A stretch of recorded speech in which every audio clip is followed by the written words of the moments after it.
What is up, crew? How's the Wolfpack doing? Wow. I don't even know what else to say to start off the day other than wow. My other computer apparently crashed or something. I don't know what's going on over here.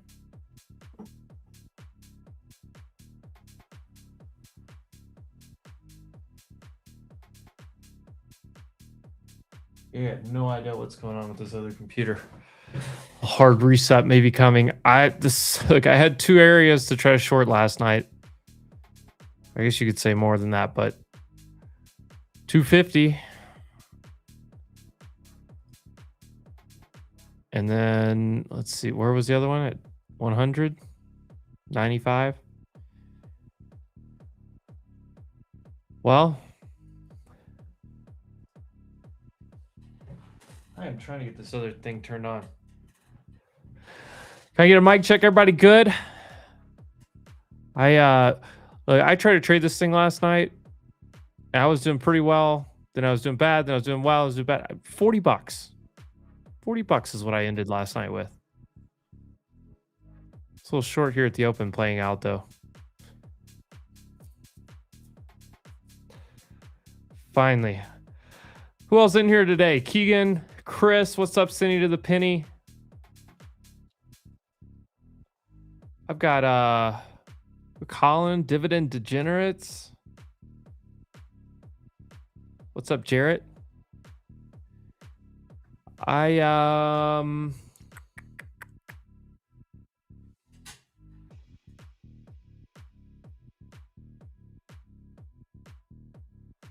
trying to get this other computer turned back on.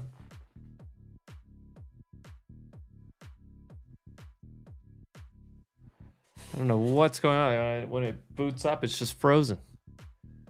It's not good, but hey, I still got this one.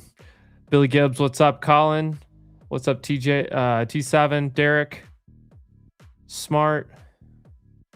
What's up, Craig? I saw you, Craig.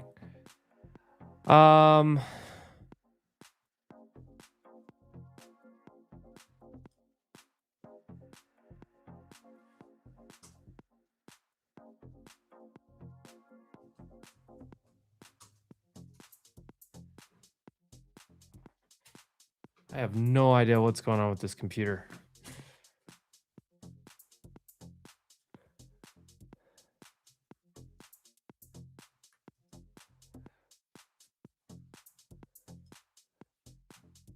Well, we are getting some profit taking, which makes sense here.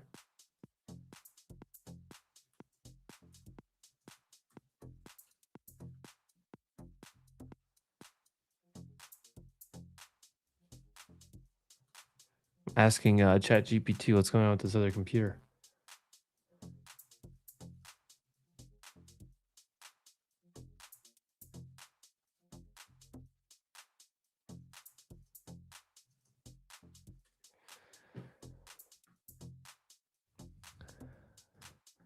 Where's our NFP levels? A lot of NFP levels right here on QQQ. Kind of between a couple on SPY.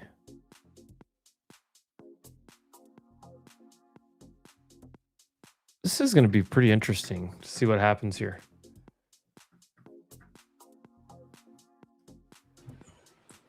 What's up, dude? Hey, can you shoot me the link to this in private chat? Yeah.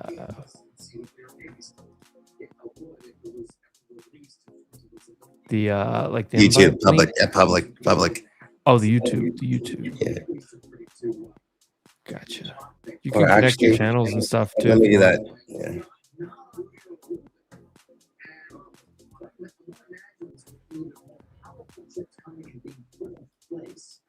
For those that don't know, we got paper gains in here. Big shout out. I just happen to have it's my favorite hat right now, honestly. Oh, nice. Yeah, it's super sick, dude. Plus, Mama had not feeling well with whatever morning sickness stuff, so we had to go to the ER last night because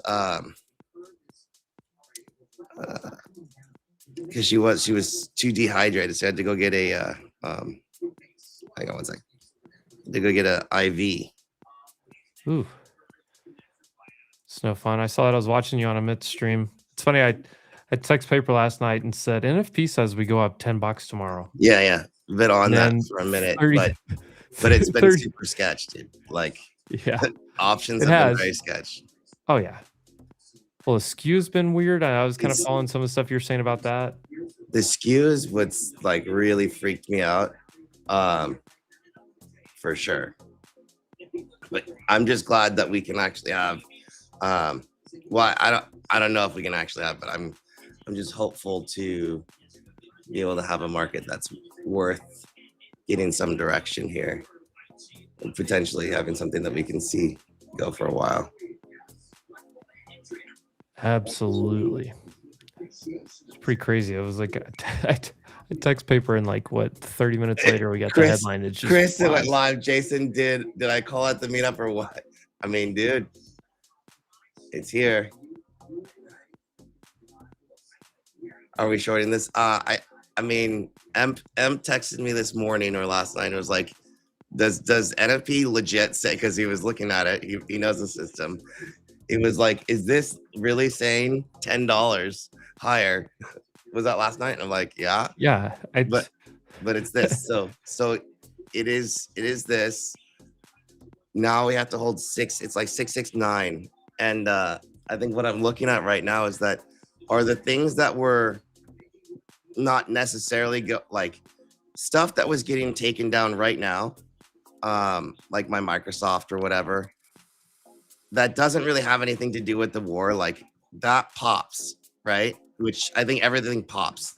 I'm just kind of going across the board and saying, if something like a Microsoft holds, or some of these things like Google that popped, that wasn't even beaten down but popped aggressively, I'm watching it get sold off intraday. Did these things get sold off? What was real? What wasn't? What stays? I'm watching my Oxy bounce up a little bit. I don't know. So this is the moment that I was actually mostly concerned about. When everyone's expecting a flush, we're not likely to get it. So right now is probably when people are potentially going long. That's when it could happen. And I don't think downside protection is going to be very expensive right now, but let's check it out. It's less than it was yesterday on certain things for sure.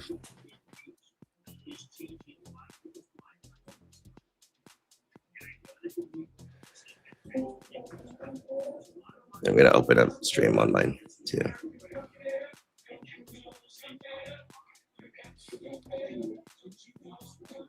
Yeah, what a night though.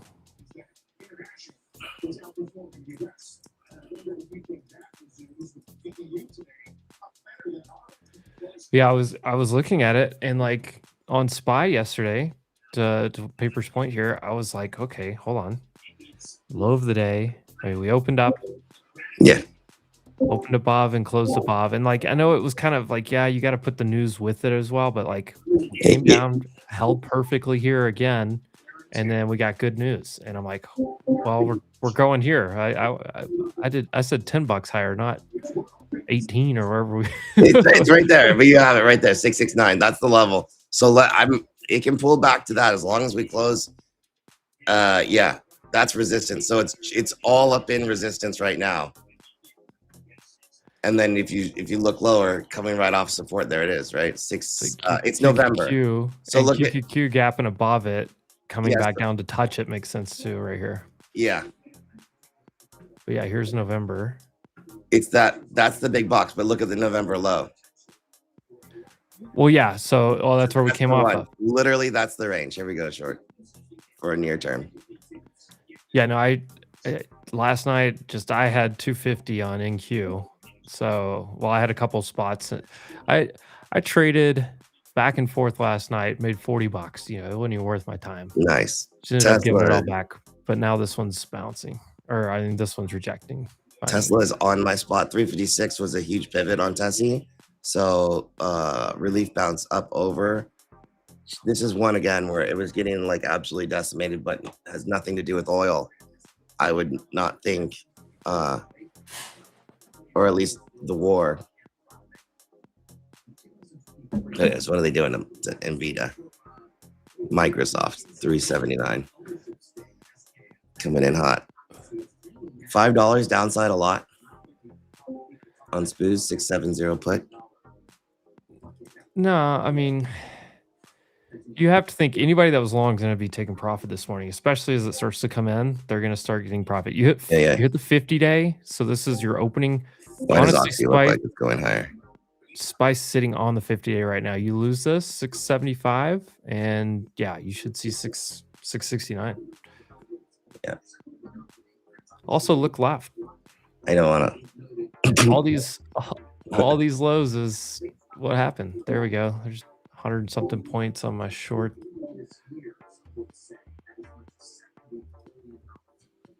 Yeah, look left. That's the whole deal. That's my problem with. You know, I know people are excited. And did we get through it on Qs? Yes. Okay, I get it.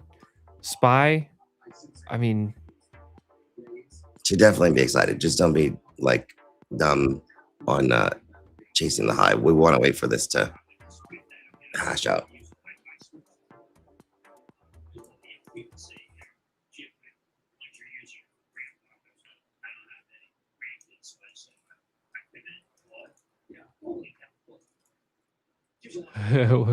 Chris, let this send Chris the link, get him to stop by. All right. Oh my.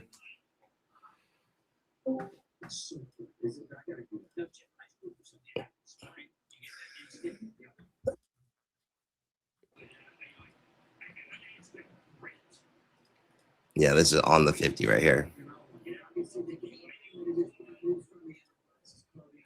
The other thing on just the macro front of everything, like, yeah, the ceasefire is great news.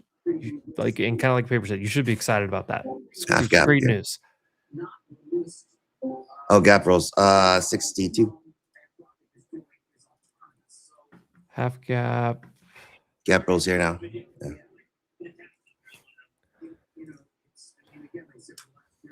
Ready, go.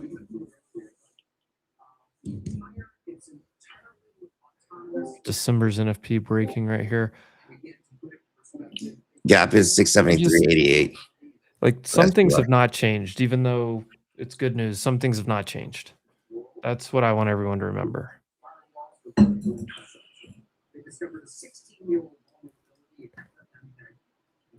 Q's on an NFP level, but gap is 605. When I say gap, I'm not talking about the overnight gap. I'm talking about the gap between Asia and London sessions.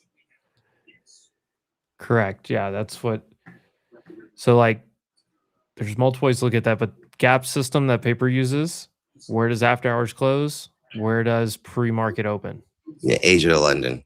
So 673.93 on SPY, 605.24 on Q's. Q's is on a NFP level now, though. Yeah.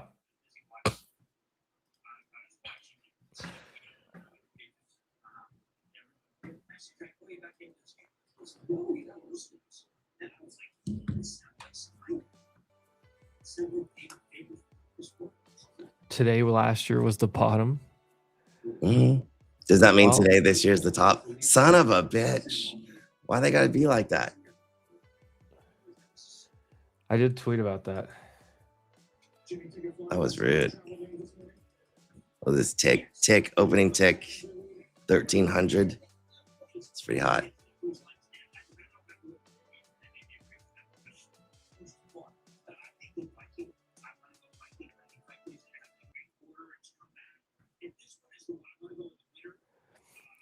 Meet a gap roll trigger here, 590.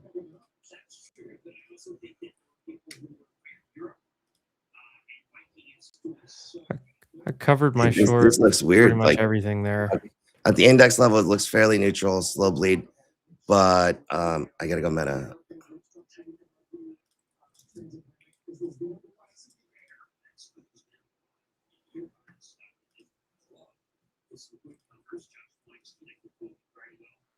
Microsoft's the one that's been acting so just poorly to me. I bought Microsoft, but you know, it's all good. I like it's due, but does it come back to 370 one more time? 375? I don't know. Nvidia hit the same resistance that it's had for 6 months. I don't know. I don't want to be a big bad bear. I really don't. No, just let it like resolve itself.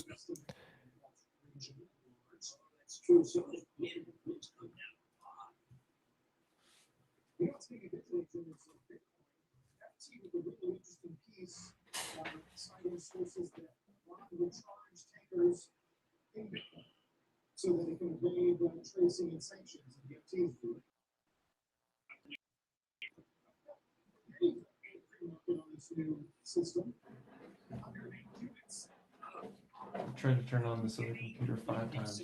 Just keeps getting stuck in the like loading screen. There's a little bounce off of NFP. A little bit.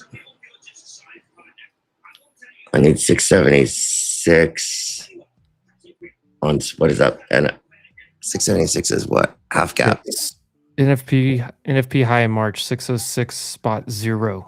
Yeah. The low right there 606 spot. Oh, for Qs, yeah, for sure.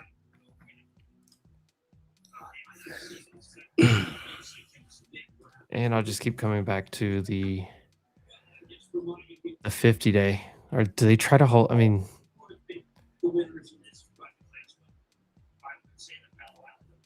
I don't know. You get some euphoria. Hold on, there's just something in 676 here.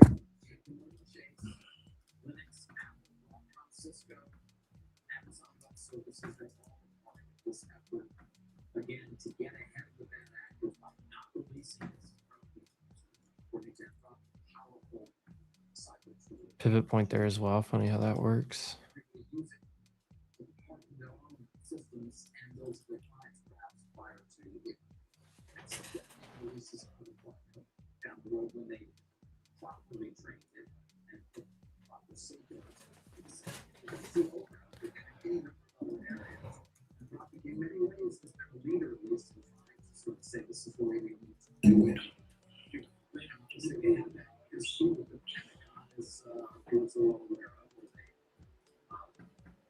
I wonder how long it's going to take people to like rebalance this moment and like decide what they're going to do from here. Yeah, I mean, is anybody buying up here though? I'm sure, yeah. I mean, I guess like a simplistic person is going to say, "Oh, well, I just got left behind." Not simplistic. There are certain things that are not like you. If you liked Microsoft and you were looking for like a way, Okay, like, I'm talking about the indice level. That's fair. oh, index level. I mean, this is the moment that you would be cautious. Literally, this. Yeah, I don't know. I don't think the people that are buying, I don't think they're looking at buying the index. That's fair. I think the people that are actually going to be buying are going to be looking at individual equities. And when you go and look at individual equities, you're like, okay, what's going to happen to this thing? Where are we going here? It's like, it's a little bit of a mixed bag. I'm surprised my voice is still somewhat alive right now. Because it was absolutely hosed. Yeah. Look at this guy. What's up? Oh, what's up, Chris?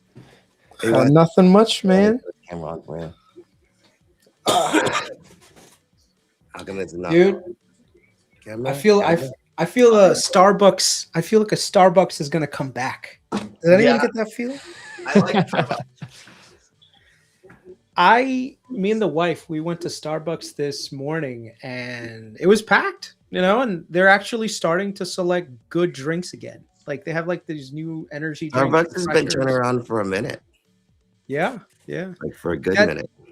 Dude, that last CEO, like olive oil infused coffee, I was like, bro, they have lost their minds. But you know, I mean, I think they could end up turning around a bit. You know, Yeah. I don't have I don't have a position in Starbucks, but You don't? interesting. No. I feel like you've been talking about that for a minute. I've been doing the research on it because the thing is, my concern with Starbucks has always been around their unionization efforts. So anytime you go union, dude, Oh, just kiss your margins 100%. goodbye. But you are a Brian Nichols fan. Yeah. Oh yeah. You know, speaking of unions and potential things that could turn around, what are we doing with the? I know you're a value investor, bro. Mm-hmm. UPS.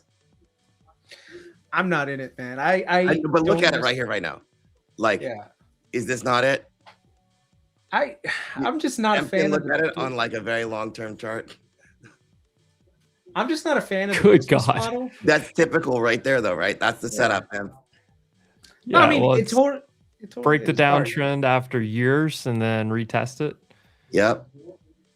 It's here The now. pattern people will tell you the inverse head and shoulders. It's here now. Literally here now. Oh yeah, look at the shelf that's here.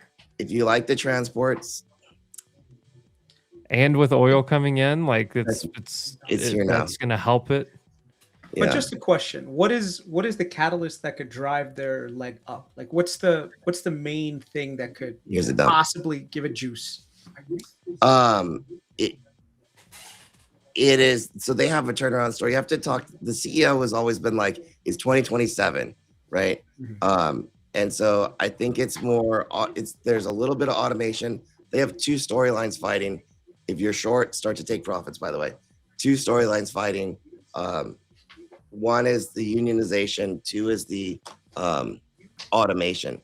And I think that's in reality probably a multi-year turnaround process, which I feel like is right up your alley. Plenty of time to research things. She said that 2027, I believe, is going to be their year, 2026 or 2027. But they're in the middle of a turnaround right now, or at least they're trying to drive costs down from some near-term stuff, changing to, I think, less than truckload LTL versus some other kind of shipping that they were doing, less profitable, moving away from less profitable shipping. See, my voice is getting fucked right now. But I mean, it's worth a look. I'll definitely look. I just never really understood the business model to the same degree that other people did, and especially once the unionization part kicked in, I was just like, check this out. Not touching it. Yeah. If you're into data center build out, we use SAIA, SAIA, tech, like for shipping. We use a lot of UPS, and so if UPS could get in there, for the data center build out for that specific type of freight, that would be good for them. Yeah. The only thing that scares me about once a lot of these companies go union is that anytime they start to hit some levels of profitability, the unions come in and they're just like, hey, where's our cut? Where's our money on this? And that's one of the reasons why, if you look at like the auto sector, like especially American auto, has never really gotten above like a single digit PE for the most part. Like GM, Ford, and all of these guys, they all trade at single digit PEs, because anytime there's any sort of expansion in profitability, they're just, like I said, the unions just jump on it instead of, and the thing is, like, instead of a lot of these companies cutting people in as equity holders, I think that would probably be better, because then the unions would say, wait a second, we need the stock price to go higher. But I feel like bigger employees. Oh no, it's my employee stock purchase program, like hefty stock purchase program, ESPP over unit. If they could make that kind of, I mean, that's like a cultural change. New lows on booze here. A company that does it really well is United Healthcare. So I don't know if you guys know this, but in their compensation plan, did you walk through that change gap here on SPY? The stats change, what that all meant. 75. There's half gap. I gotta trim. You guys are real traders, man. You're just like looking at this like minute by minute. Oh, dude, yeah, like I just started the screen. So like these are my contracts right now that I'm in, and you can like purchase here, exiting, purchase, exiting, and I'm watching. We're watching all this stuff live, but this is what our tick like. Yeah. I'm not really like I trade, but I don't trade nearly as much as other people. Like I'm more of a, hey, listen, find mean reversion plays, find plays that are low beta for options. Yeah, Things like that make swing sense. trader, To, thematic swing kind of thing. yeah. Yeah. You know. Yeah. Well, And I think I would describe you as a position trader when I watch you. Like not even swing, but like I want something that I can position into comfortably for a while that I don't have to like, you know, get hyper focused on. I think we can do all of it. Now you guys are you're one of the you're those people that actually need those 6 monitor setups. So many people they have 6 monitors, but motherfuckers don't do anything with it. You guys actually are utilizing it the way you're technically supposed to. Yeah. Interesting. Yeah. Are You'll these see here's a 15-second chart for you. And you'll be like, does this chart even exist?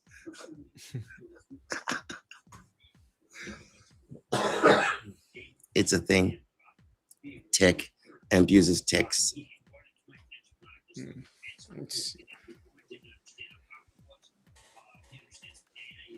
Yeah, this is just one view. Multi views across the board though. Tessie, this is 356. Oh no, if you wanted to hedge Tessie, I feel like it's possibly giving you a second opportunity, but I don't.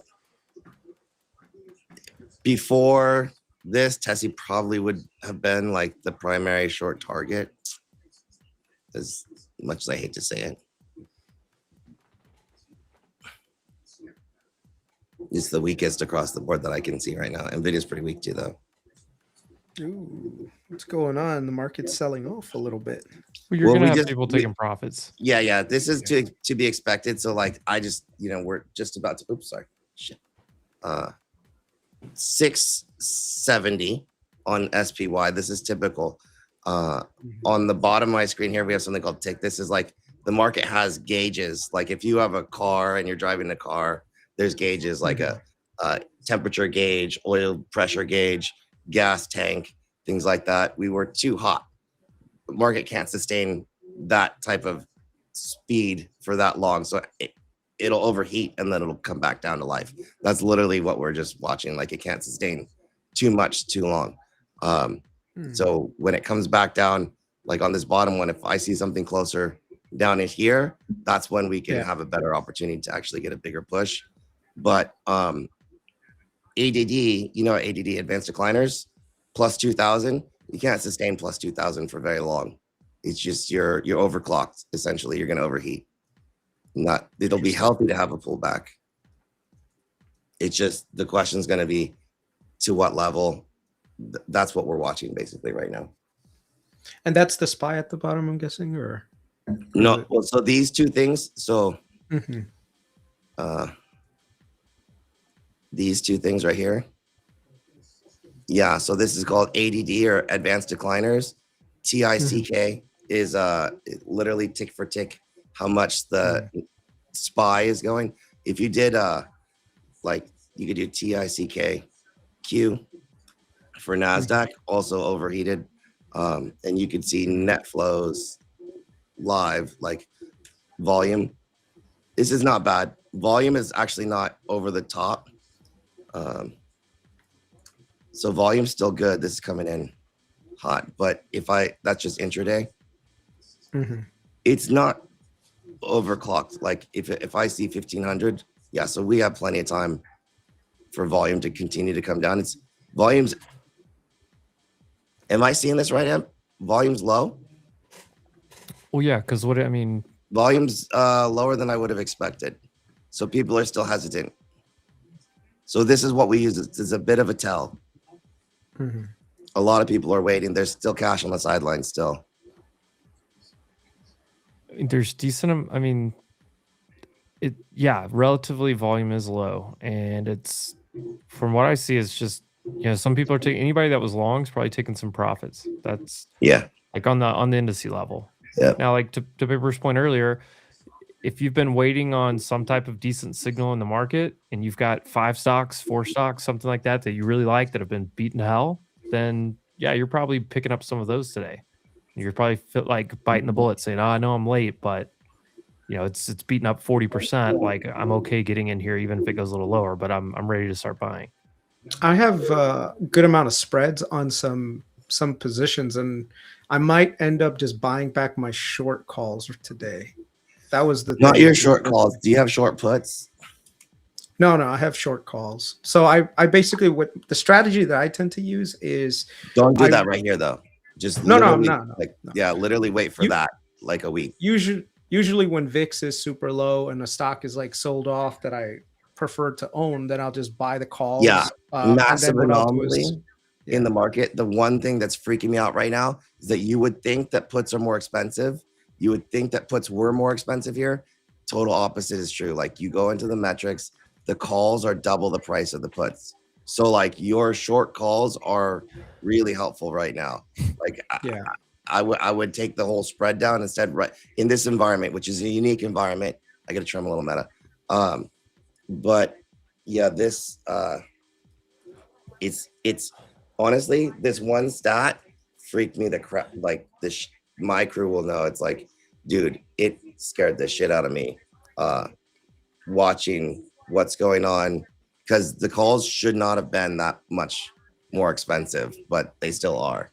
Like looking at the money straddle for I don't know, SPY leap options, Chris, and you go like 2028. Look at it's better today than it was, but at the money it's SPY 675, right? So and at the money put is currently 675, $5,600, and at the money call 675, $8,900. It's 50% more. That is counterintuitive to what you would have thought, and what's kind of freaking me out right now. So why I would say like check the stats on whatever. It's not everything is like that, but check to make sure that you are actually getting because each underlying is going to be slightly different too. Yeah. Sorry, rant, but super important if you're going to do something like that. That's a good idea. I better double check on that. Yeah, because that's literally that's how they get you. Because then you're uncovered on very expensive call premium unknowingly, and you're like, oh fuck, and that's when the pain really comes. Yeah, what I messed up a little bit by going a little bit too. What I tend to do is on paper. I mean, it was I won't say advice, but your move on Nvidia that got me intrigued. So what I did was I actually moved my short call, like my short calls for Nvidia prior to earnings were like, they were like in the 250s. What I did is I bought those back and I sold the 220s. And when I sold those 220s, I was like, okay, now I've caught that entire the amount between that. So the volatility was high, so you got a shit ton of premium. So then when that vol got crushed, that 220 call got crushed harder than anything else. And so I ended up being able to take that. And then what I did was once Nvidia hit some lows at like the 175s and vol was crushed, I ended up just re-accelerating and buying the 220s back and selling the 250s against it. And I paid the premium. I kept the difference. And now I'm waiting for Nvidia to do the same thing over again. And it's just like, I'm just milking that volatility, and the thing is, because Nvidia is the hottest stock in the market, I'm getting my fills within a very small thing, even leaps, which is kind of nice, Speaking of Nvidia, losing its 50-day right now. I feel like, so I talked to TJ the other day, like we like jumped on a phone call randomly, and he's doing, and I don't know if you saw, like I sold a bunch of leaps on my equity December and have been since. I don't know what's going on, but what I just kind of outlined on SPY, I've not seen anything like this in a very long time. I just don't know if, like, honestly, buy right strategies, buying a bunch of equities, selling some long dated upside calls if you want to buy something, seem really good right now. But I just feel like the mechanics of the options market right now are a little bit sketchy, and like I don't know, I'm very hesitant to buy long-term premium on the upside because of it. that probably shouldn't be. This is like one of those moments where like the less you know, the easier it is for it to do it. But the more you know, like you're like, fuck, the hesitancy comes in. So, but I do think that the selling.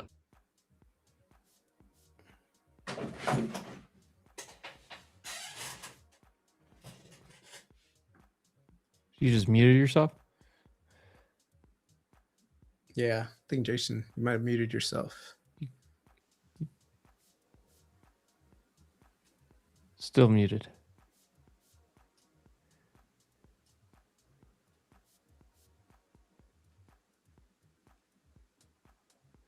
Hey. I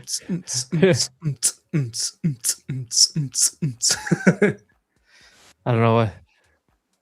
Jason got muted. There he is. There he is. Mic selection or something got all messed up. I don't know how long that was off. But I told you pretty quickly there. Oh, okay. We heard pretty much everything. He said he overheated. Yeah, the VIX is interesting, down right back here at 20. Gap down to 20 and is trying to push off that just a little bit, but volatility's getting sucked in. Yeah, the VIX I don't think is that trustworthy. You remember that video I did? It was like the VIX is broke. It was like, so the VIX specifically only measures a 5-day window of SPX options.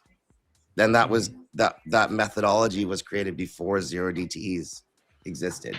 So like, yeah, and they tried to create that VVIX and it just didn't really work. VVIX, the VIX 1D, the VIX 1W.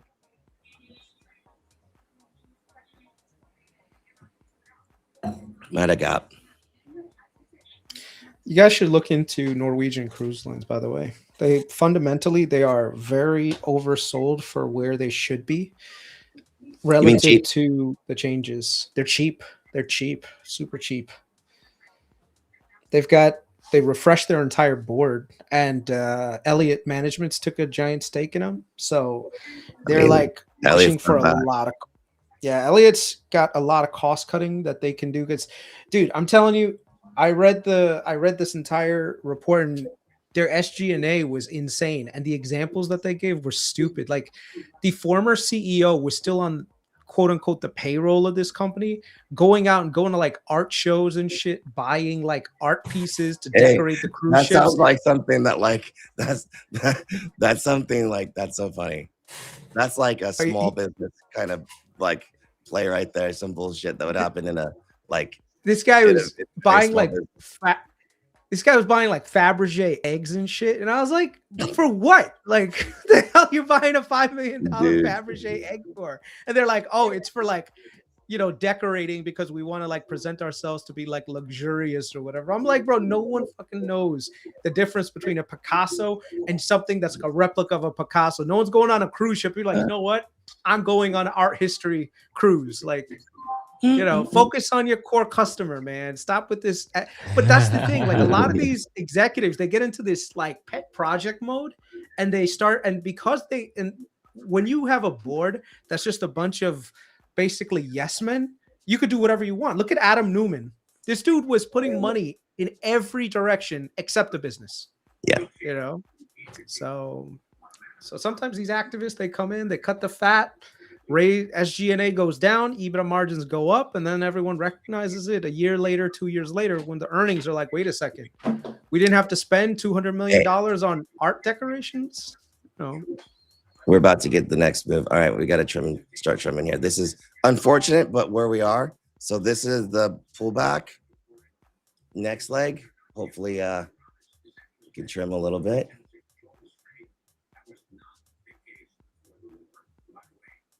What are we doing on VG? Did you already sell your VG, Chris? Yeah, I did. I took profits. Me and Matt. I still have a position, but yeah. Oh yeah, no. So my next is like right where it should be. Next is pre-revenue. I just couldn't. I saw it like when you saw it, but like I couldn't chase down there. And then Matt brought. Like, we came across the next. I don't know, but I like the position. Next decade is a nice 10-year like. Yeah, it's pre-revenue. Yeah, so it doesn't have. but they're close to revenue. So unlike other Right. companies, you know, so they're already in construction. Their first 3 trains are about to go on. The thing is with them, the first 3 trains, they don't have a really big equity stake because they did a lot of their financing through selling equity to other people. But the way that it works is that they're able to retain a certain portion of equity, and they can use that for 4, 5, 6, and above, right? So it's almost like you're partnering early on, but then you're using your cash flow for the expansion phases. So right now, people look at it and be like, well, they're only going to be generating maybe like 200 million in distributable cash flow. They're going to take that 200 million and keep reinvesting it for the next 10 years. And when you look at it, this thing could be a $20 billion market cap company in the next 10 years. And it's only $1.1 billion right now. So you're looking at a 20x return on a company that's pretty easy business model to understand. Which is like the reason I was more comfortable doing that for super long. Yeah. VG with the same market cap as Schneider, I was like, I fucking missed the boat, dude. I missed it. All the way there. I hate when your thesis comes true so fast, though.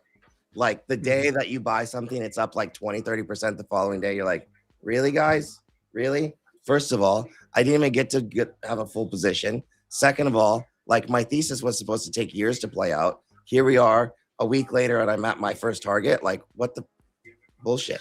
I mean, to be honest with you though, I think there's plenty of opportunities to buy companies like VG and Next Decade because natural gas is so volatile. And what happens is a lot of times these things trade like a natural gas proxy, even though their business models are mostly insulated from the fluctuations. Like a lot of them have like fixed contracts, like that go into like a decade plus, you know, sometimes even 20, well, most of the time it's like 20-year contracts. So it doesn't matter if natural gas goes to 1 or goes to 3 or goes to 8, as long as your exposure is pretty much all fixed. So, but the thing is, the market always reacts in that way where they, you know, sell off the index, and usually the index has these guys in there. So, like I said, I think you're still at a very early stage. Next decade, you've got the 20x that's going to come probably from the actual equity gains and earnings gains. Venture Global is going to come from deleveraging and then also from earnings returning to you via share buybacks and dividends. You know, so yeah, like I mean, said, you also got a lot of the equity returns on VG like out of the gate already. Both of them. I mean, VG, there was a good opportunity to sell some leaps. This is exactly the kind of like VGs. If you got a $25 target on VG, you could sell some $25 leaps and collect a pretty handsome sum. I think right now or yesterday or whatever. Yeah, I think what happens is people, and this is like rookie mistakes when people are looking at companies, they look at, you know, and this is the mistake that my dad made when you know, he first got into the market. He thought, oh, this company is trading for $3. That means it's cheap. It has the potential to go to 30. And I'm like, no, Dad, this company has like 4 billion shares outstanding. Like it can't go to $30 without like going crazy on its enterprise value. Like you got to understand that, you know, like a lot of people, they look at Grab and they think, oh, this is the next 20xer. And I'm like, it could be, but look at the amount of shares outstanding that they have. So the amount of movement that you're going to see, it's not going to be nearly as pronounced as someone who's got 300 million shares outstanding that could move with, you know, a ton of volatility. I mean, not a ton, but like a decent amount of volatility. So Meta got filled. I don't know if I want to press this much further. I'm a day trading perspective. Tessie's below the level. Yeah, SPY's just sitting in. Qs are a little bit weaker right now. Yeah. Nvidia hit half gap on the way I look at it from yesterday's close to today's open. I don't think I have a gap on Nvidia. I don't. Yeah, just from like if you take out. Gotcha. Yeah. Google's Microsoft's sitting on the exact same thing. Apple's pushing right back up. I mean, Apple's the sleeper of the Mag 7. I mean, it's the strongest, relatively speaking. You could sleep good at night holding Apple, man. They're not spending money on you remember CapEx to nowhere. So much hate on Apple from everybody. Like that's the buy. Right now, it's like they're about to turn the corner. We're like, is it hated or is it, loved? When it gets too loved, it'll probably be the opposite. Yeah, and when they drop, like, just typical yesterday, was it yesterday, 2 days ago, they dropped that, like, "Oh, the foldable iPhone," they always, like, when something's getting beat up, they drop some kinda negative headline, and then I you mean, see it come out right back up, and could have then been blue the near-term out, spot. like yeah. It's mostly because everyone always says Apple's like, oh, Apple's not innovating anymore. I want to buy. And the thing is, so the market at times values companies based on the amount of risk they're willing to take, right? So what they're saying, remember when Microsoft was trading at 30 forward EV to EBITDA, everyone's like, yeah, but they've got that open AI. They're going somewhere. Apple, they're not doing anything with their money. They're just going to sit on cash. Who gives a shit about Apple? But then you realize, like, wait a second, Apple was not spending money just on anything. They were buying back their own shares because they found it was undervalued. So what happened? Microsoft is spending money to nowhere, right? And now that OpenAI is going down, it's taking Microsoft with them, saying, look, you probably overspent. And I'm like, I'm looking at Microsoft and I'm just saying, y'all realize that Microsoft was spending this money, but they're growing still at 15-20% per year. Like Microsoft is going to be just fine, even without OpenAI. So I think the market's just a little bit more risk off. That's what I'm seeing anyway. Like, So Amit made market's taking a shooting stage. Amit made an interesting point yesterday. He basically said, foldable iPhone or not, like I do think the foldable iPhone will do well. Personally, I think it's going to do well. But outside of that, he was basically saying, look, if Apple didn't have to be the first one, but he basically said if Siri becomes the an AI at some point, and I feel like it's safe to assume at some point Siri will become an AI. If it does, are you using ChatGPT, or are you going to Gemini, or are you just going to use Siri, what you already have in your hand all the time? You're going to be able to have your own personalized LLM on your personalized desktop. Siri. Yeah, on your client meeting phone, desktop, whatever it is. Yeah, Loop. Like, well, I guess we already have that, but yeah, it could easily be Siri. It could easily be whatever they're going to call it, Gemma. Here's a question to you guys. Do you guys have MacBooks by any chance? Or do you use PCs? I'm mostly use PCs. Sitting right here. Say again? Sorry? I have Ryan? both. Yeah, both? Okay. Yeah. I used to be nothing but a PC user. Okay, like I use it. I still use PC for work and so on and so forth. Same. I am ready to give up that entire ecosystem. I love my MacBook. I love the Mac ecosystem, and now I'm used to it. And what's funny is the other day I was just curious, like what kind of market share, dude? Apple's market share has gone from like 8% to 16% of like the consumer OS market. Oh yeah. And I think one, it's desirable, it's easy to use, and with today's age, like so many things are just web based that you can do it. It doesn't matter. Like the reason I have tons of Dell stuff because of our small business. We have a Dell server built into our office. We all have Dell laptops and computers that access it, and like there's certain programs that we have for our business that only run on Windows. That's the only reason we have it. That's the only reason I've been on Windows for the last 8-10 years. But Mac, like you can do so much just like through Chrome and web-based now that I think the average person just will do that no matter what. Like and Mac to me is simpler. It's easy to like your whole, because you probably have an iPhone already. Like I don't know what the numbers on that are, but obviously the vast majority of people that I know have iPhones, and everything just seamlessly. I mean, your text messages are on your screen, your photos, everything is just all connected. It's just all right there. It just makes life easy. That's why I actually went back to Mac last year. It's like I do so much with all this stuff on my phone. I was like, man, it'd just be easier for me to just have access to everything in one spot. The experience that did it for me, to be honest with you, was, with laptops from like a regular PC laptop, within like 2 years, maybe even like 2.5 or 3 years, everything just becomes super slow. It feels slow. It feels like, and then you've got the stupid, like, what is it called? The fans that are always running, blah, blah, blah. And there's no like standard process. So you don't know which one you're going to get. I mean, yeah, you could run reviews and everything else. And then like, And then when you get into like the Mac ecosystem, dude, I have a MacBook Pro from like 20, and it was the first one that had the M1 chip.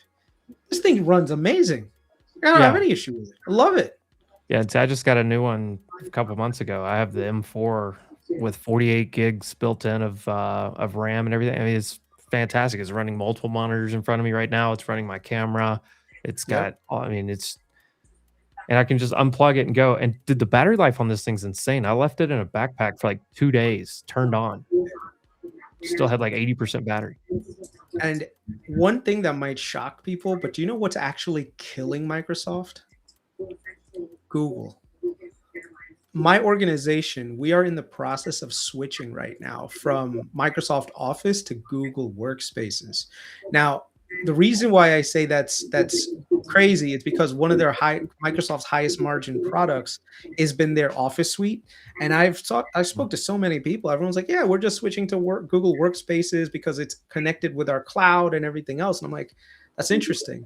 And then what I noticed also was now that everyone can just do stuff on Google Docs and stuff. And I'm like, dude, the only reason I used to keep my PC was either for gaming or for Microsoft Office. Now that I don't have Microsoft Office, I need it anymore because I have Google Workspaces.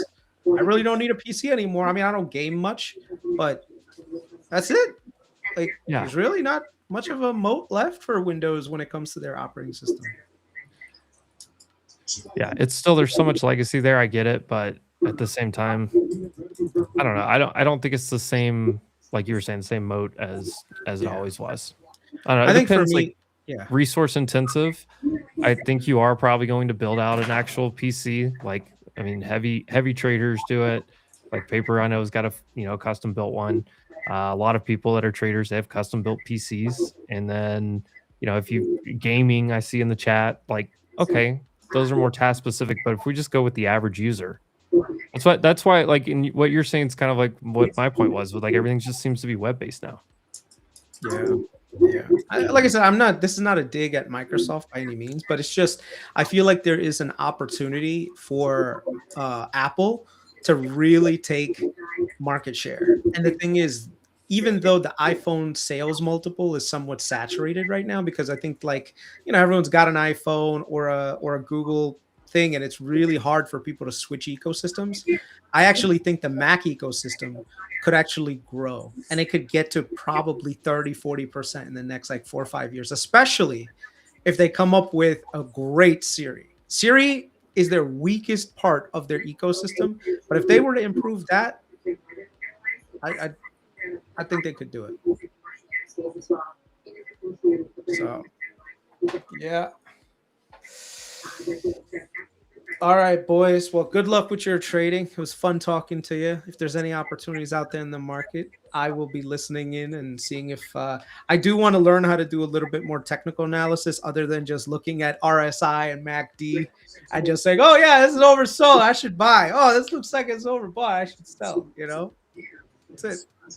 There you go. Hey, well, I'm happy to help. Right? Paper's like the next level here. Look, you and Evan both need to go to the school of TA. Yeah. I swear we're gonna have the certifications soon. But I would just say, if you want to learn, I don't think you have to be an expert in technical analysis, but there are certain things. So for someone like Chris, if we're at anybody that is kind of where Chris is right here, right now, I just posted something that I feel like the biggest thing that you look up a statistic called relative strength. It's not RSI, it's RS. You can put a numerical value to it. The things that were relatively strong coming in and are relatively strong today, it's not the first time I mentioned this, I think will be this year's winners, like across the board. And also the things that were relatively weak coming in and are still relatively weak on a day exactly like today, those are going to be probably, if you want to short something, the targets to hedge. The weakest stay weak, the strongest stay strong. And then I would monitor that ratio. But I always thought of technical analysis like it's pretty much like voodoo with like a witch doctor, you just plug in whatever you want and you just sound super smart, but it works. I mean, you guys are pure proof that it works. Yeah, I think the thing is that once you realize that every price on a chart actually represents an individual or an institution's actual decision, then it's like, okay, we can start to connect some dots here. You don't have to rely on it, but you definitely use it to connect some dots. Yeah, I mean, when I look at it, I'm like, if you guys could take your brain and put it into an AI and have it trade automatically for you and make money, I'm like, I wonder how much these high frequency companies are doing this same exact thing. Yeah. Which also means that whatever you're doing is probably consensus, and it actually means that you're probably more right than you know. Because I mean, if you think about it, what you're doing right now is, it's pretty logical. So if they build the same logic, that means that when they hit the same levels that you guys hit, that means that you're going to bounce, right? Because you're going to have a whole bunch of volume coming, unless their entire algorithm is based on some, weird different traits that, that are not replicable, but whatever.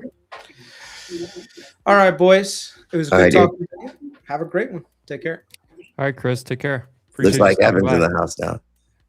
Tessie with the relative weakness. SPY coming in another leg here. We're about to go negative tick for a minute. Let's see how long that lasts. I need to grab some coffee. I'm going to stop my screen share for a sec and hand it back to you. We'll just throw a big old. But look at Tessie. Good night. That's what I had. I had Tesla pulled up. At Tesla, that's just the short right now. Yeah. So relative. So relative strength. I saw your tweet. The relative strength. I really like that. Not RSI, but just relative strength. It's a numerical value. Like look it up. Like you can look up the definition. CMT definition. I like the opposite of that too, though. That's exactly my point. That's why I posted it. It's why I said the weak ones first. If you want to short something, it's literally that. And you want to go long, I would absolutely focus on the strong. Look at Netflix at break even. And I like Netflix, but yeah, today will probably be the biggest tell for one of the bigger tells for the year. Like before all this happened, like I was rebuilding back into FCX. I'm relatively strong coming in, relatively strong coming out. I'm happy here. Apple, like we were talking about, relatively strong coming in, relatively strong coming out. Looks good. Doesn't mean it's going to go up. But if you wanted to take your longs, like those are the ones that you want to focus on. If the whole market's going down, then relatively strong name just means it's going to go down less. Or if the whole market's going up, relatively weak name just means it's going to go up less. That's all. But it's important because we are such a bifurcated market, and if it's going to be a stock pickers market, basically, this is the factor to use. All right, I'll be right back. Though. You're good, Dell. New all-time high today. Interesting. I have not even looked at my all-time high chart.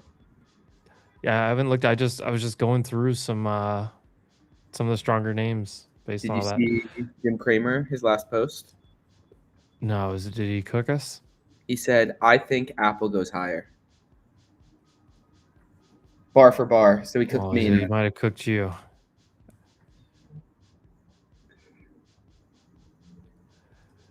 Market, and guys, we're lucky to have Paper Gains come on here. Obviously, Chris, very fundamental investor, smart guy. Appreciate him stopping by. When you gap up like this, like, yes, you want to trade. There's some movement and stuff, but there's not a huge edge here. So I'm happy to have some of these other conversations there. Paper, obviously multitasking, hitting a couple shorts there.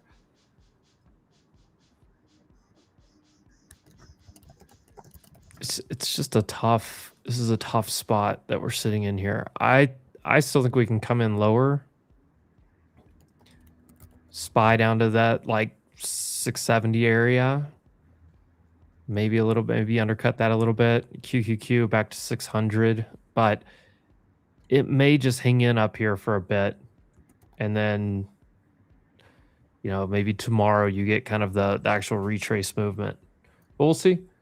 I know this is like almost a historic gap up. I mean, how many points do we gap up on the NASDAQ? 700?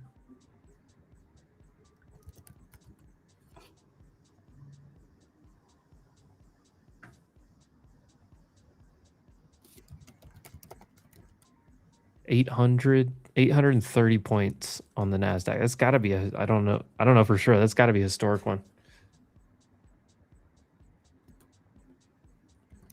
Is Tesla going to zero today? No. The thing is, like, weak stocks, and this is back to yesterday's high on Tesla. Weak stocks are going to be the ones that, you know, people were looking, especially if people were looking for a reason to get out. I mean, look at this daily chart on Tesla. And I like Tesla overall, but right now, I mean, what's the market telling you? Heavy downtrend, and look, it gapped up to here. Now look how different that is compared to this chart, gapping up to here. Look at Nvidia, gapping up to here, not in a like crazy downtrend. Microsoft, a little bit weaker as well. Look at Google though. Google gapping way up here.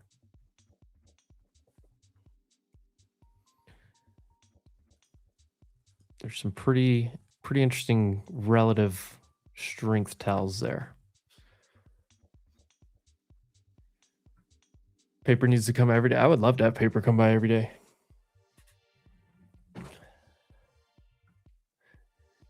It is crazy. Evan, I text Paper last night. He was on Amit's stream. I text him. And it was 3:55 my time, so it's at like 5:55 your time. And I just said, what does NFP say? Plus $10 tomorrow, gap up.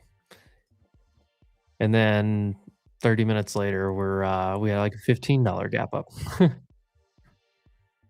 W's in the chat, damn.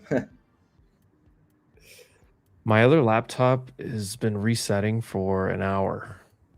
I saw Chris in here. I was like, oh, unexpected. Shout out Chris. Yeah, well, we saw him in the chat, so I bumped him a little link. Shout out to Chris. And then also, did you talk about the new place I can use my code? Oh yeah, for those in the chat, platform traders, my funded futures officially set up with code WOLF. I know several of you guys like my funded futures and asked for that one.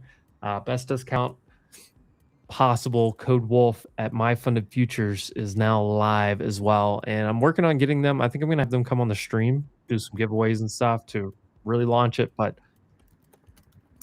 got it all set up, ready to go.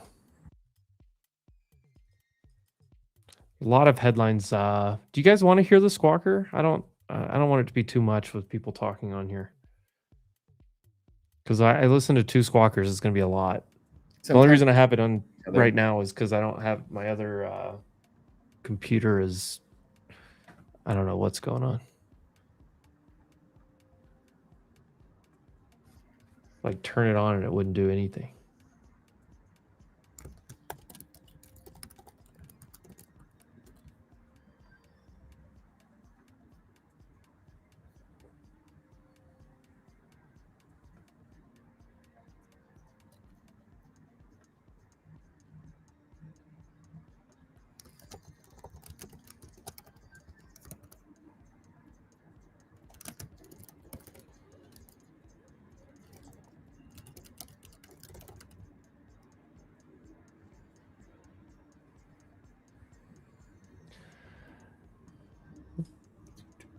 Imagine if we had like actual like banging music in the background, like good music instead of just. Yeah, I know. I tried different ones. That's what. So That's what they all are, though. I get it. No, we need like some good, some dope uncopyrighted stuff. I'm not saying this music was bad. It's probably the best of what it is. I think this is all like AI generated music.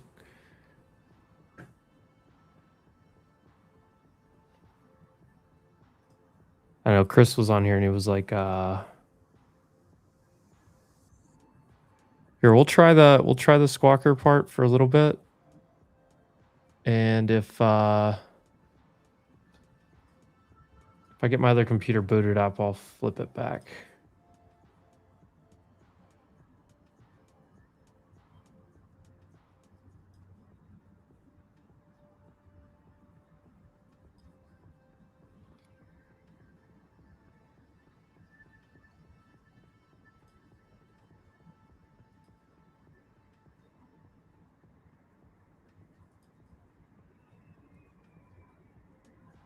I don't know if there's a way to make it. I don't think I can. Can I hide it?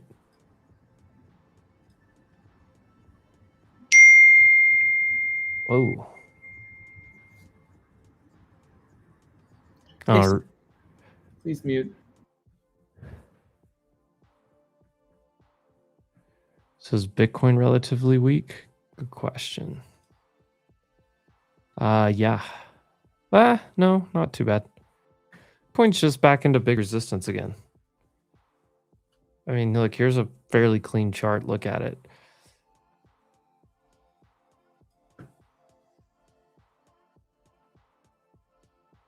I mean, look left. Resistance. And it accepted back into this range. So right now it's hanging out in that range. So your resistance and your support and your resistance are in that box. Uncle Frank, what's up? Hey, good morning. Nothing really to do here. That's why I was glad Paper and Chris stopped by, because it's like, what do you trade here? Right.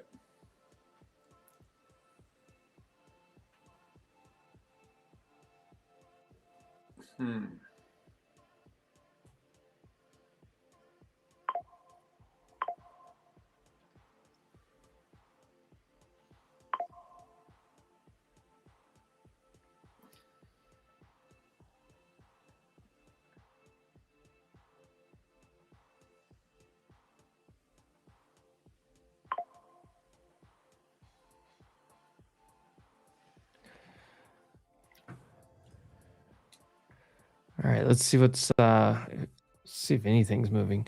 I mean, Nvidia, I mean, I just don't know, like, Frank, when you gap up like this, what do you, I mean, there's not a whole lot to do, but I mean, you almost have to wait for it to come down somewhere to find some people that are willing to buy. And I just, Right. this large of a gap up, who's willing to buy? Right. But you are having profit take. I mean, from the open, you get some profit taking. So, like, I mean, that part makes sense, but Oil's up a little bit from the opening, 95, 90, almost 96. yeah, and you're gonna have some like headlines. Like, there's gonna be people that are like gonna be hesitant of this.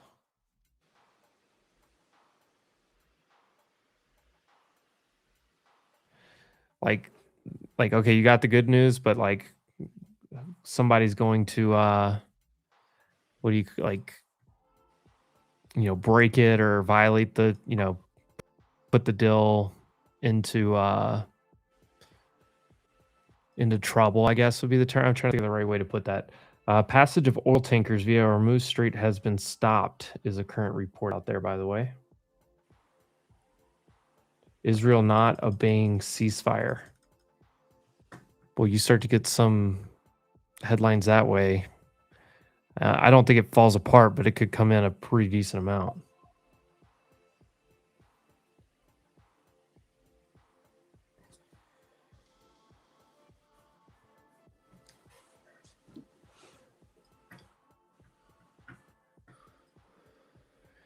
We did lose the 50-day. QQQ most likely coming back to there. 6015 right now.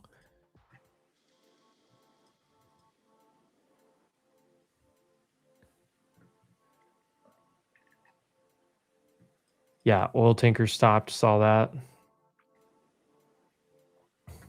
And I just keep looking back to, I mean, this box here, which is below kind of this box over here. And it's just like, this is just a lot of overhead supply that I'm a little bit worried about. Same thing, I mean, look at SPY. This right here.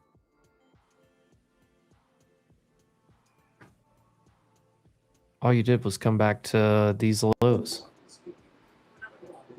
Dude, Tesla's dying. Priority high already. Yeah, accepting Give it in. all back.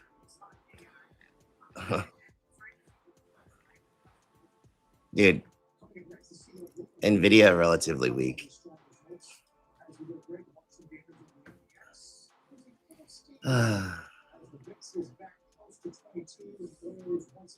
Meta may be the next domino. Yeah, I have it up. I have it up there. We'll see. Big bounce on Netflix though. Netflix gonna be strong all year, dude. Yeah, I like Netflix. Did you see Dell new all-time high today? Dude, Dell's the one. It's been contrary for a while, but I like Dell. Caterpillar was pretty strong today too. A lot of these names are giving them back, but I mean Caterpillar right back to that previous all-time high, basically a little bit short of it, but I don't know. Part of me is a little bit worried that this is just a huge overhead supply. Yeah.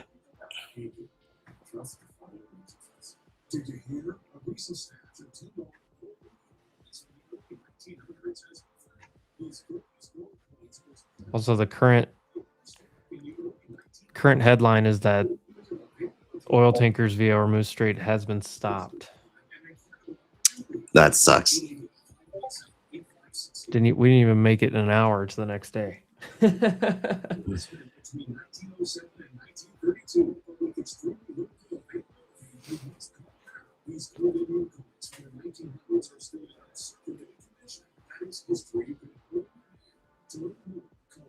real quick, I'd like to shout out Leverage Shares, sponsor of our stream over here.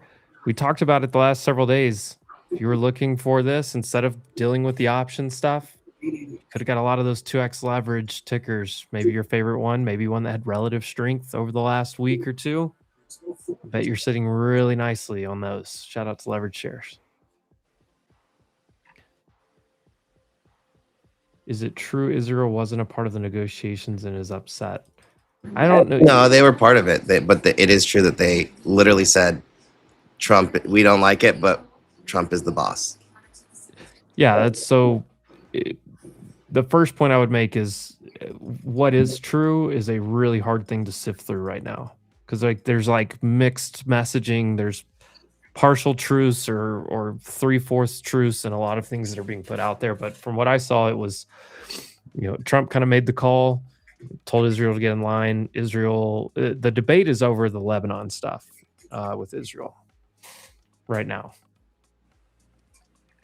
That's the most accurate way I can put that. Yeah, look at oil coming off this 92, the CL. The oil thing, I don't know if I think $70 is the level for me that crude needs to really get below and stay below. I mean, I know it's a 15% move, but I mean, we still have to get tankers through and then back now, which is probably like a month. So it's not all going to erase overnight, but I think this is a situation where you can take some time to see how this is going to play out. Did you guys hear the squawker just then? Mm-mm.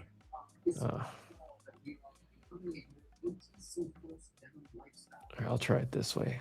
I can't hide it. And if I do desktop audio, then you hear all the order fields too. So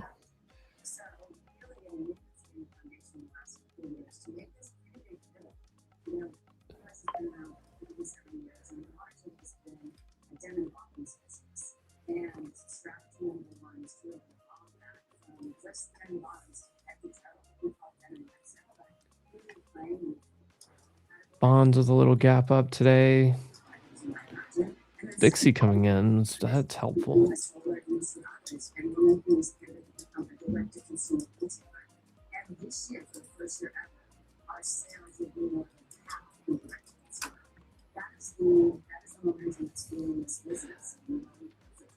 I don't know. You get a historic gap up like this, I typically kind of sit here and let this dust settle a little bit. Palantir. I mean, I was short going into the open. I was willing to take that shot just based on, some extension stuff that I had. But we got back to where I wanted to cover everything. So Mita coming in. 595 is that immediate support. It's a $10 range though. 595 to 585. according to reporting by the Financial Times, calls for Pakistan to broker a temporary Iran ceasefire in the White House originally. I don't know who this guy's voice is. He's like the utility player.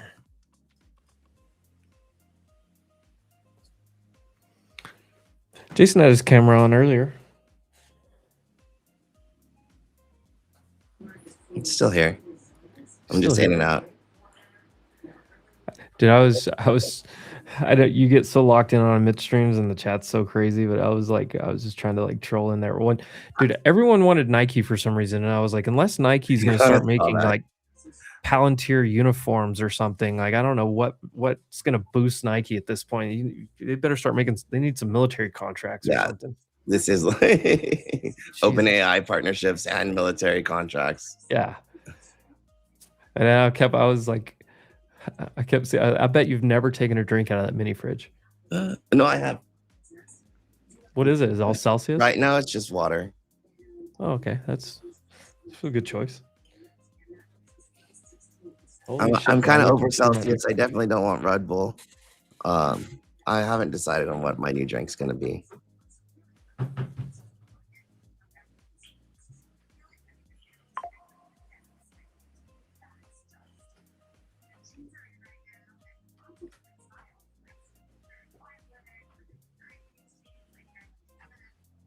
Oh, we are back. We are so back.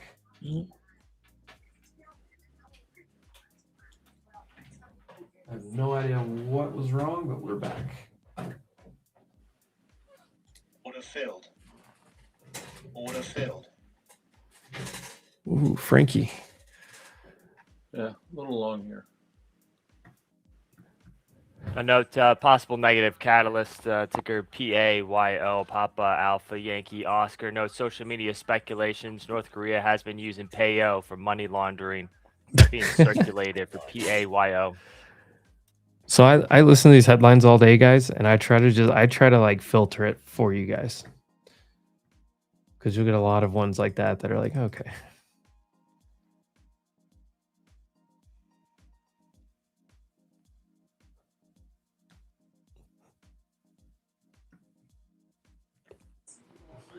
Nike This is is disgusting, Benzinga. dude.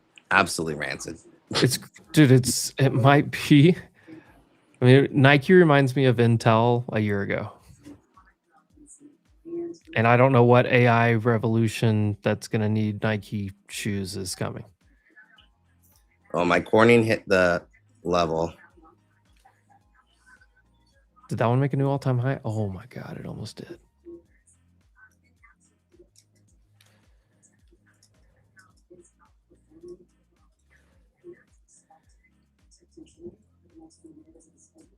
It is interesting seeing some of these stronger names just giving back, like Nebius, gap up, and just instantly.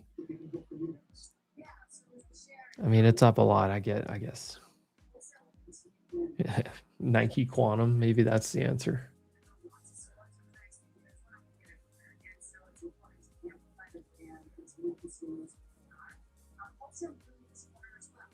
All right, I'm turning off the squawk because I've got my other computer up finally.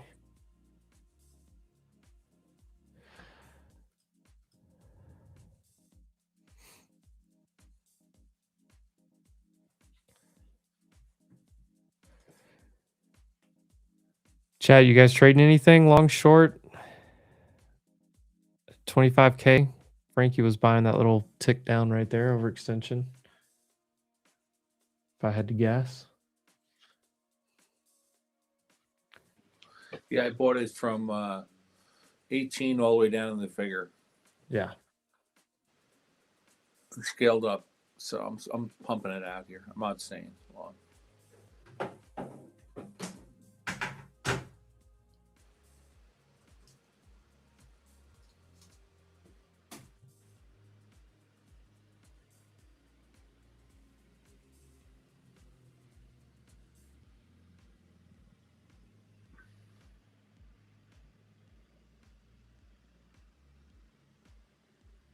Yeah, chat's on Tessie too. I'm on the test is a big watch here.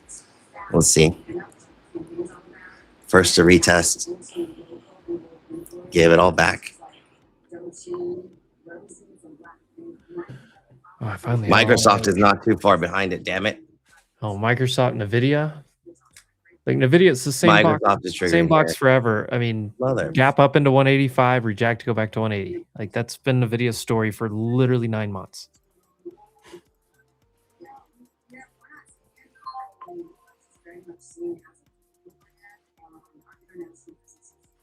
$375. Oh, I didn't. You know what I didn't think of until just now? Defense stocks like Palantir just getting crushed on the. Yeah, I'm watching it too. Microsoft 375 put. I'm gonna 2 DTE.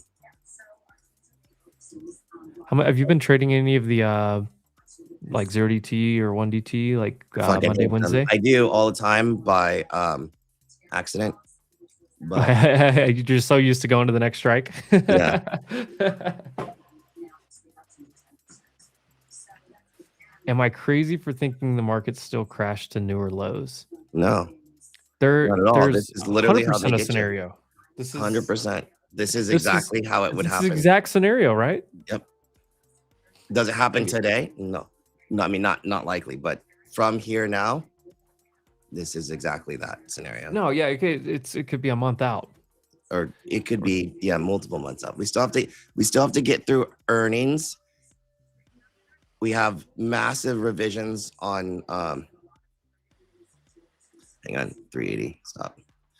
Massive revisions on NFP and GDP. I don't know if you realize, like, we're coming off of 4.4 GDP in Q3 2025. Q4 has already been revised down multiple times. We're going to get the final now. And then at the end of this month, end of April, we're going to get Q1 preliminary. Plus at the end of April, it'll be post peak earnings. Plus at the end of April, it's supposed to be Powell's last FOMC. I think it's 29th, April 29th. And I haven't heard a fucking peep out of Warsh, which is probably the most concerning thing, because this is that not weird? This is it, dude. That's what I'm saying. It's a really complicated scenario, and the fact that he hasn't like started to say shit is like, what the hell, dude? True Social from Trump, a big day for world peace. Iran wants it to happen. They've had enough. Likewise, so has everyone else. The United States of America will be helping with the traffic buildup in the Strait of Hormuz. No, wait, never mind. That one's from last night. Spy Nulo equal lows. Now Pete Hegseth is the one that just came out. Q's equal lows. Lagging.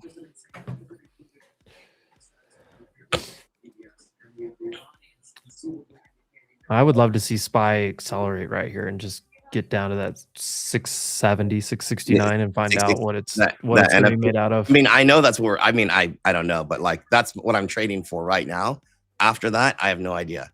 But I'm fairly positive that's where we're going to go right now. Yeah, Rumo's looking for a long here. I just don't see. I mean, I feel like we could fall another 100 points easy on NQ. You guys cleaning house on futures? Like it was just like an auto short out of the gate and just ride it? I shorted up here this morning. Do me a favor. Is it possible for you to not have a stop loss on a short? Yes. Well, this is why I can't trade futures the same. Like I trade options very differently than most people trade. It's like it's huge adjustment to futures. Crazy.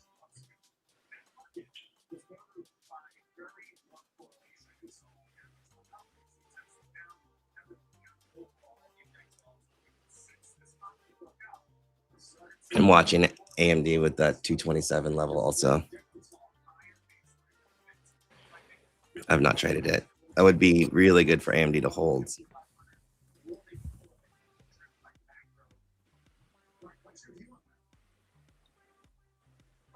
Can we get in now on SPY put? I mean,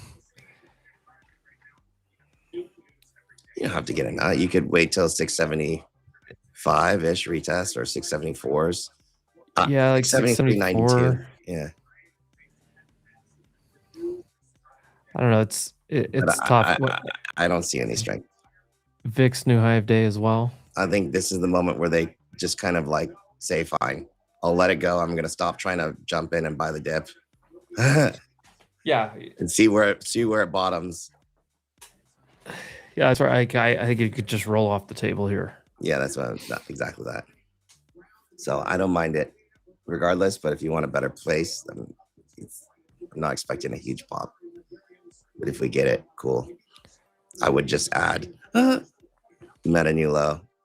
I'm double. As we say that. Oof. Tassie here now is it's about to breach prior day high.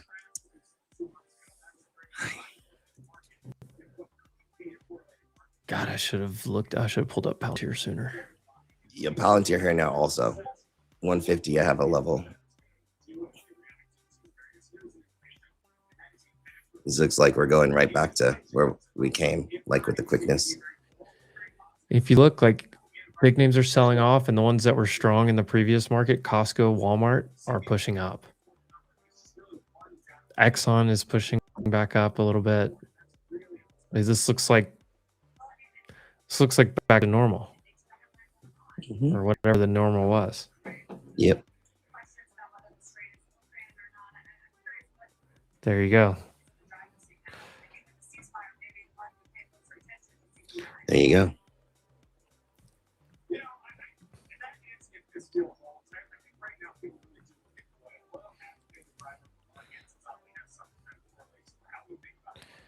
Like I said, I thought we could get down 100 points pretty quickly. We went down. Oh, here we are. That's already. Oh, 70. I'm printing. Look at my puts.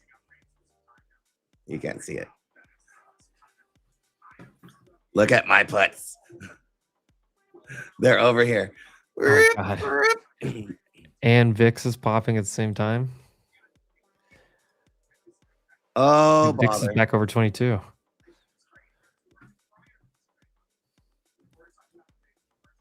We're accelerating.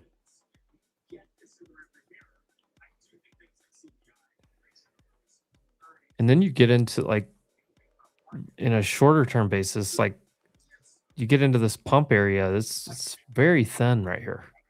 Yeah. Should have sent the Tesla put, but talking so much. Amazon or AMD at 227. This could be a pivot too. I'm not sure if it was gonna hold or break it, but we'll see. You gotta trim this.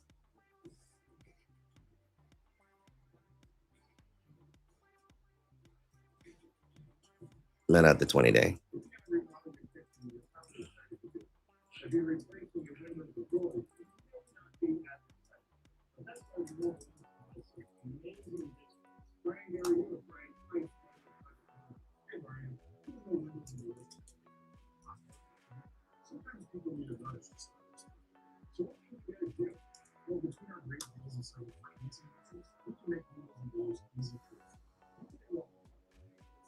Well, these SPY options move fast.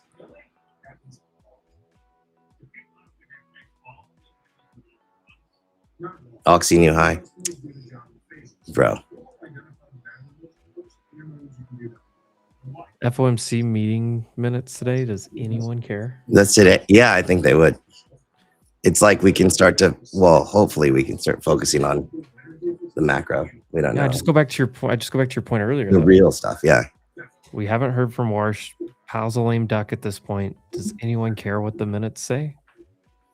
I mean, maybe. And no one really knows like what's the term I'm looking for? Nobody has any idea of what the effects of this is going to be in the data. So it's like a punt situation.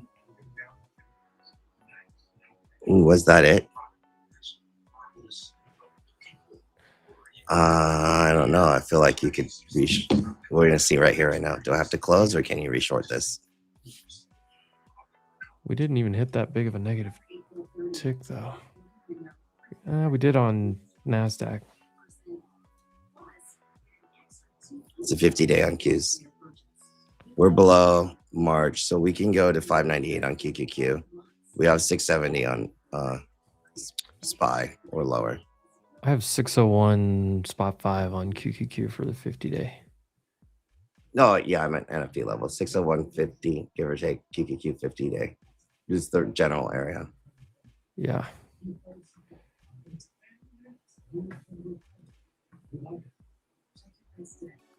I mean, if anything, I think we at least go back to the to back test the 200 day. I don't think you don't typically just gap through the 200 day and just run away from it completely. Mm-hmm. In the scenario that we're in. Yeah.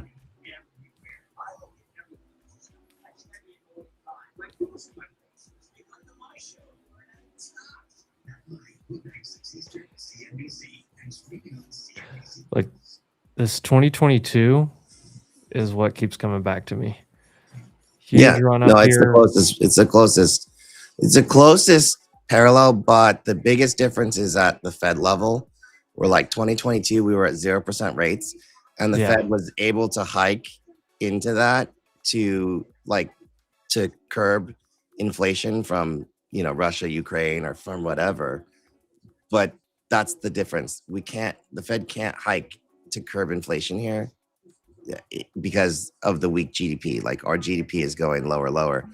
And then 2022, the revisions were also happening.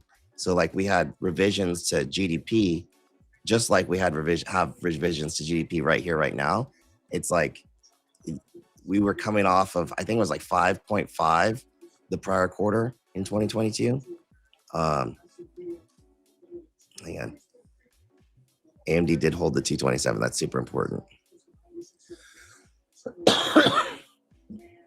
But then we had a negative GDP in Q1 of 2022, which is coming off of like epically high GDP. That is the same setup right now. And then they got it wrong, and they temporarily showed 2 negative quarters of GDP for Q1 and Q2, and then started. But the numbers, which were revised into that, but the numbers were like coming out better as those prior revisions were happening, which is exactly what's happening right now. So it's like, I don't know if we're at the end of 2022, like October's, or are we at the beginning of 2022? Still, like that's, I think, TBD. But the end of 2022 would be best case scenario. My issue is that from an index perspective, if we only had like a 6 or 7% drawdown for the year, like if you're going to call the bottom, I'm pretty sure that's the shallowest midterm election drawdown in like modern history. Yeah. Which would be wild. And when you have a very shallow to no drawdown on midterm years, it's like the next year is pretty weak or pretty choppy. So we'll see. It's AI was just starting, like it was just barely becoming a thing. Yeah, off the 50 on Qs is pretty. What did we say? 674 for retest on SPY. Yeah. So it's your 30-minute orb low. Your like opening drive is going to be a little bit more than that. What, 674.75? Yeah, almost 675. Which is back test of that. December.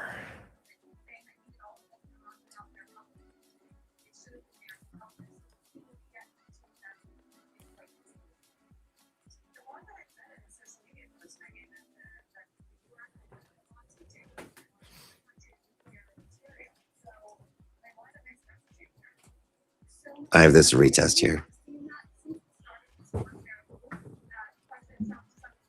A pretty high tick.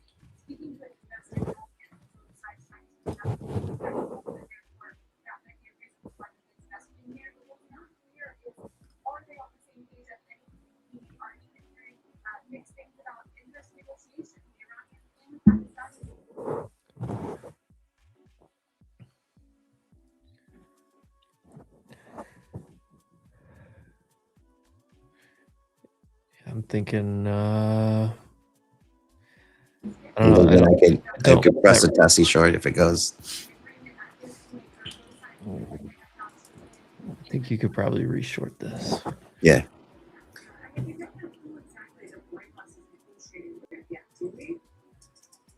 It may be one of those that it's like it needs 5-10 more minutes, but Apple's popping a little bit. CrowdStrike, no love right now. None. None. I just like this is gonna be rough to short this. New.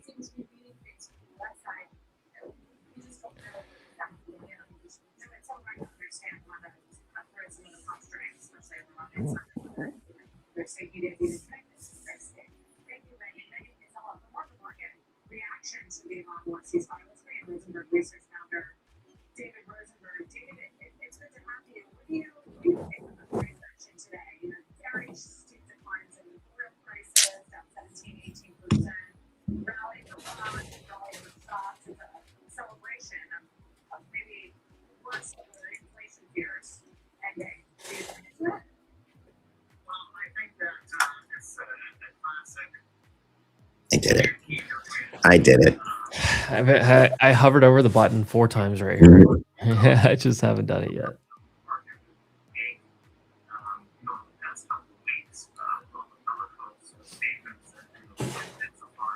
I did the testy as we go through daily range lows and prior day high.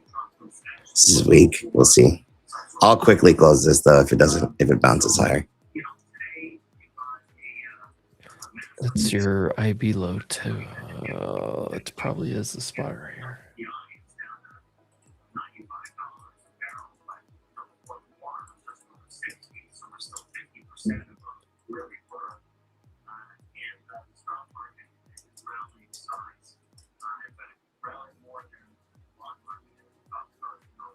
All right, holy shit, I finally got everything working on my other computer.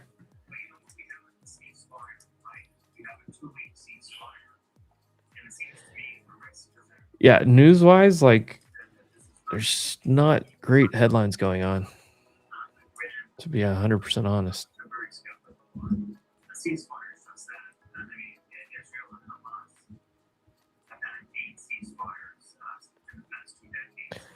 Just in, White House backs Israel, reiterating that Lebanon is not part of the ceasefire agreement.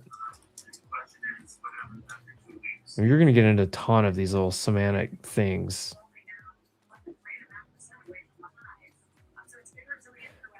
Basically, what you're looking for is the strait to be open, oil tankers to be moving through there, and the U.S. and Iran to actually diplomatically have some meetings in Islamabad and talk to each other.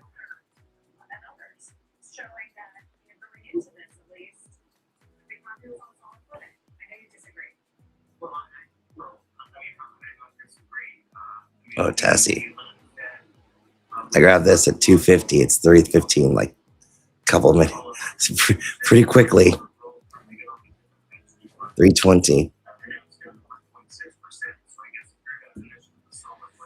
Tesla's about to go red, isn't it? Holy shit. I guess it did on the previous candle too, but I have to trim already. It's just too sketchy. I don't like doing it this way. This is more like futures trading. yeah, like you could have shorted on futures there at 42 on NQ and you're already up 30 points or whatever. Yeah.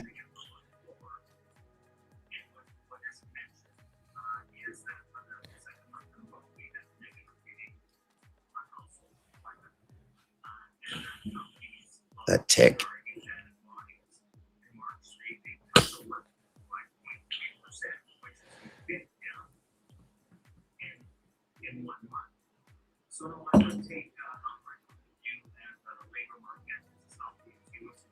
I see posts on Twitter that the strikes continue and Hormuz is still closed. I mean, I think it's everywhere.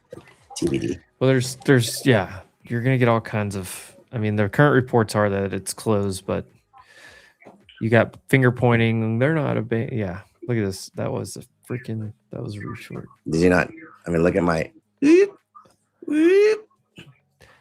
Simplistic. I This chased is like my P&L.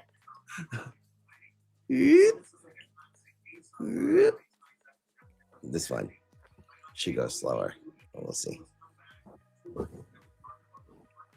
Oh my bother.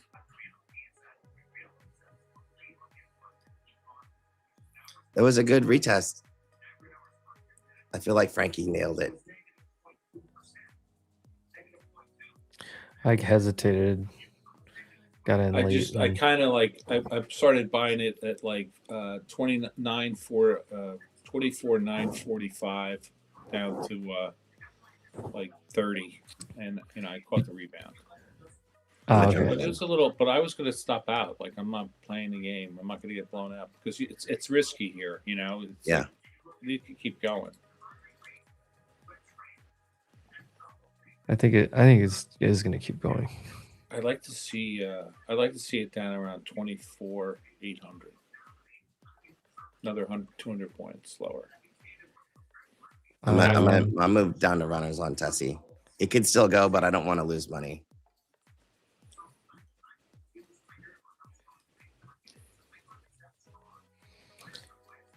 You can easily retest again, but I just got a pretty quick.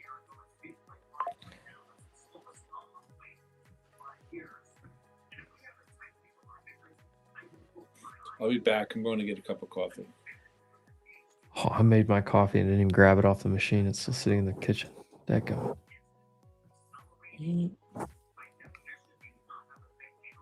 Palantir, dude, 145s. That's what I'm saying. Like, this was a sketchy setup for a lot of these things.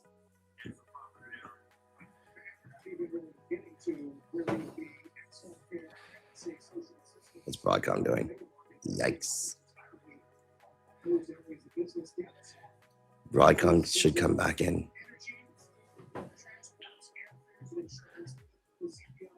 No, I like Broadcom overall, but dude, Broadcom you got that little news pump the other day. One so week, it's like one weekly candle in either direction will make that chart look completely different.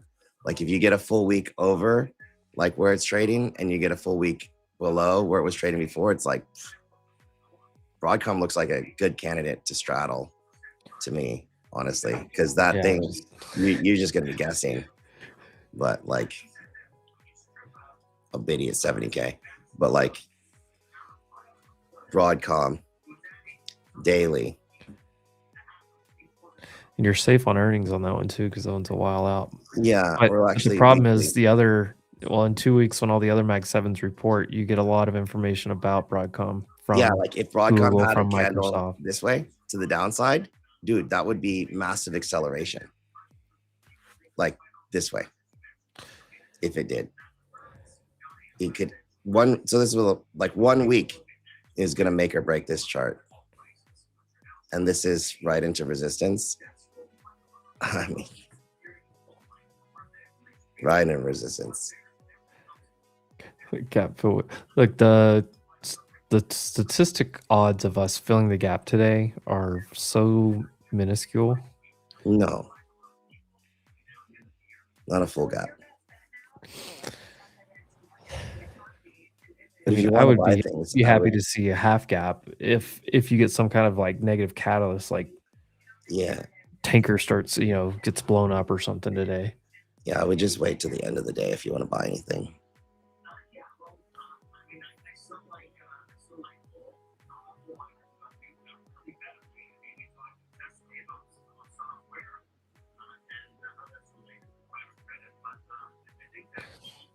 So this is why I didn't short it, because it's like, I think if you pop like a little bit harder, get an overextended tick, maybe. I mean, right now you're just rejecting a 5-minute 9. Yeah, simplistic view is why I trimmed. Same thing down to runners.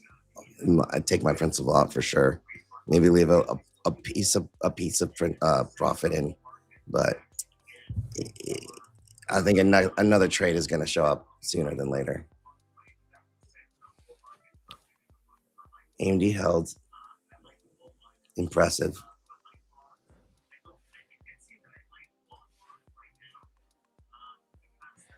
Ooh. Held exactly on a level at the low today. 227.30 is what I have. Yeah, that's the here. one. Prior all-time high. Yeah. prior all-time high, and it was, you know, kind of where we gapped up to It's on the that pivot. earnings last fall. Yep, the big one.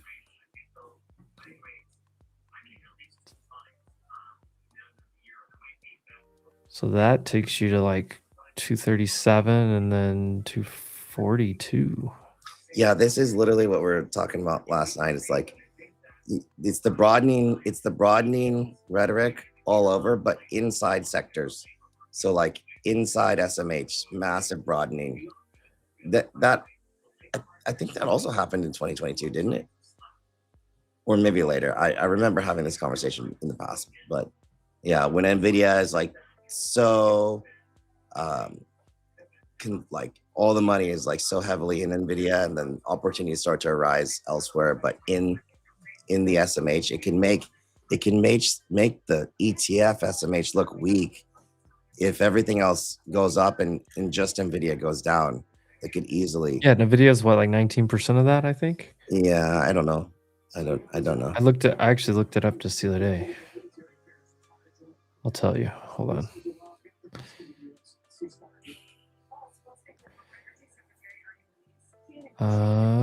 Where are you? There we go. Yeah, Nvidia 19.23%. Taiwan Semi's 11. I thought it would be a lot more actually. It's pretty good. Yeah, Taiwan Semi 11.5, Broadcom 8, Intel 5, AMD right at 5 as well. Intel 5. So there's your. Speaking of Intel, look at that thing. Relative strength. I think that's the strongest semi coming in and coming out across the board, like by far. We're coming into 60 already. Jesus. Disgusting. And I don't want to get the cart in front of the horse. Intel looks like it's going. Oh yeah, to new all-time highs, or not all-time highs, but 70. Yeah, like 68. Mm-hmm. I think that's fair, technically. It's what I have, like in very near term. Well, if it gets through like 58 on a weekly base, like you start to look for that previous double top. All right, what are we gonna do here? I got a feeling I'm gonna do a lot of watching. I mean, I'm looking at the tape within this. Yeah, the DOM.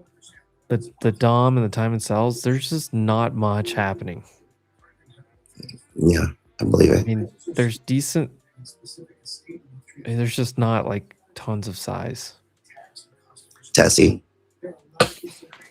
But the amount of people that chased this last night, dude, it was already going before we closed, and it was going heavy.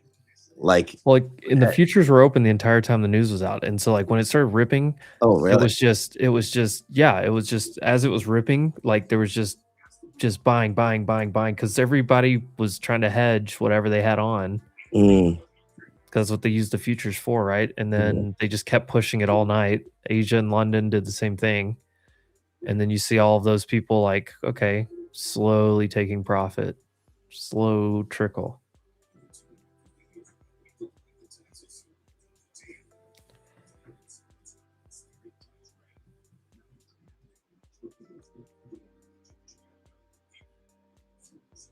Who are you holding? Boeing I had, I think it's like Boeing looks good, dude. GEV. Yeah, energy, a lot of energy still looks great. So they're gonna have to stock split GEV. But no, that's perfect. Energy, dude. Energy, what I have Eaton, GEV. I got a bunch of shit in this sector. PWR, dude, like yeah, well, all energy, of that. Energy in the grid's going to be a theme for the next 3 to 5 years. Yeah. So that's what I'm saying. Like, I feel like you're comfortably long there, right? No doubt. Because no matter what happens, that's paying you.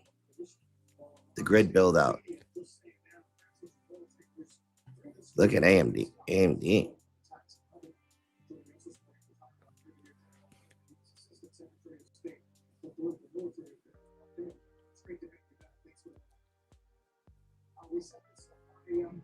Microsoft's slightly higher low.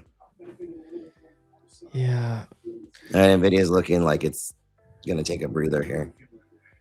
See what I'm looking. I'm putting these next to each other, going, okay, like Tesla, Microsoft, both no No real love here, while other things are trying to bounce. Yep. Apple looks kind of rough actually as well, even though it was relatively strong early. Look at Intel, AMD, massive strength. How's the lava rockets? Pretty good. Not bad at all. I think you stay long any space name until the SpaceX IPO, then you get out. Space Crew. You stay long space until that IPO hits, and then you Yeah. get out for 9 months. So Brady, Yo. Trying to alert these people on my Instagram that wanted to join in the chat. oh yeah, let's go. IGV pretty weak today too. Paper, you see this? Yeah, I do. 50-day rejection. Yep. That's actually kind of gross. Let's see if I can go live on YouTube, or not YouTube. What's it called? Instagram. You can try, but since it's vertical versus, or what's it called? Landscape versus, what's the other one? Portrait. I don't know if it'll let you. How to stream? I was trying to stream on Instagram.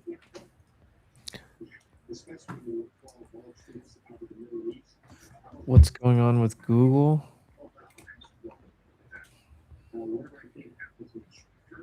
I mean, I don't know. Anything's going on with Google. I mean, Google's still one of your stronger Mag 7s for now.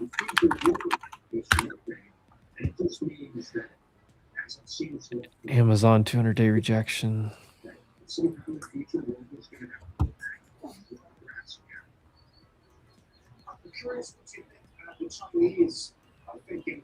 If Tesla goes any lower, it could fall apart. Yeah, it's already basically there. I mean, this is more like it would probably pop. I don't know. It's not extending, but I'm not seeing any strength at all. I am short Tessie from a trading perspective here now, but not heavy and trailing. Same with Meta, actually.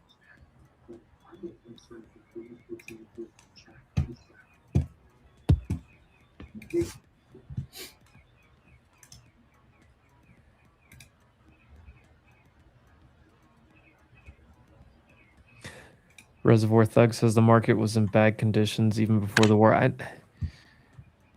mean, I don't know if I would phrase it as bad conditions, but it was like kind of already rolling over and in a reset. All we've done is basically come back to where we were pre-conflict.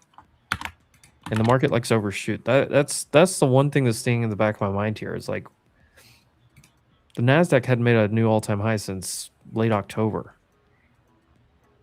And we were already trading down, like in this range that we're in right now, we were trading down here before the conflict. Conflict sent us lower. And all we've done is come right back into it.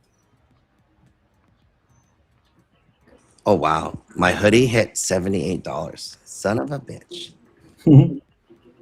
Didn't see that.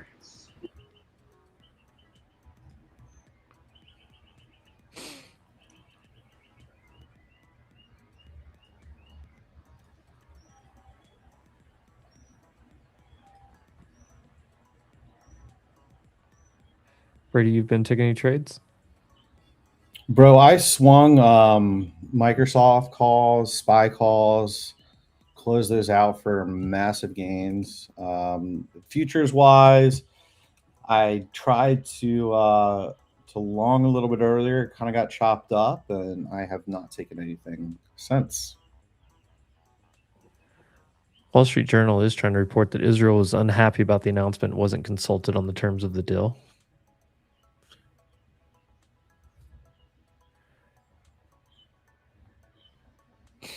I don't know. I feel like at some point today, you probably are going to get some type of headline. All right.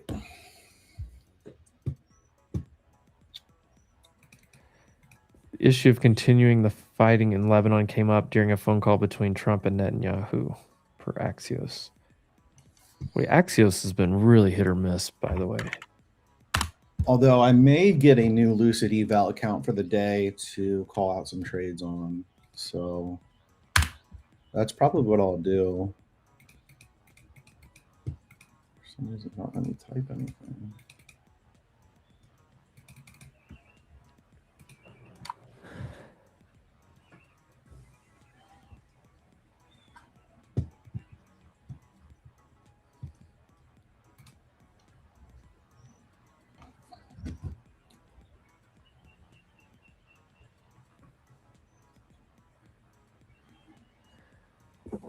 I don't know.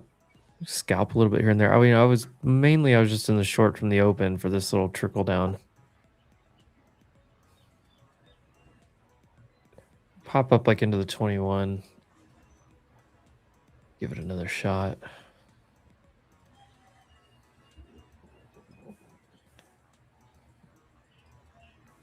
Sell 46. Might just be right here, yeah. I guess I can go live on. Oh, Jesus.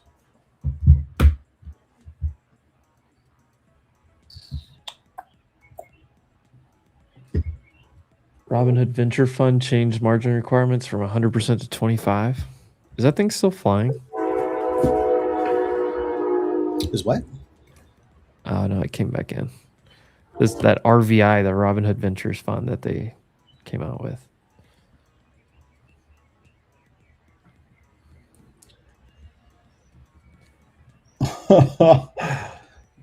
Everyone go follow me on Instagram. I need 1,000 followers apparently to go live.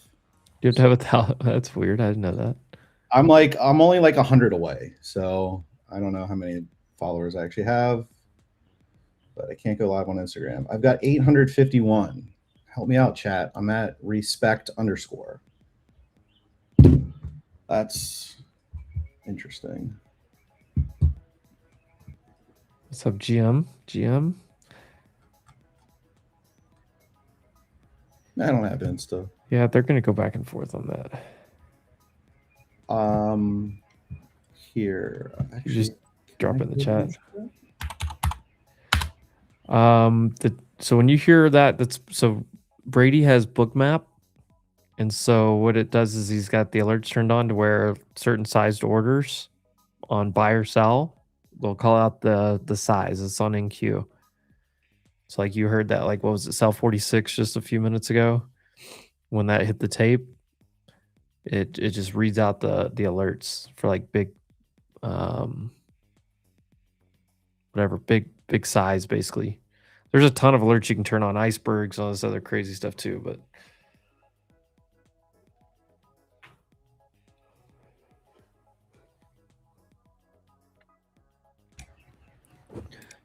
it might be a long day of chart watching for me unless this starts. Yeah, the Stephen Hawking Bookmap Live.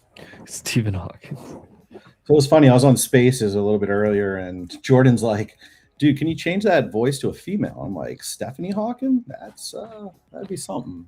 But no, I can't. Bookmap, we got 511 orders up at 25,050, 25,060, another 500. So we got about looks like this price is 1,000 orders floating above us. Oh. Yeah, I see that. I saw those on the DOM. What is that? 600 or so sitting in one spot. 050s. And I'm going to take my screen share off if you want to pop Yeah, I it got up. it. There's Sally. A lot of times those big orders, like the price will just run away from it. Because anybody that was going to long right here is like, wow, I'm not going to long into 1,000 orders.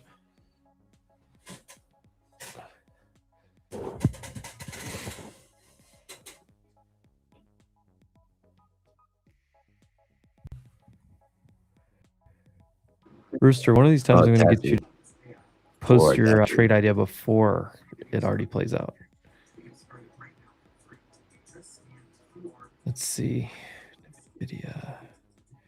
Microsoft maybe Yeah, double but bottom for with the lows. The now. Instagram is respect underscore on Instagram. I tried to type it in the chat, but I don't think it worked right. Go to you'd have to go to actual YouTube. I did. And I noticed the delay, and you're talking about book maps, so I didn't hear everything you were talking about. Oh. But yeah, it's just respect underscore.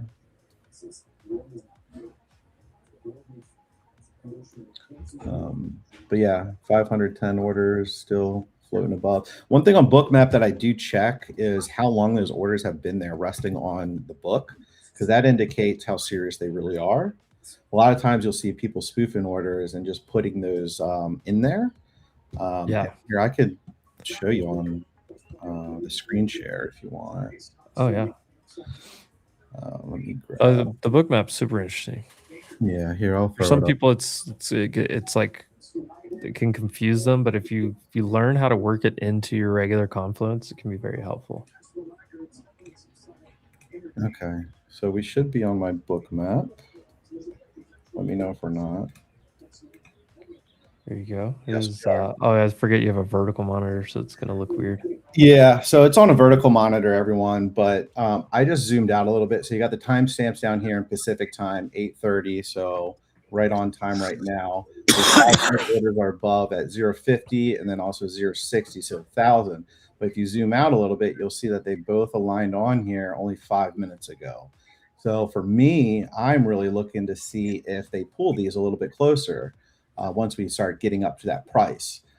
It acts as a magnet, but again, we'll see how serious they really are. And if you zoom out, you'll start to see some of these kind of break up right here and right there. They're pulling orders off the book. You can see right here, they pulled these and then lowered their orders down here. These 76 were up here at 70. Now they're down here at 65. So a couple things that I usually look for in Bookmap. I don't use it as a direct to, all right, I'm going to put orders up at 0.50. If I was already in a trade, that's what I would look to get out at as extra confluence, and vice versa. If I'm shorting, I'm looking to get out down here. I don't look at Bookmap to get into trades. I look at it to get out of trades and to manage my risk. Yeah, I look at it for targets a lot more than anything. So, and then you can see the cumulative volume delta. So volume positive right now it is for the time being, it just flips. But then when you zoom out more, you can see how it changes from the time. It's flipping. It's trying to get all the data in there. And you can see those 500 orders just pulled above. So there's still 500 at 0.50, but no more above at 62. So we can see this in live time if those get filled up here or not. Yeah, like I'm looking at the DOM right now, and I can see them sitting there at 0.50, 511 total orders sitting right there. So we still have a lot of buyers right here, like cumulative volume delta, more buyers than sellers. So let's just push up to here and test this.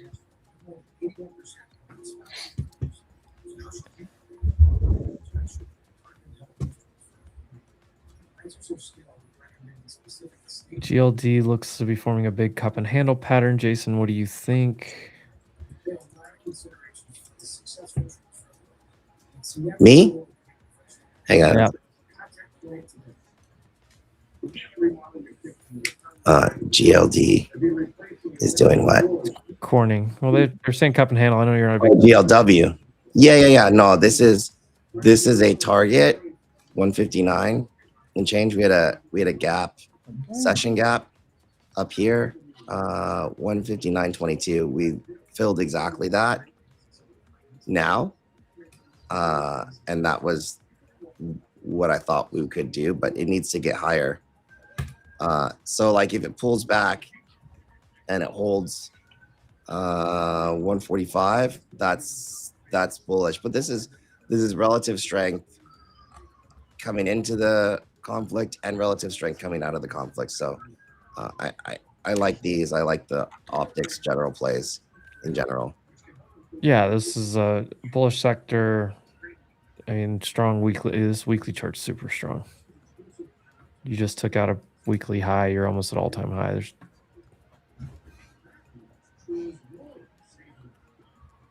I'd like to see like a overextended tick here into 50 where these guys are sitting. Oh, they pulled the order?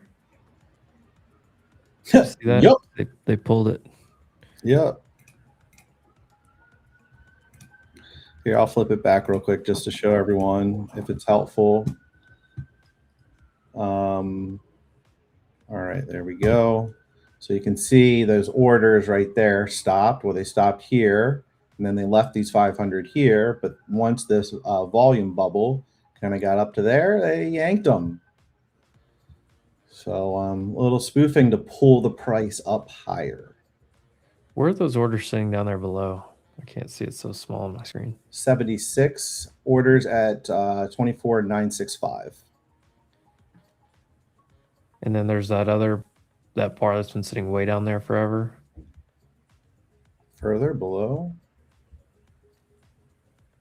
900. Or is that 96? Is that 965? That bar right there? This is 962. It's vertical. It's hard to see on the screen. Yep. What That's about 962?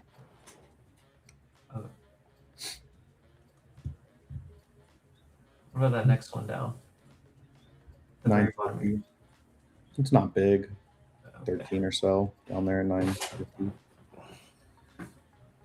But for me, I would be looking for longs at least to tap up on VWAP. So again, this is how you kind of use Bookmap and then your other tools in conjuncture to form your confluence and your bias. Broadcom's just trending up right now, by the way. Tesla, Yeah, absolutely. Some days orders get pulled more often than others. And then sometimes you'll hear it say, buy 500. I think Emp and I were on one time and there's 1,000 filled. Yeah, and it got filled like in two different. It was like 850 and like 170 or something. Yeah, like it was on nutty. The time it sells because they couldn't fill 1,000 in one spot. Yeah, I mean, you have to have buyers and sellers on both sides of it. So, are there enough orders right there to fill at that price? So that's why they stack them. You'll see a lot of stacking orders, and you'll see people like Rizza that says, I'm going in with 5 clips. So he's just spamming 5 on the bid, 5, 10, 15, 20, 25, 30, all the way down. Buy 35. And sometimes you'll actually see that on Bookmap. You'll just start to see it layering in those different colors. And you'll start to see some consistency. Those are likely firms. Part of me wants to short this thing here. SPY's kind of breaking the downtrend here. Oh.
My gut says to try to fade this.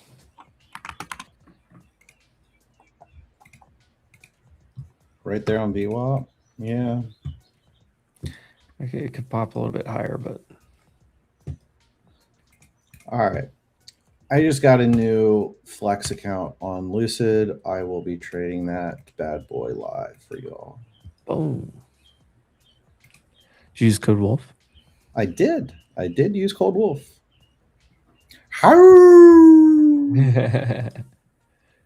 Did Dude, I gotta get more sounds on my soundboard. No, you just need me. Okay, that's fair. My favorite one of all time was Jason used to have it on his, and it was that I came in like a wrecking ball. Dude, I would just die. Miley Cyrus. Bro, my office got broken into yesterday or over the weekend, I guess. Whoa, They where'd stole all that? all my camera gear, dude. All the recording shit. Like, so like Roadcaster gone, cameras gone. Like just I'm it's Damn. very lame. So I'm gonna be stuck Was at it- HQ2 for a minute. Was it a small guy? Because like I saw the window broken out. It looked like a small entry. Dude, there's a lot. You'd have to go into the server. They cut the power to the building before they broke in. Oh, this is a full-on operation. Yeah, it's very wild, dude. Very wild. I mean, they didn't take any big stuff. We had like 3 offices in there. No monitors gone. And there were monitors like sitting like on the floor, like Try to short against 50 right here. probably 10, 20 grand worth of gear just chilling. They took maybe like, I don't know. I think they probably took about 10 grand total of what they could have taken, maybe a little bit less, but there was another 20 plus thousand worth of gear they could have taken and they didn't. It was very much like smash and grab, dude. Like file cabinets like literally thrown across the room while testing new lows. Ay.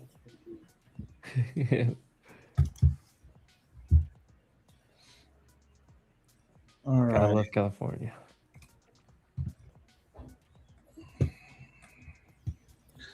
All right, I'm going to jump in. I think along. I got a little short starter here, and maybe add a little bit more at VWAP, but this thing may go back to 100. Yeah, look at ES on the 5 minutes, reclaiming the 9 and 21. Yeah, first touch of the 21 though, like even though you can pop through it sometimes, I mean you did get a pullback there exactly to the 9, but all right, I'm taking how much drawdown do I have in this?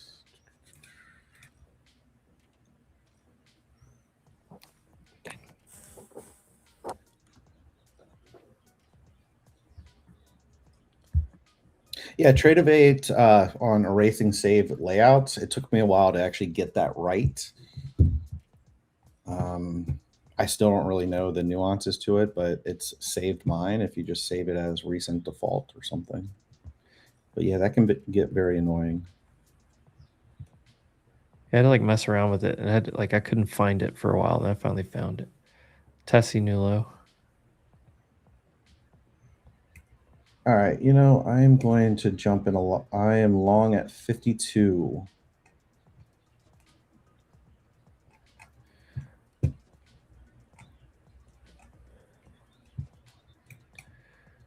This is great. I'm short. I'm short at 50.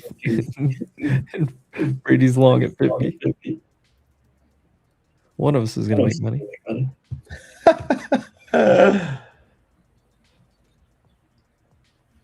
The reason I'm long, I'm looking at Qs on the 10-minute. It's the 9 EMA is pushing up. The 1 minute 14 SMA, which I love, is pushing bullish. I think we're going to see some liquidity bands above us, and we've got VWAP above us. That is my bias. This one doesn't work. I'm gonna do another one at I'll do it at 95 again. All right, that echo should be gone, Emp.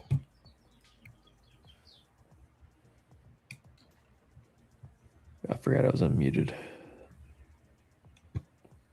It was on my end. I fixed it. Oh, Mr. Fix It. All right, I'm going to add one and trim one at 60. Oh, shit, I added 2. Sell 25.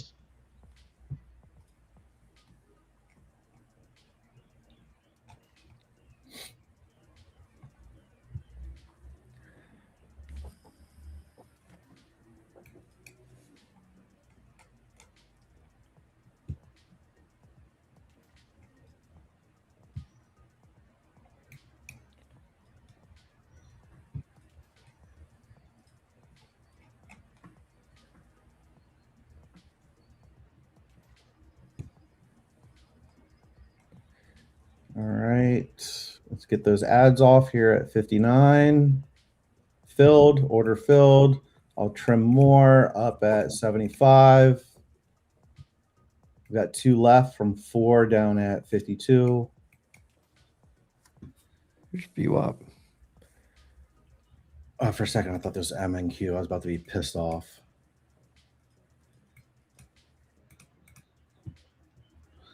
Stops are at 56, right below this 1 minute candle body. Actually, I'm going to slide it down a little bit and get it underneath the 10-minute candle body. So if that 10-minute candle flips red, I'm out. Testing VWAP right here. I'll take one off at 74, and then I am pushing the other one. Actually, I'm going to hold that one. For I just added and put my risk 81. Sir, if we both make money, that would be fire. Crazier things have happened. That's true. It's highly probable.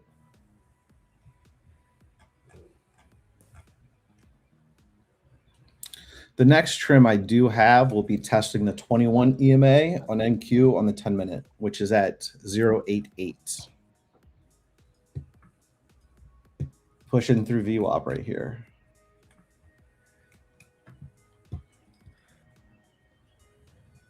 Here we go. We got orders up at 100. Yeah, if I stop out of this at 80, I'm gonna reshort 95 to 100. Yeah, it's pretty thin above that. There's really nothing above us on there that's significant, in my opinion.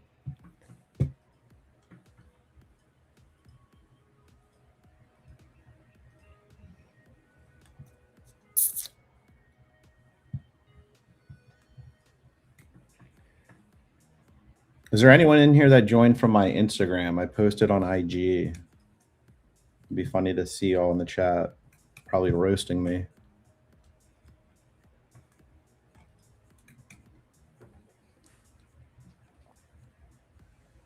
Pretty strong candle on Qs on the 10-minute.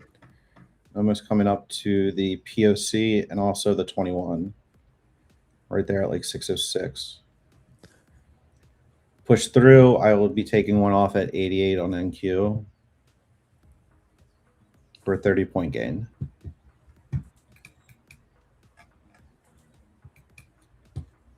And this is all on the new eval account I just got.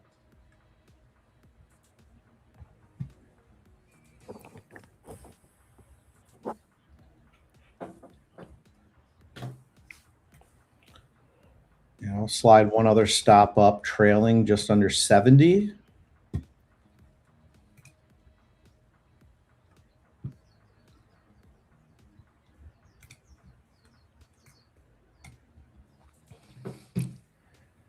Actually, it's 66. I'm still in this trade by 2 points. All right, I'll probably get taken out at 66 in profit.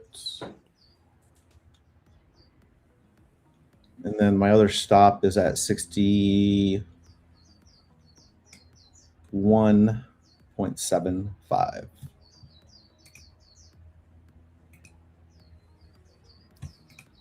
It was not a horrible short idea.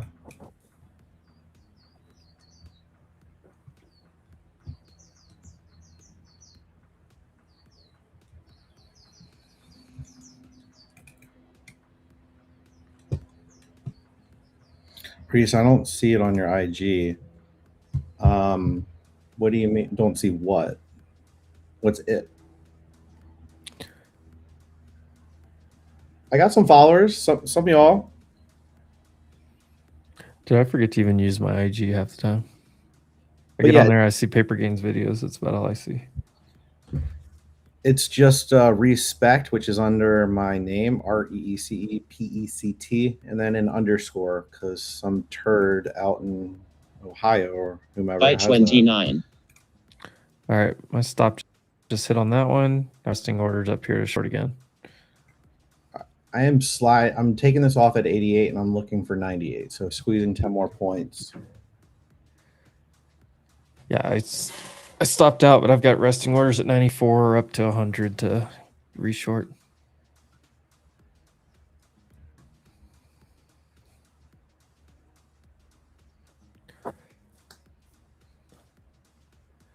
Come on, pop up there. Oh no. How do I do full screen on this? There's view. I need to get better at my streaming technology. We do this. We do this every day. Paper Gains isn't live on YouTube every single day, but the cool thing about this technology is we can send this to multiple places. I'm live right here on the Wolf Trading YouTube channel every morning. And by every morning, I mean market open to market close. Oh, Jarrett, thank you for confirming. So I tried to go live on Instagram and I don't have 1,000 followers because I'm a scrub daddy under like 900 and I can't go live because of it, which is why I asked folks to follow me on here, give me a little boost. But I just posted a link in my stories.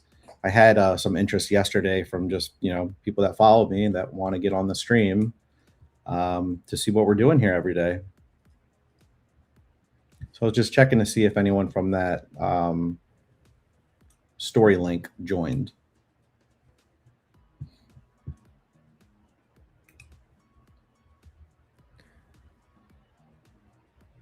Come on, pop it up one time. Thanks, Jared. You the man.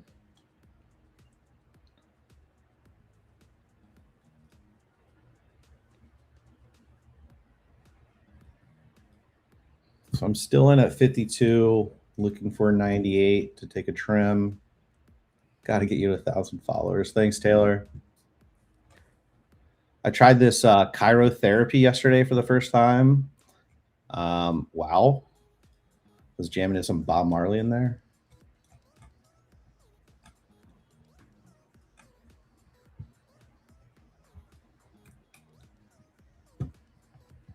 About to hit the NFP on SPY. We're about to crack through this 21 and snag my TP.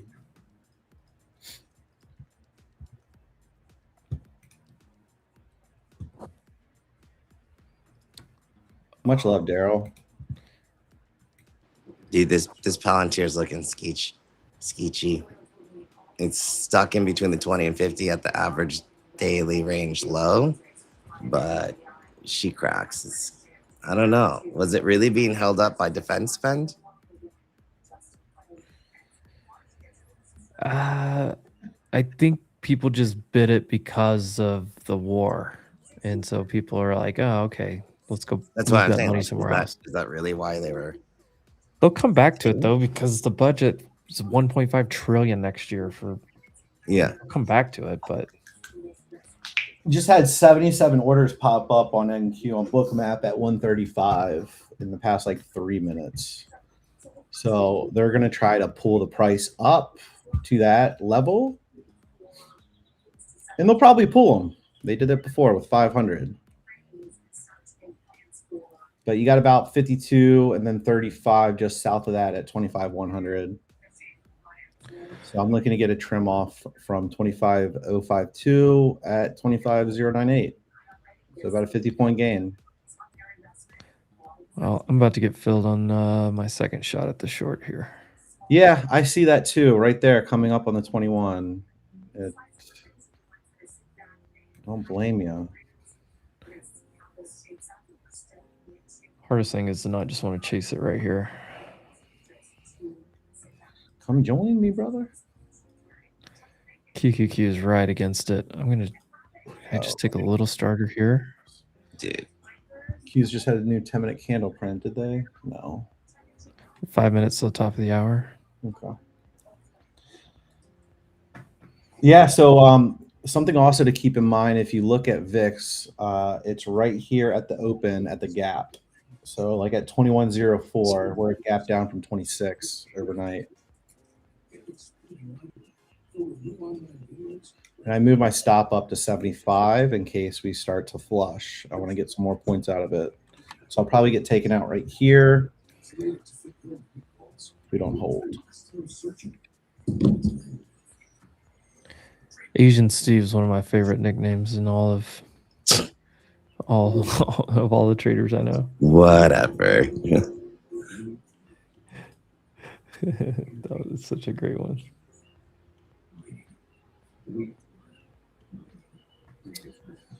Today is not a day for options either. in my opinion. Not to hold them. Yeah. Like maybe you could get like a 0 day out like Nvidia. Like it got pretty beaten down. I think you just gotta know what to trade. I've gotten a couple doubles already today. Hey, nice. Yeah, it's very selective. Yeah. No FAFO. Don't fuck around and find out. The NFP's right here. Should I just go ahead and fill again? Long, baby, long. Long John Silvers. I'm kidding. Don't You listen. get this hourly close into lunch. Maybe it'll wake up and fill some more of my orders. I took starters here again. 84.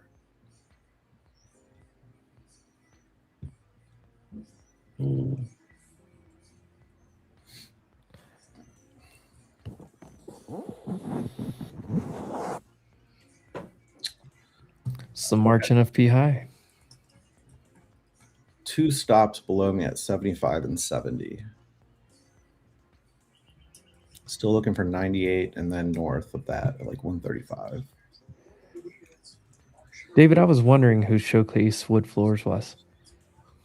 I was like, this random company account just likes my trading posts. Oh, Showcase Wood. You follow me too. Yeah, that's I didn't know that was my man David. Yeah. No, you're active on my IG. I see that. I'll give you a follow back, bro. Tomorrow we do have This Core is a short BC. rip. This looks good for you. Yeah, no, I wanted to pop so I could get a few more fills here, but Ah. I'm trying to be patient because like I don't want to fill full position here and then it go, shoot up 20 points. Like it did earlier.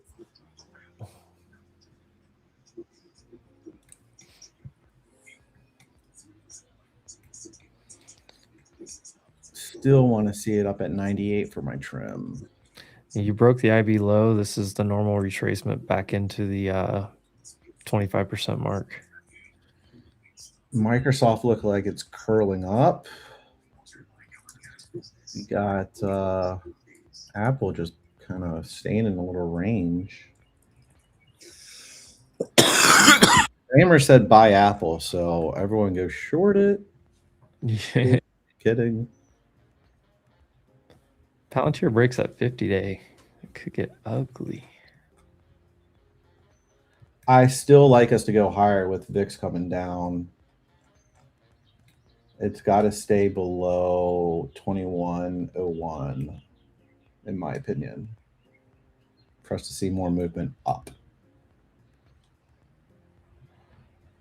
AMD strong.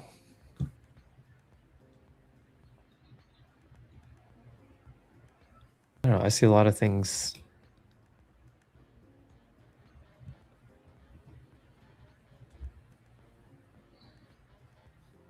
Jason, what did you do with your Iron Condor? I took the put side down. Took profit on the put side, and then I'll just let the call side kind of chill here. I have them short 675 calls, so no big deal. Let it play. Chat's asking. All right. Oh, there you go, Tommy. Ryan. I just got stopped on one. $450 gain.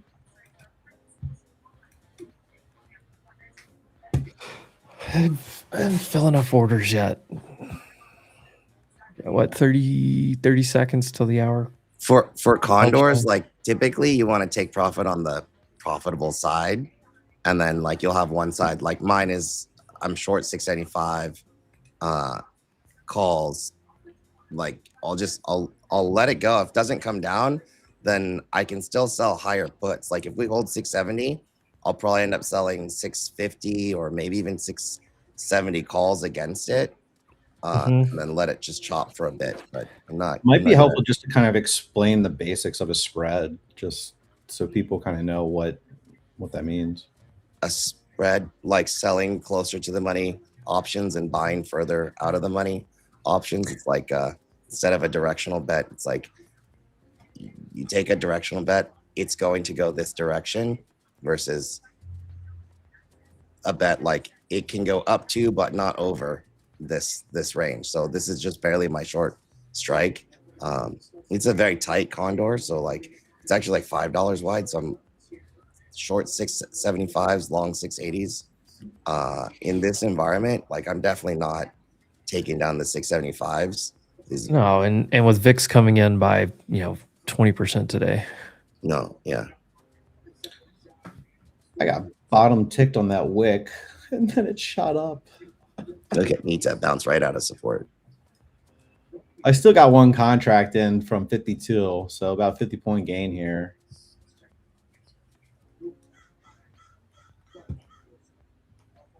Still looking to crack that hundreds though. There we go. You got filled? Yep.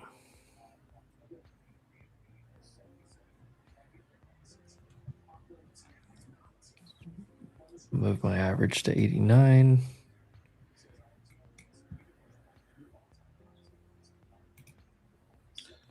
There's only so far we can see. Looks like oil is dumping. It's going to lose it.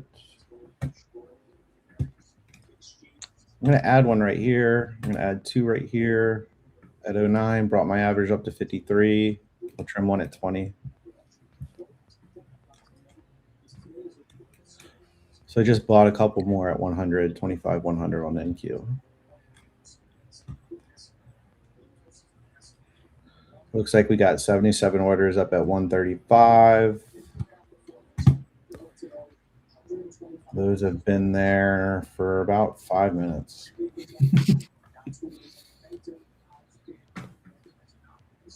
No, 15 minutes.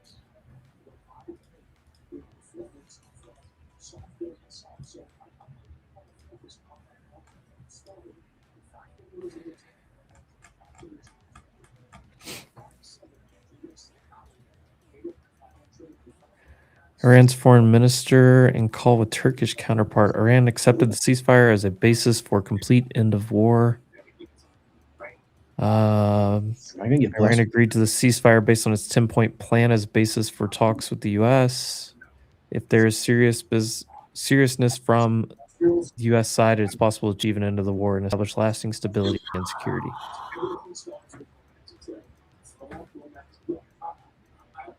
Come on, let's go. Push it. Push it to the limit.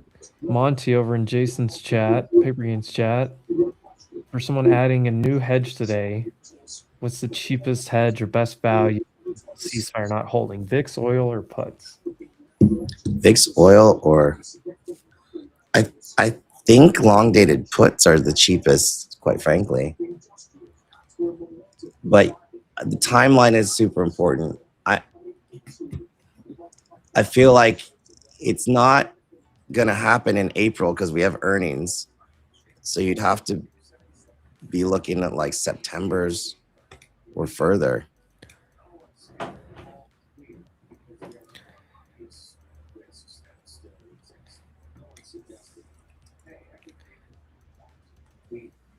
right, we're 15 points above that ad. I raised my stops.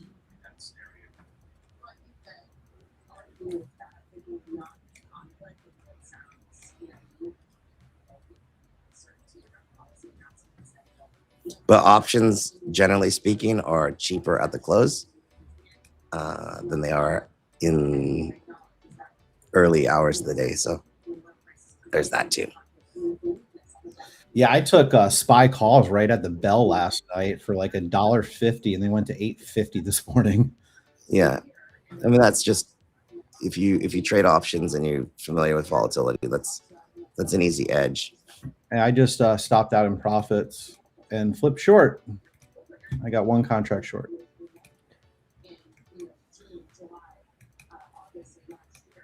So we're up 1,900 on this eval so far. There you go. So let's make it going down. And I'm probably early, but I'm short. I'm short right here at 92 average. Just one contract, and I'm going to put my stop actually above 110 at 112. We're going to run it tight. I do not want it to reclaim and hold this like 95 area though. Yeah, I mean, that would be a no-go for me. It looks like it's going to do that. I might just cut it.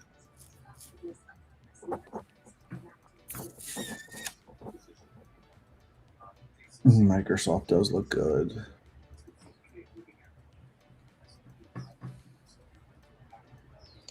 What's up, June? June. All 60-point long. Nice long. Seeing a lot of familiar faces I remember from School of Gains and all the different paper gains stuff. Let's go. All right. There's your NFP's paper. Is this it? On Q's, this is one of them, yeah. Spy. No, Spy. No, I don't have one here. December and November. I have both. Oh, hold on. Let me, you know what? Let me update. All right. You could be right. I think you're right. So like yeah. You're right. November You're right. was You're up right. Yeah. below yesterday. 35. Yep. Here's the high.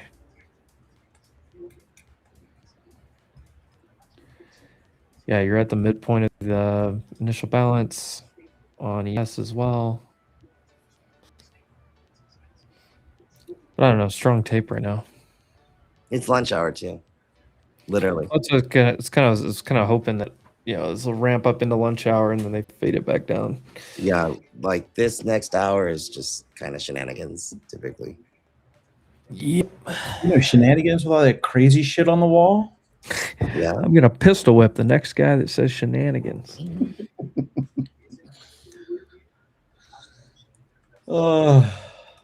Congrats on that long, June. Whoop.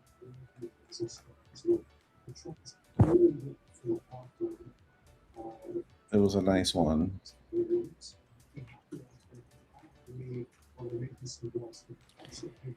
Hey, Farva. I don't want a large Farvo. All right, I'm going to add liter of cola here at 98. I trim one at 85, and then Q. So did we confirm Israel actually broke the ceasefire? I don't know that they broke it because they're like contesting that wasn't part of it.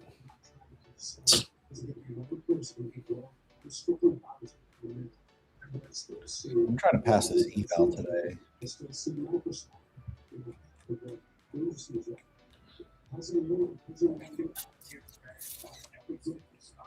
All right.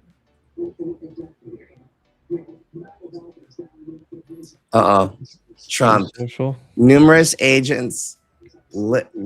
agreements, lists, and letters are being sent out by people that have absolutely nothing to do with the USA and Iran negotiations. In many cases, there are total fraudsters, charlatans, and worse. They will be rapidly exposed after our federal investigations is completed. There's only one group of meaningful, quote unquote, points that are acceptable to the United States, and we will be discussing them behind closed doors during these negotiations. These are the points that are the basis on which we agreed to a ceasefire. It is something that is reasonable and can easily be dispensed with. It's very much like fake news CNN last night headlining a source, quote unquote, that had no power or authority to write a letter claiming great authority. President Donald J. Trump. Wow.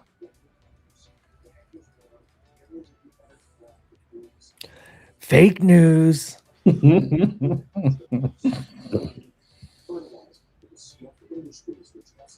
But I watch a lot of you, and you are always fake news. Should be in jail.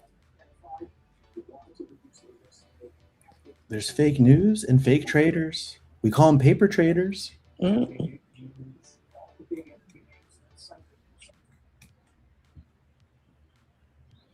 All right, we're below the 14 SMA on the 1 minute. NQ would like to see us go down. I've got a trim at 85, still short from 98. I got 5 contracts.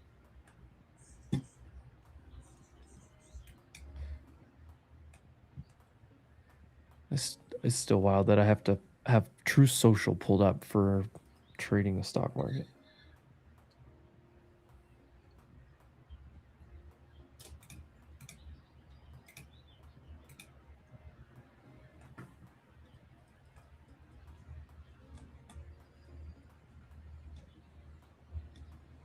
There's only so far we can say. Sell 27.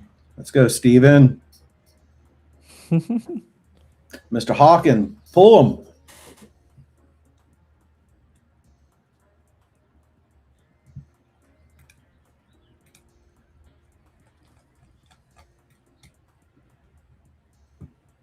The source is not the source.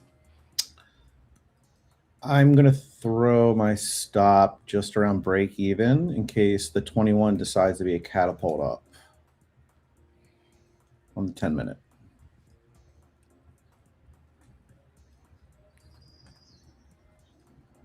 I'm seeing that right now. SPX may want to go to 6,800 by the end of the day. That'd be wild. There he goes. Meta long. Flip it, flip it. Philadelphia. All right, I just stopped out right there, like 2 points in profit. Not worth it. I see this 21 pushing us up. So guess what? I might just kangaroo jack on up. Oh, Meta. All right, I'm long. 101. I'm looking for just a little pop now. Why is Meta up 5% out of nowhere? 21 can jump us.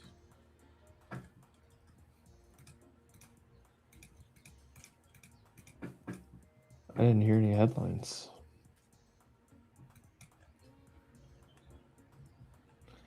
Meta launches Muse Spark, its first AI model from the Biller.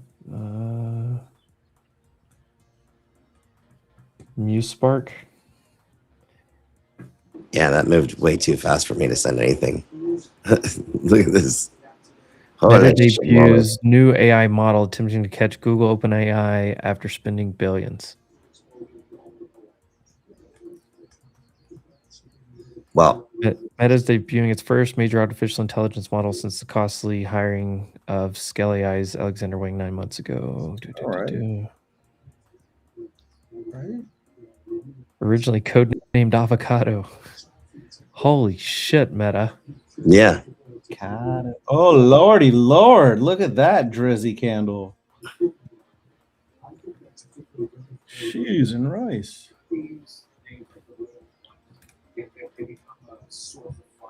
Well, let me throw a wrench in my short for a second. But is Google or Microsoft or anybody else getting hit on this? No. Where's this money coming from? The Saudis.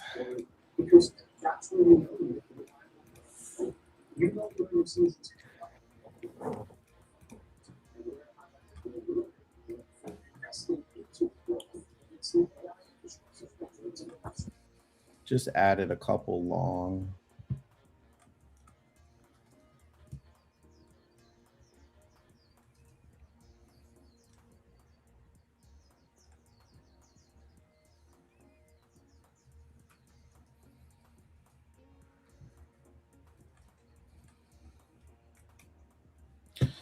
There's only so far we can say.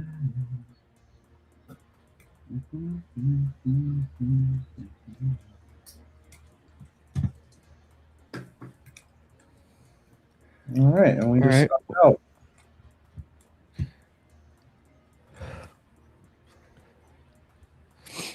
All right, let's make some money back. Come on.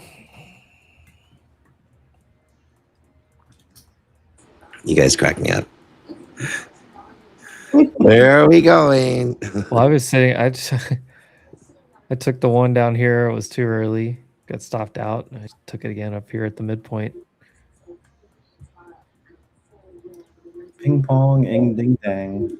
I mean, look at QQQ. Right back under the NFP for March. 606.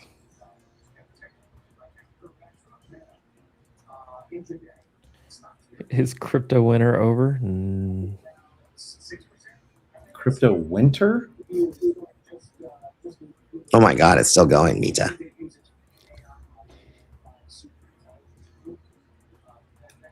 These 610 calls, man, this is disgusting. Literally like $2 to $10 right now. Gosh. Gee.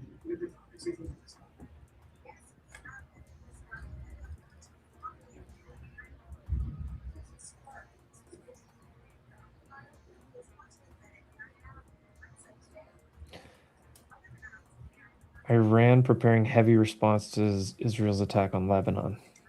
Oh boy.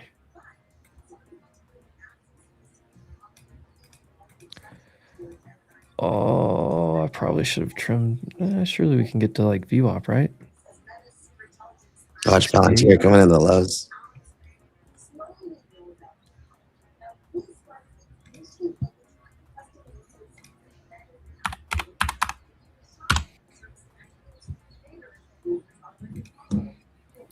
Go ahead and drop my stop down. Tessie coming in the lows too, dude.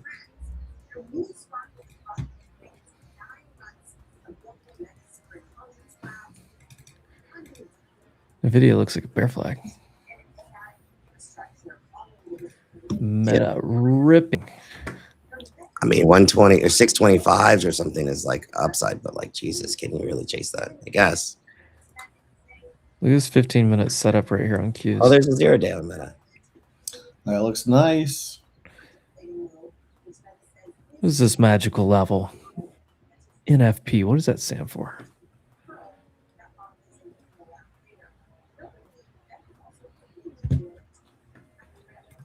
I didn't even think about that. You could have done 0. I'm not trying to do 0 days right now like crazy.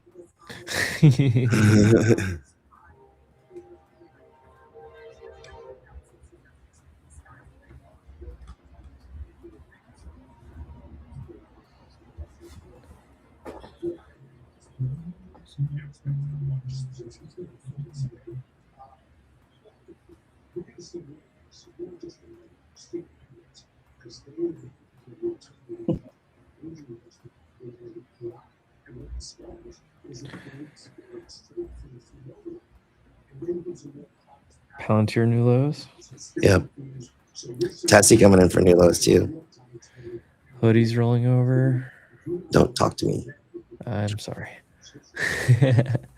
Yeah, Palantir just broke. It's breaking the 50-day right now. Yeah, it's in a. It could be in a. It could be in a massive squeeze, dude. I know it's beyond what it typically trades, but like, it's setting up for a squeezer. Hey, look at this Nvidia try to roll over right here. Dude, these Meta 610 calls for yesterday or for tomorrow are like, dude, what the fuck? What's a 620 for today? 0 day. Oh God. $1.50. It's within range. Oh my God, it's still going. Well within range. I don't need to do it right now.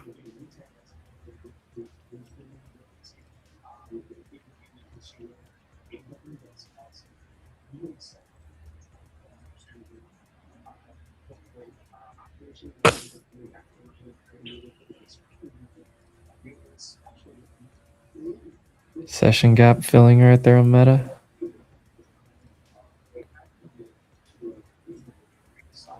Daily close gap next, 615. That is a crazy candle. Meta wasn't doing that. I feel like the market would be rolling over hard right here. IWM just had a huge volume sell.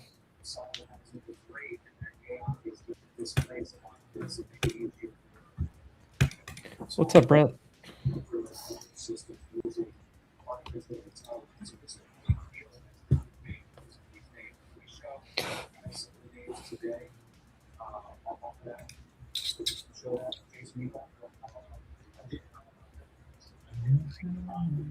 Keep getting alerts on Tessie.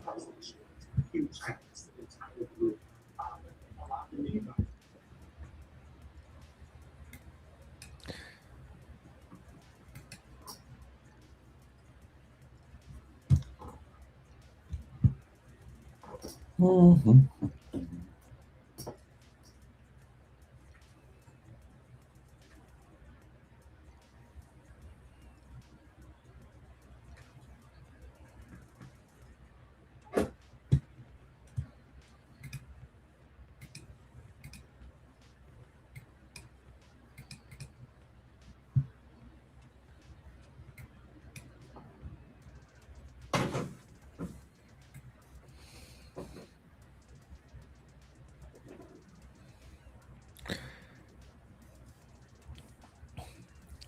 Iran, we're preparing for heavy response to Israel's attacks on Lebanon. Yeah, I think I read that one like 5-10 minutes ago. How much missiles do they have? Air defenses activated in Tehran. Ceasefire seems to be going well.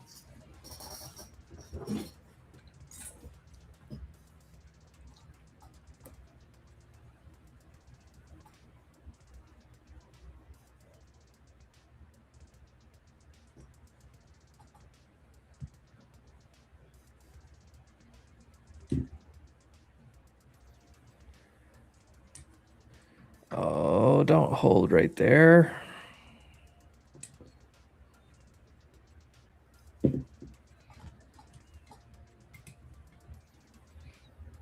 This is where that dangerous little guy on your shoulder says, add. No. Your risk manager? My risk man. Oh. Who's texting? Jason Paper Gains. Add more, BB. Stop texting me, Jason. Are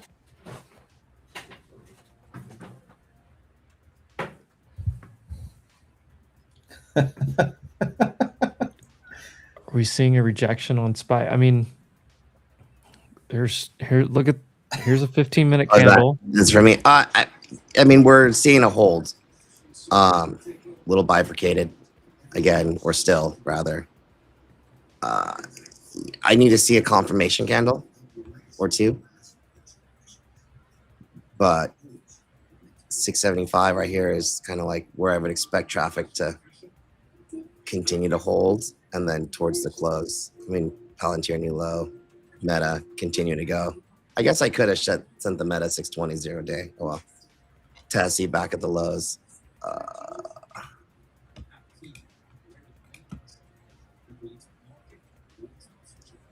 I think this is also the 50-day SMA on SPY as well. So we're retesting. Oh yeah. Right here. Right now.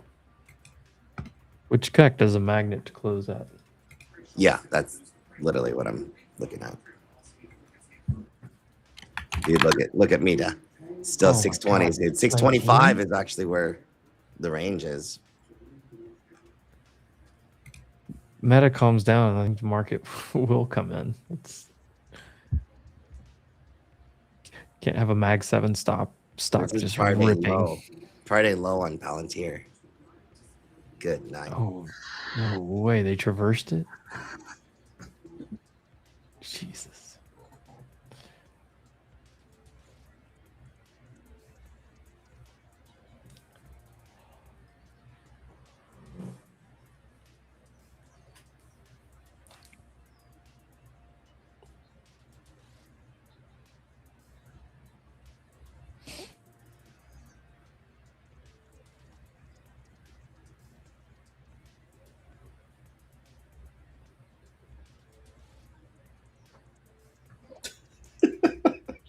This meta's crazy.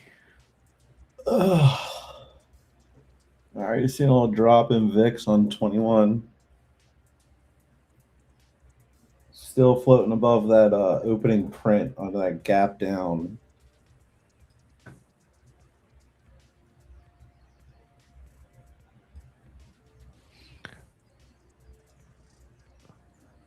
All right. I think we're about to fall back down, but MITK breaking out of its flag to the upside. This is a stock talk name.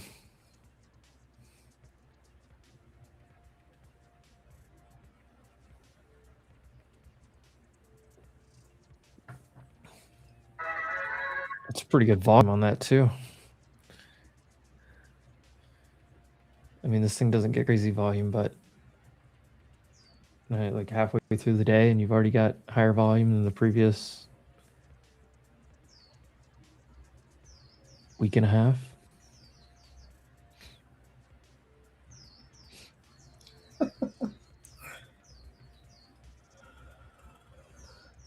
God, Meta is... That's what I was going to say. Like, this thing probably goes back to 22, 25, 27. It's getting kind of crazy at this point. It's a full extension of the IB range from this morning.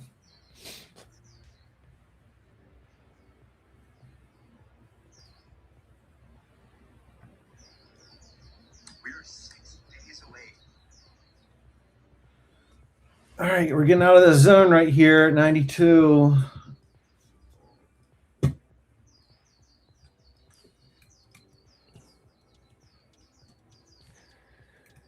Yeah, right back to my average.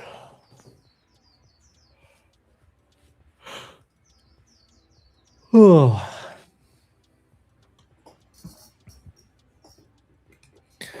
Microsoft AI voice command needs more work per semaphore. Jod, did you get in those, or did you just see that Meta contract run 25K%?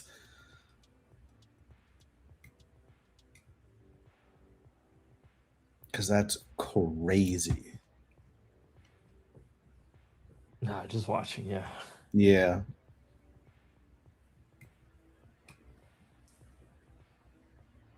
I stole it. Yeah, I actually had this conversation not too long ago. I was talking to some AI guys. I think can't remember who all it was. Some of the guys that hang out on Amit's stream and stuff. And I was asking, I was like, you just have this arms race, and like it seems like everyone says, you know, Claude is maybe the best one right now. ChatGPT is still good, whatever. I was like, nobody ever talks about. I know Llama is like open source, but I was like, you haven't heard anything from Meta on AI in a while. Here we go. I agree. I think this is a pretty big headline. Oh my God, Palantir is about to go. It's red on the day.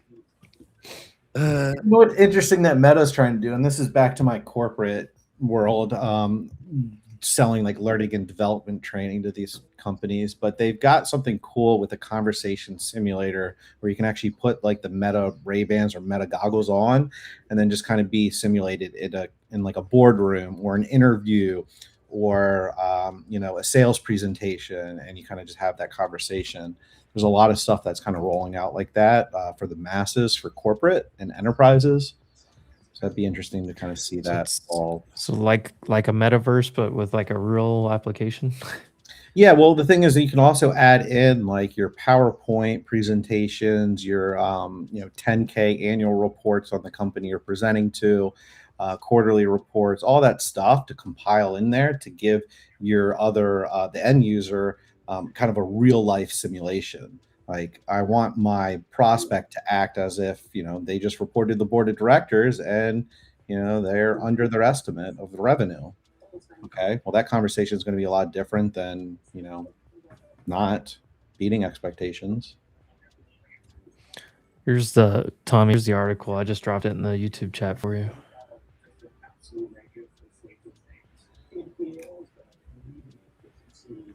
Codename Avocado is probably my favorite part of this whole thing. There's a sweet new surfboard from Firewire called the Extracado, which I really like. Yeah, Rob Machado just released it. Oh, look at this pant. Pop up and take me out. Just a little okay. bump. 2 small losses I can handle. Oh man, do I want to find some options? Dude. That is so wild, bro.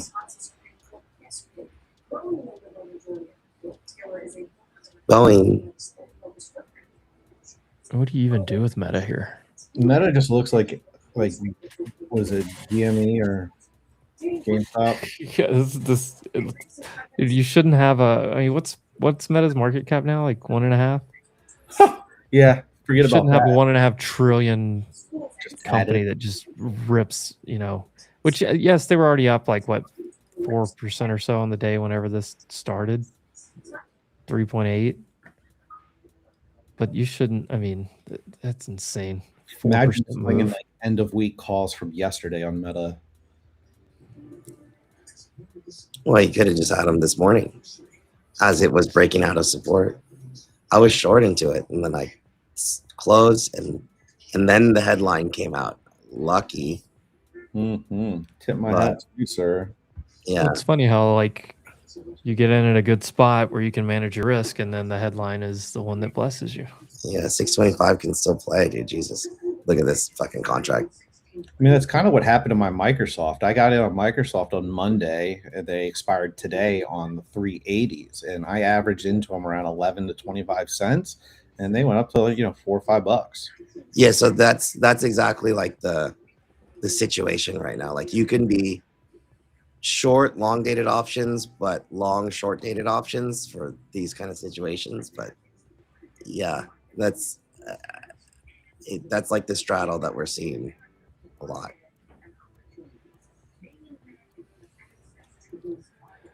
I don't know. I can tell you what this in my option taking. I usually just do naked, so just buying long or short. No, that's what I mean. Like buy long dated puts, buy short dated calls. I understand.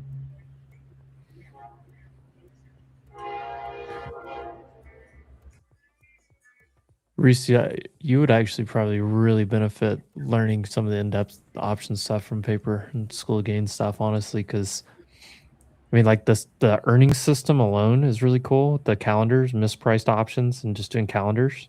Mm-hmm.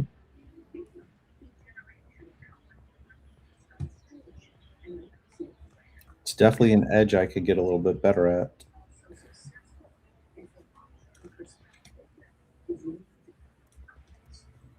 They're gonna pop it up and stop me out, aren't they, jerks?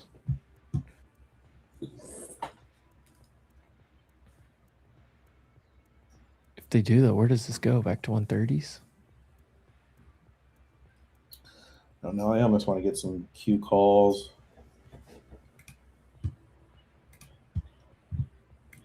Break out on this double top.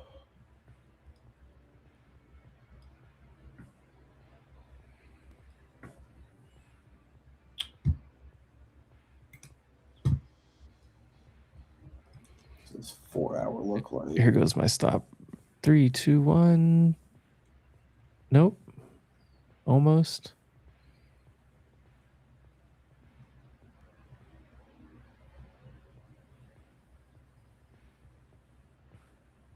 I'm gonna be pissed if this like wicks 5 points higher and comes right back under.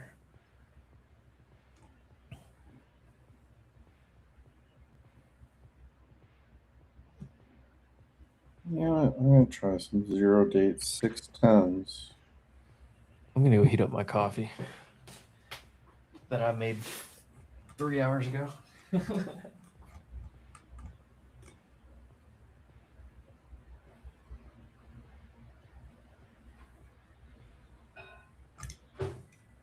So this happened to Emp yesterday, dude.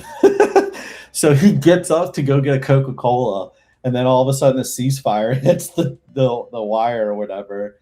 And then like we're all just sitting here like in SPX calls, like, oh my god, oh my god. It was such bullshit. I sat here 5.5 fucking hours. Thirsty and hungry, and they drop the headline when I walk away. I'm taking some 610 QQQ calls at 15 cents. They get filled out.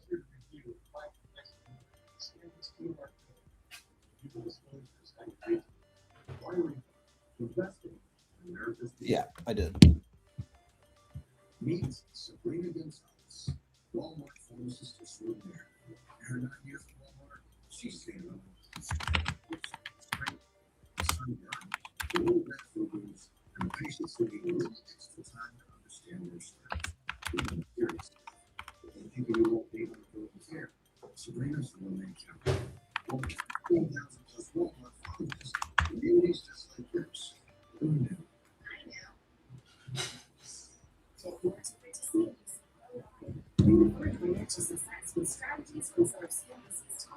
All right. I heard my stop, and it's gonna piss me off if this comes right back in. All right, let's see Q's pop over that little hump from 9 a.m. Pacific. But we got a West Coaster. Yes, sir. And I do not put my charts in East Coast time. Neither do I. Yeah. It'd be very hard to do that, actually. I'm like, you know what? If you can do the 3-hour conversion. Too much work. When is the next School of Gains? It's a perpetual School of Gains where we should release the next. So it's now, it's live, and it's getting released like, how would you say? So we have it called the apprenticeship right now, which is 4 kind of like modules. We're releasing them similar to like Netflix season. So like the first module, so apprenticeship, it's something called the foundations, core skills, strategic development, and advanced analysis. Sorry, I did that the wrong order. So it's foundations, core skills, advanced analysis, and then strategic development. We already released the foundations and the core skills modules. Strategic development should be released like this month, very soon. And then strategic development is coming next month. Hopefully it doesn't put a big like delay, having had the studio ransacked, but it's possible. I already bought new cameras and stuff. I just have to wait for everything to come in and then set up. Does insurance cover that? Your I don't property know. owners? I don't know. I just had to make a list for. Well, you just had to buy it either way. But yeah, where do you live to get that crap broken into, man? San Jose, dude. Like the nicest zip code in the whole No. US? I live in a nice zip code, but the office is not in a nice zip code. The office it's like East Side San Jose. So the East Side where? San Jose, Bay Area. Oh, I didn't hear you. San Jose. Yeah. Yeah, San Jose is just full of like Asian Americans, dude. Like over there it is. Yeah, it's over there it's like heavy Asian and Hispanic like anyways. Yeah. Not that matters, but it's not the best. Yeah, I was sick with. Oh my! So you just don't see Asian Americans on crime for breaking and entering. It depends on where you live. Like I live in Willow Glen, which is heavily like Caucasian, but like it's probably one of the.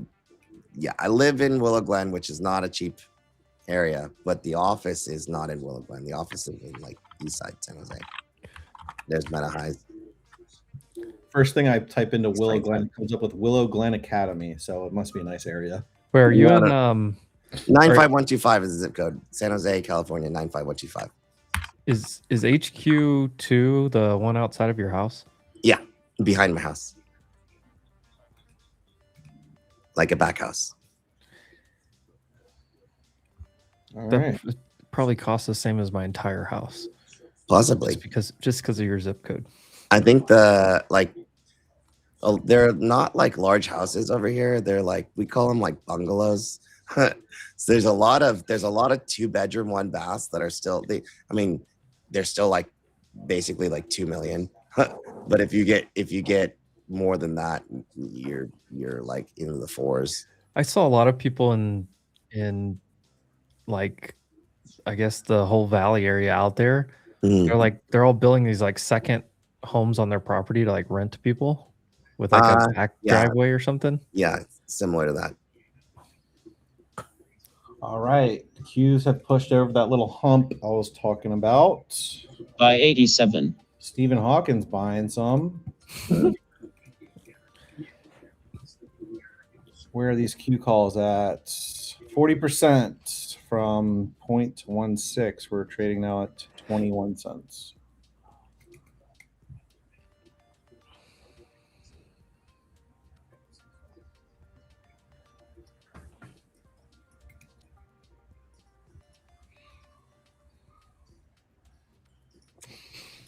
Probably should've DMC, went come long see me on in that. SD, bro.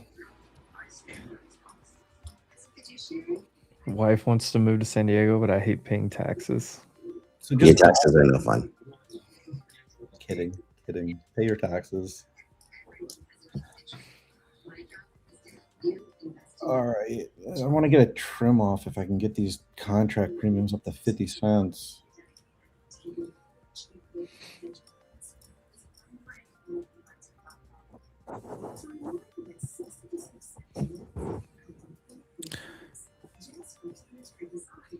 I want to reshort this thing so bad, but I'm just trying to be patient. Dude, every area Wait till they come back from lunch, dude. to reshort. And see what they do. Yeah, see what they do. Actually, yeah, that's exactly right. Right now, it's nothing but buying. Yeah. It's actually decent size buying too. Yeah, if anyone took On the those Q futures. calls, we're up 50, 60%.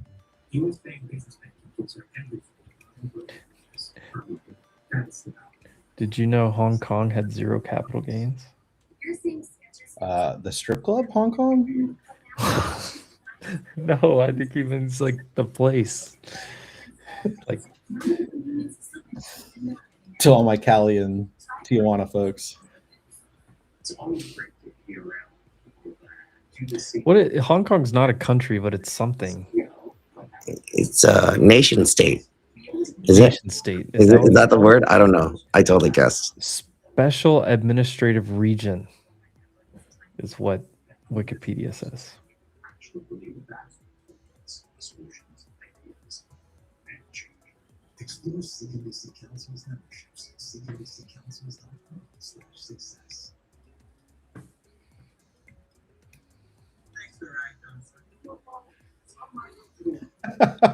I.e. money laundering. Mhm. Si, senor.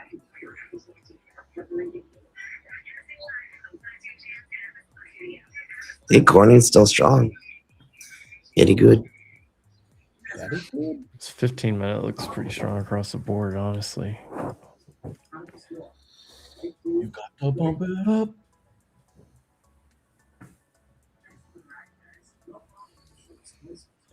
IWM not as strong. Qs are just getting into that gap from pre-market. Nvidia looks weak. It does. Yeah, no, that's why I keep wanting to short. I'm looking. Nvidia and Microsoft aren't participating at all. Yeah. Nvidia looks really weak. Looks like it's about to lowercase h. Palantir. Imagine Tesla breaking down here. Oh God. Breakdown. Amazon and Google, however. Oh my God, Meta 626. Yeah, it's at 625. Wait. Okay. Oh my God. There's no stopping 630. Crazy to say that I bought Facebook stock at $20. Yep. Real one. And yes, I still have it.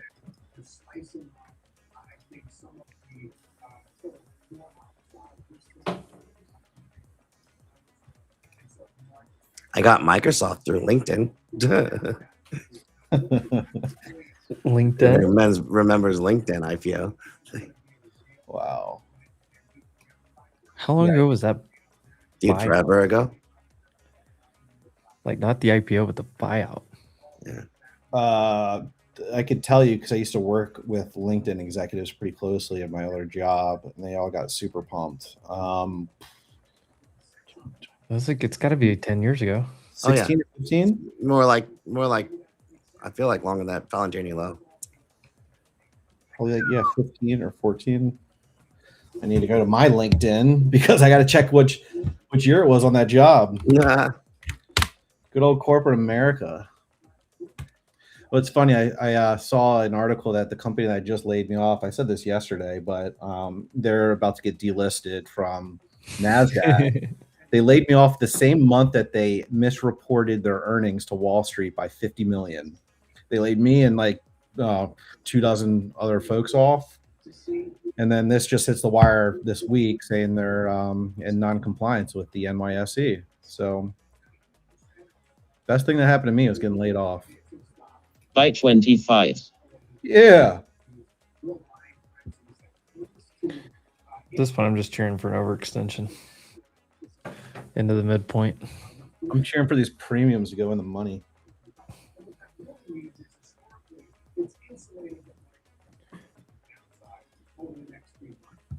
Is HUT the new Bitcoin proxy? Oh my God. That is old. It's not new, nothing. The chart's actually decent. Is that Pizza Hut? No, it's like data center, Bitcoin mining, all the... I feel like every Bitcoin miner is also a data center stock now. At least that's the... excuse isn't the term, but the cover story. Speaking of scam companies. Watch his Tessie.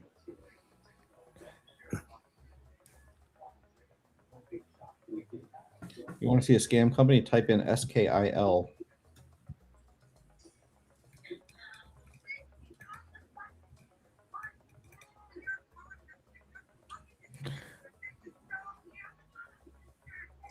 I got half gap test again from Asia to London.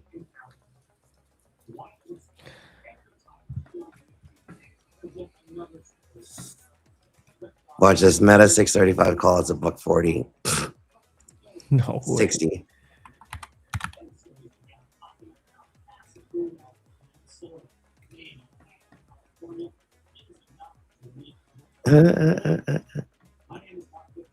$65. Speaking of scams, like I was looking at SMCI. He said, "Speaking of scams, y'all ever heard of Enron?" I think so. Yes. I put in SKIL on that chart.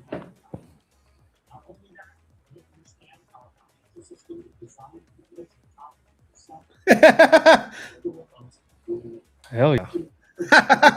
Burn. Dude, look at the volume on the earnings today. Gotta love that. This company I know very well.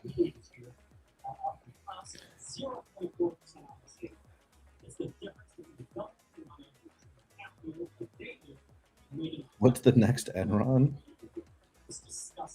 Hopefully nothing.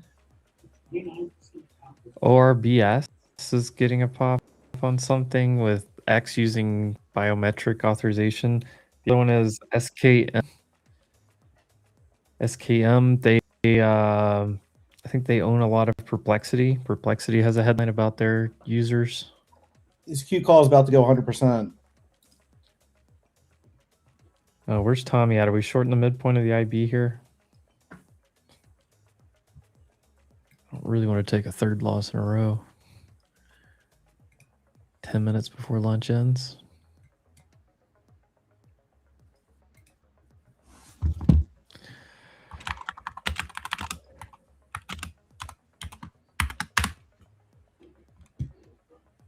All right. Dude, Intel 5850.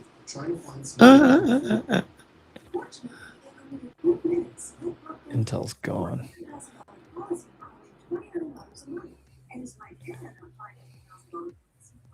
She gone.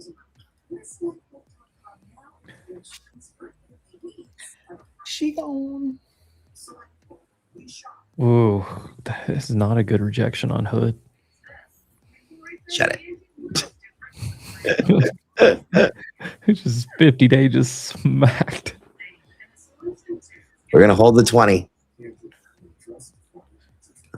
It honestly, it probably does this. Yeah, I'll be happy.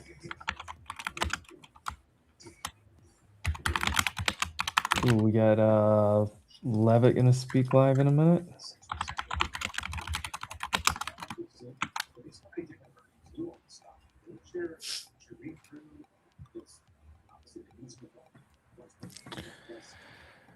All right. Well, Tommy twisted my arm into shorting before lunch ended. A little starter here. I would much rather see this thing go like back to highs before I try it, but I don't know. I don't have much confluence here.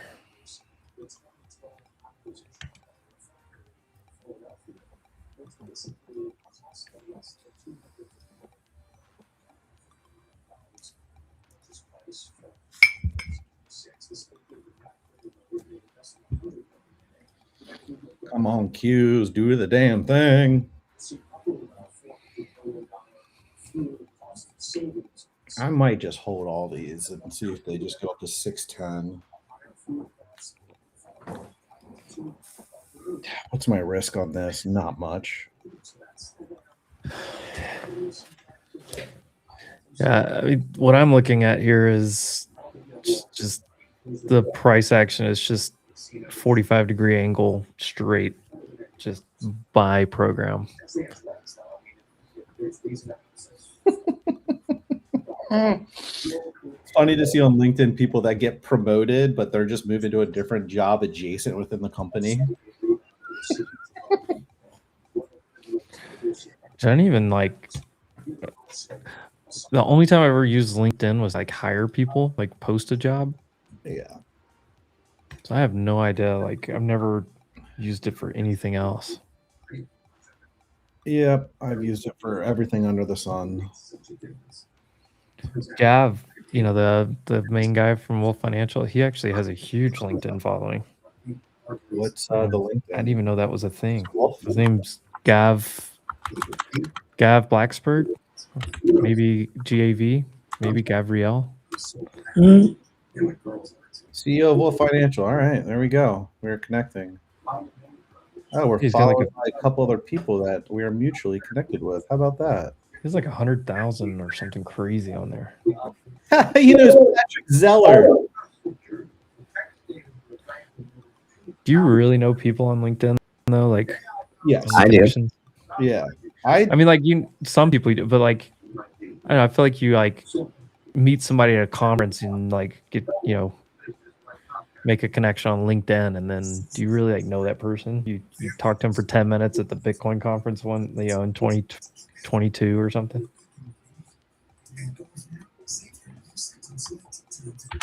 I don't know, chat. How many of you guys have LinkedIn or use LinkedIn? AMD is super strong.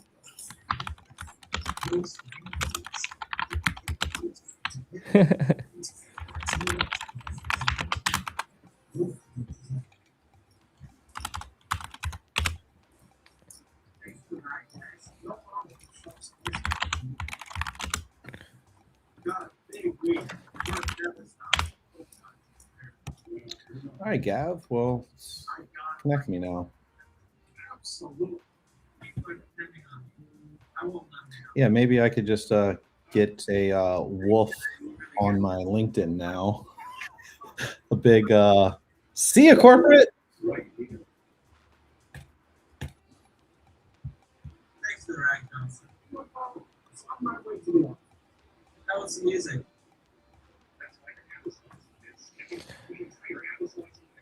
All right, these Q calls are teetering around 30 cents from 15, 16 cents. 85%.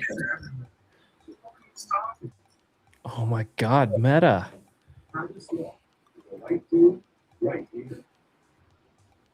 By 36. Corporate flop. That's exactly what it is. It's just a circle jerk. Don't you? Because I'm not a boomer. Corporate speak slop fest. Is that meta still going up like that, dude? Like I have to look at what that is. It's crazy. 629. Yeah, the 635 calls are 220 now. Like, Sorry, Boog. Did anyone take those Q calls with me?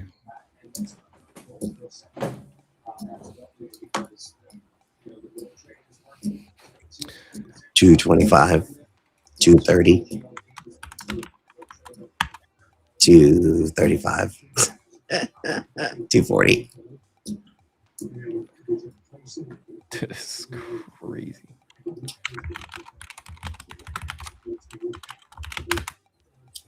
$245, $250. Nice, Ludo. Jaw had some AMD calls. AMD doing well. Headed back to high day. Arshia just won my comment. That's amazing. That's so funny. Which one? Arshia 1698.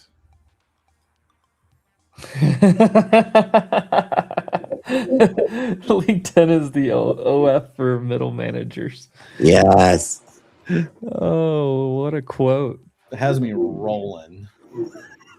What a quote. I'm recycling that. I'm grabbing that, throwing that in the back pocket. Yeah.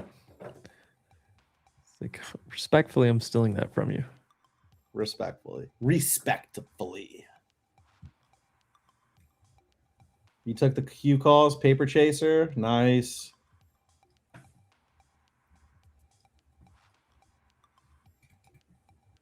I hope people in Discord did. I just get a goat emoji.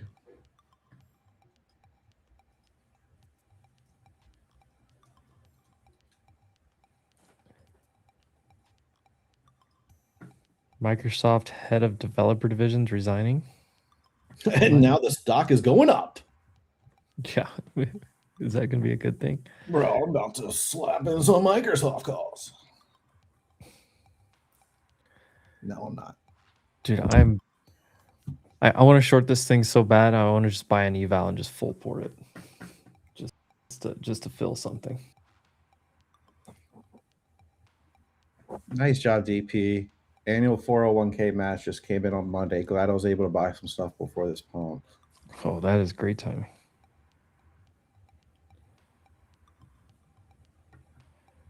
Oh yeah, I see Paper Chaser said he took the Q calls with you. Yeah, sir. The K9 handler. Maybe Palantir should release their own LLM. This is 30-minute orb midpoint and just above the IB midpoint. Oh, I do not like that 2-minute candle print on the last one. I'm going to try a third one. I'm going to trim. I'm a glutton for punishment here.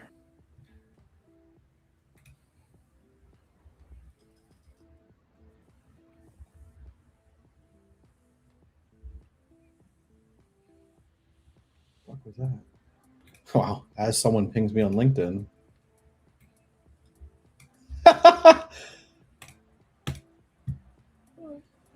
It's uncanny. All right, let's scalp some money back here, boys. Oh, the hourly close. Tech.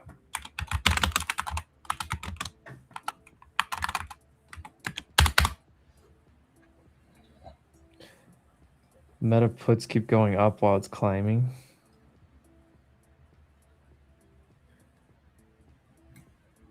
That's volatility. You could buy a 620 put for a 0 day right now.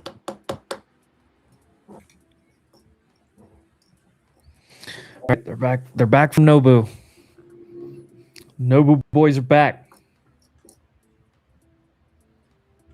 How long should this bounce last if it is a dead cat bounce? Back to ATH, all-time high. It's a pretty good Jason question when he finishes managing. Oh, I just opened something. I don't know. It's a scalpy. I don't know if it'll work. You're just saying how long should this bounce if it is a dead cat bounce? Oh, I mean, this would be the top, and then you'd essentially like wait for it to level out, and then later on see where it The goes. difference in the dead cat bounce and a reclaim is, does it hold on the back test? When it comes Exactly. Back in? You gotta wait for the back test. We can't. So like, it probably comes back in. It may take another day or so to, start coming back in. But if it's going to come back in, buyers, chasers will get exhausted. Sellers will give it a shot, and then does it hold? And if it doesn't hold, and accepts back lower, that's where it starts to reaccelerate.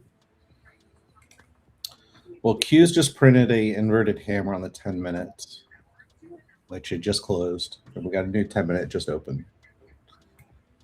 Yeah, you just had an hourly close. I wouldn't be surprised to see it What's the push hourly? higher. Oh, dude, there's gonna have more in the tank here. Jesus.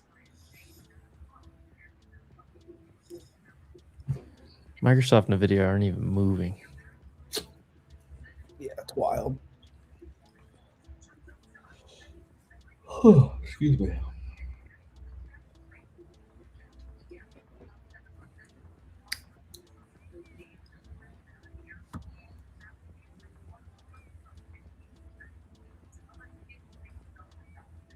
All right.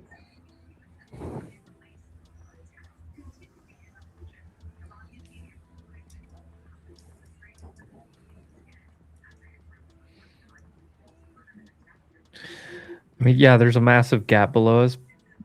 That doesn't mean we don't have to fill it. We most likely will, but it could take 3 weeks to do that. VIX is giving it up. And we don't even have to fill it. I mean, there's still plenty of unfilled gaps back here. I mean, look at this massive gap back here from May of last year. Never filled it.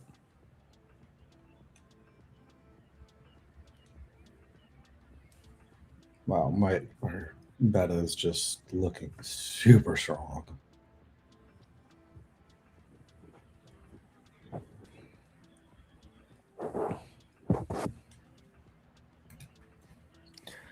Noble in Malibu was my last supper.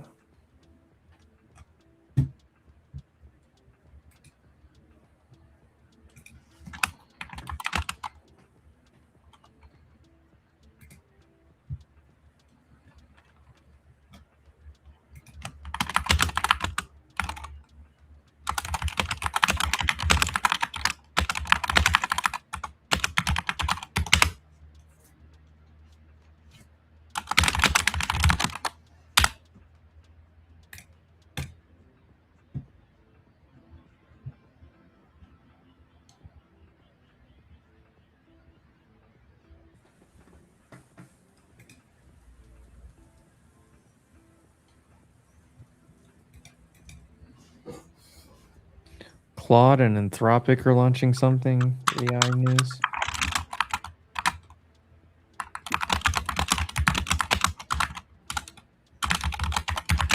Good God, you are typing in my earlobe.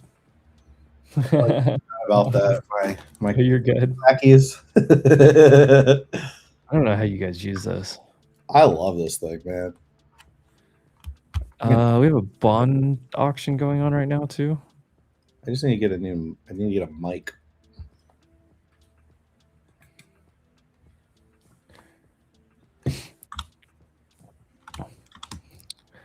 All right, come on, shorts.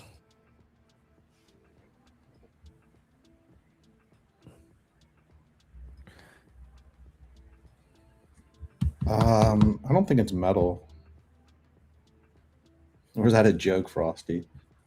Is that a metal keyboard? I think that was a jab. You mic the keyboard. I'm getting jabbed.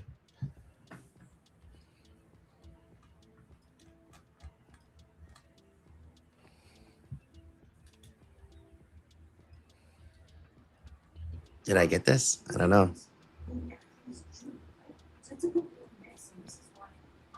30 years pushing higher. Bonds are about to make a new low of day. All right, I may just cut these cues. Get a 50% gain.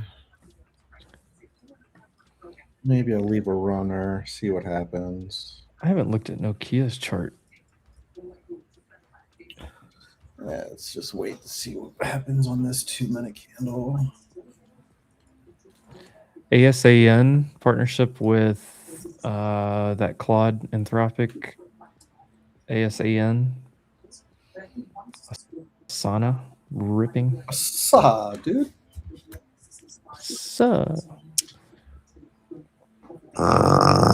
Meta. I don't know if I want to take a safety trim, but stop up for sure.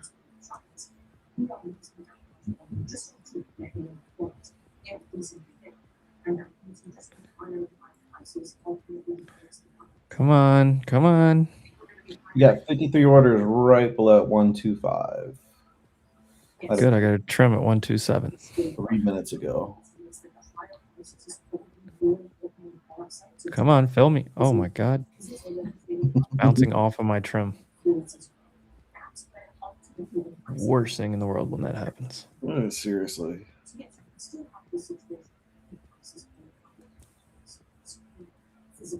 Of course it's NFP level.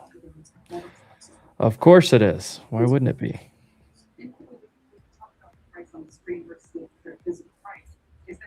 Oh, SPY hit opening price?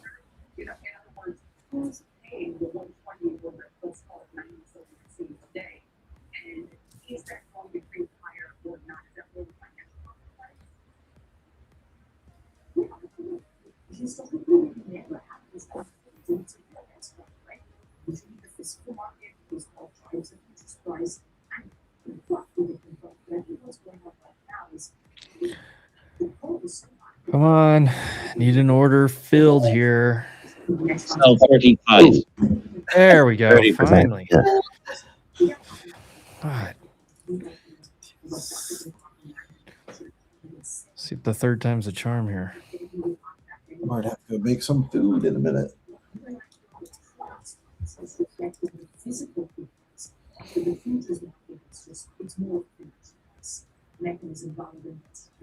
I'm drinking microwaved coffee and it's not good. Sounds terrible. What is that coffee mug?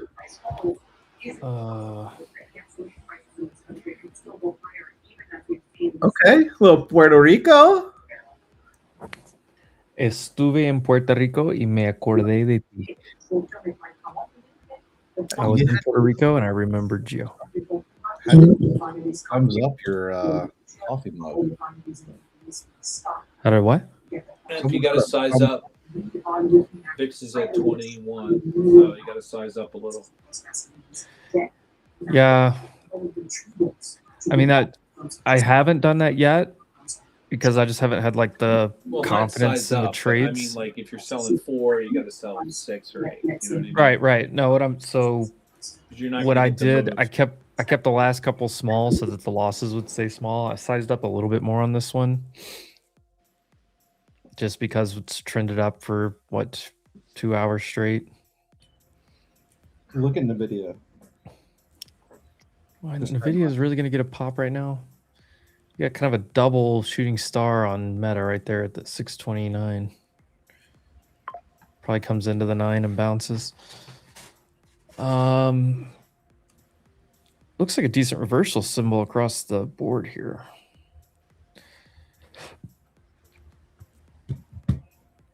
Yeah, I'm out 90% of my Q calls.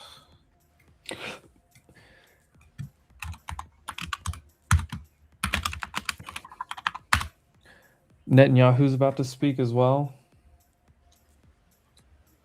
The White House should be going live any minute. I'll play that. And Netanyahu's going to be making. We're not going to watch Netanyahu because we can't understand a word that guy says.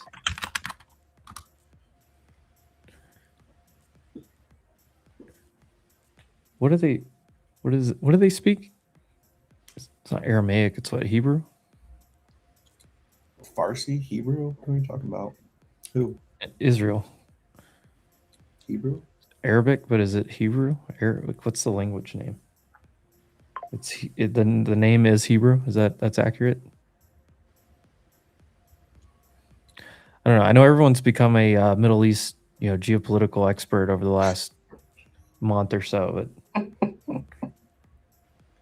I still don't know. I know a lot of the history stuff, but I don't know that much about Israel itself. Yiddish. I don't know. I went to Gav's wedding and they were like, there was whatever Hebrew. They were like singing in Hebrew a little bit and stuff at the wedding. It's pretty cool. What are you talking about? He literally speaks perfect English. Have you ever watched any of his press conferences? He does not speak in English in his press conferences.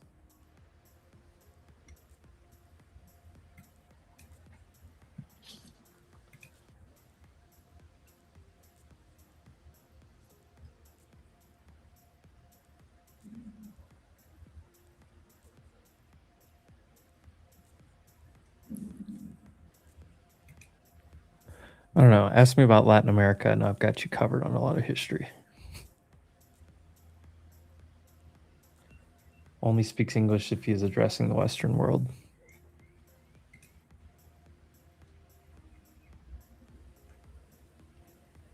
Yeah, I know he speaks. I'm not saying he doesn't speak English. I was saying in his press conferences, he does them in Hebrew most of the time. There's no point in listening to him. Quit being so ignorant. Come on, guys. Leave me alone. Let this short play out. I'm gonna trim again on this meta short. I'll just leave it for runners. Still kind of skeechy out there, but it looks like I caught it for right now. Get bounce on me.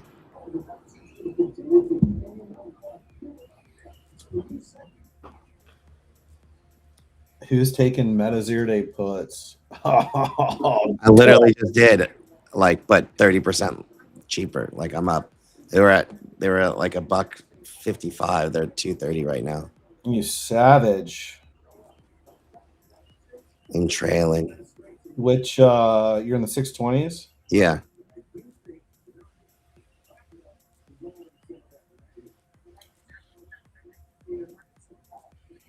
Try 615s.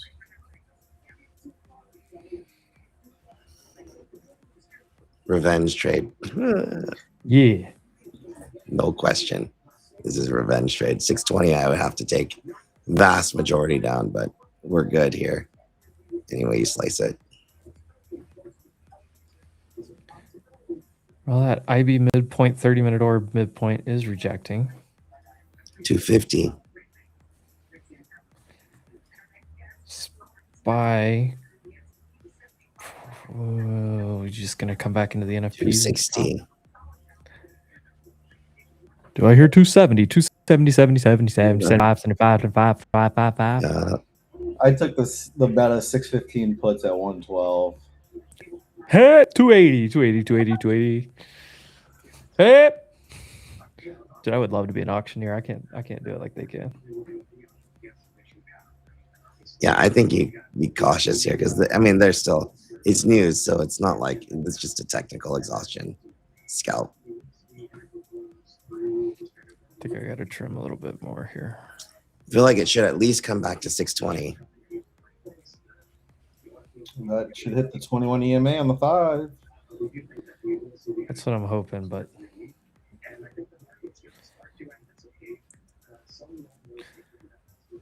try not to look at my P&L and make back the 2 losses from earlier and just actually take the trade.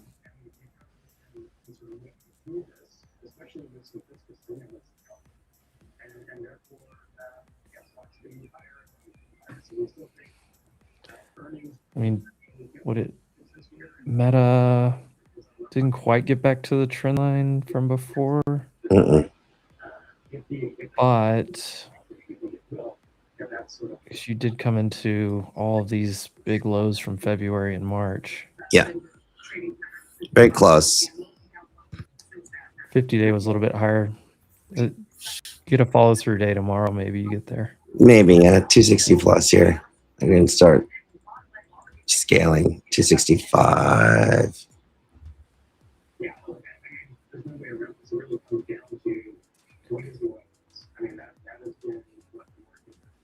We're gonna see we might see 300. Okay, that'd be a clean double.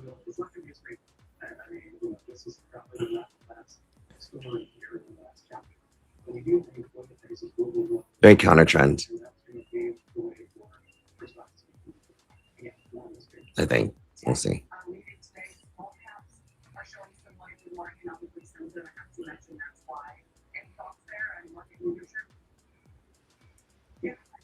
Ooh, I don't know. ES and SI may just hold Yeah, trend this here. is like first test. I'm gonna take this down a little bit. All right, I'll be back. Trimmed runners, stop at break even. We're good.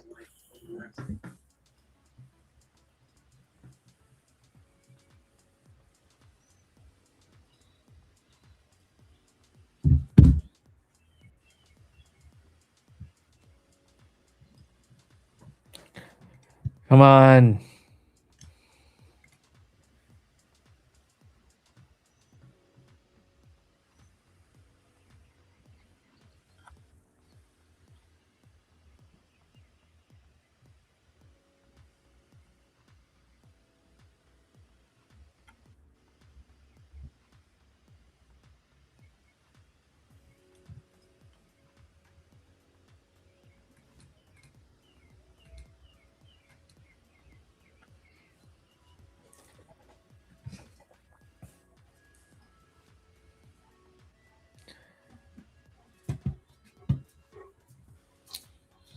Yep, already starting to get warm out here.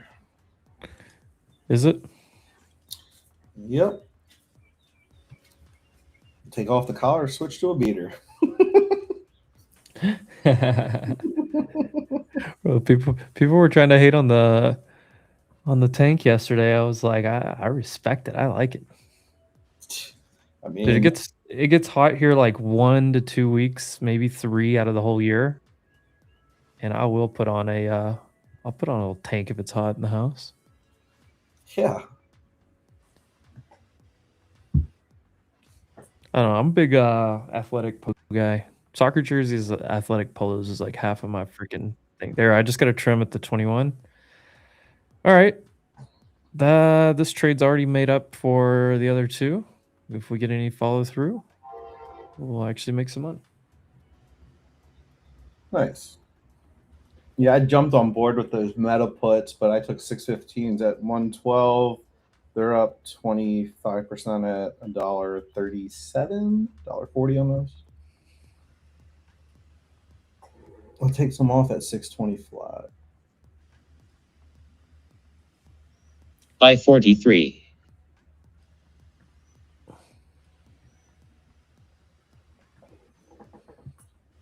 Oh.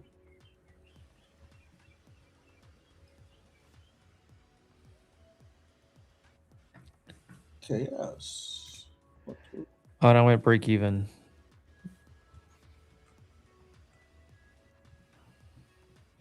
Yeah, Tommy, that's what I'm looking for.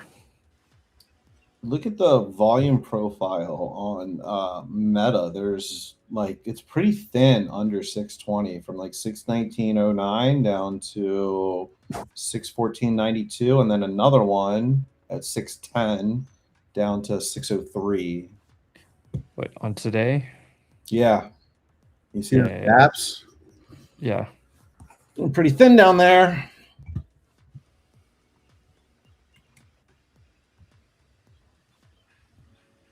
So if you're in those meta puts, that's something to consider. I don't know, but let's go back to VWAP and IB low. Where is it, Tommy? 42?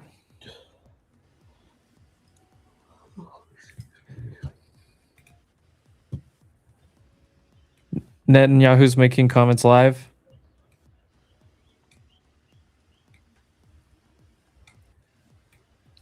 I wonder if Levitt's just waiting until he finishes before she starts. Sitting in their brokerage account waiting. Oh, no kidding. Liverpool PSG's today? We have... Oh, it is Wednesday. Soccer? I forgot. It's Barcelona Atletico Madrid, and PSG Liverpool quarterfinal Champions League today. PFG, Performance Food Group? No, PSG. Paris Saint-Germain. Paris Saint I'm with Germain. G80. Paris. Only Arsenal matters. Arsenal beat Sporting yesterday. Actually, I like Crystal Palace just because of their name. Bayern beat Real Madrid yesterday, and Arsenal beat Sporting. How long do we have until those start? All right, I think I'm going to take off these meadows. The puts or the calls? The puts.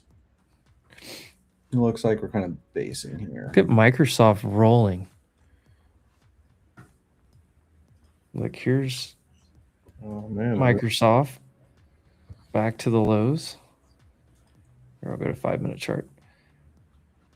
Microsoft not doing anything. Nvidia straight sideways. Yeah, Google, Amazon are still fine. We're out.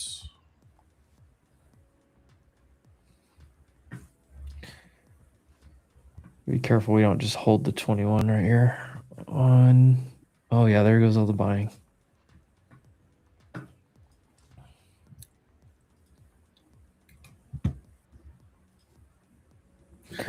Yeah, don't spoil football games. People record them.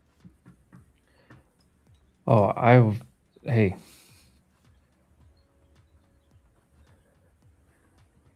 You want me to just go down the ESPN list of all the games and spoil it?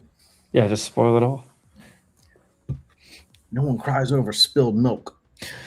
Look, in today's age, if you don't want to know the results of something, I mean, what do? You turn off social media? What do you do? Yeah, you got a point. There we go.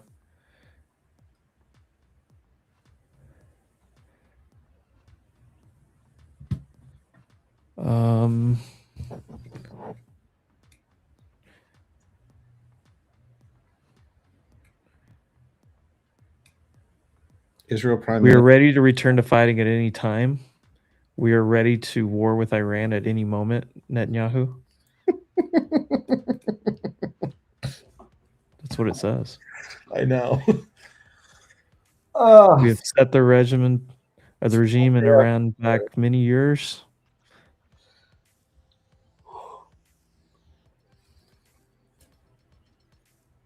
I did get another trim at 95, where my original spot was. Couldn't get down to VWAP though, could we?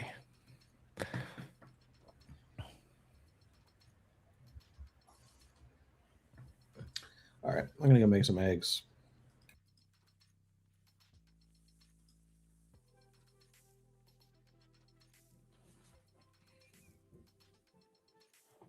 Oh, let's go, Texas. Grab that Apex account, pass it on one trade. It's always nice.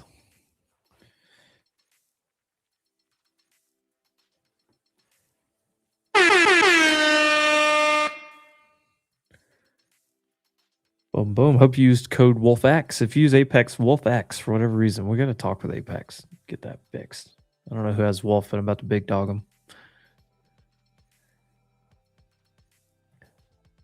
Netanyahu insisting ceasefire deal will not include Hezbollah. All highly enriched uranium will be removed from Iran.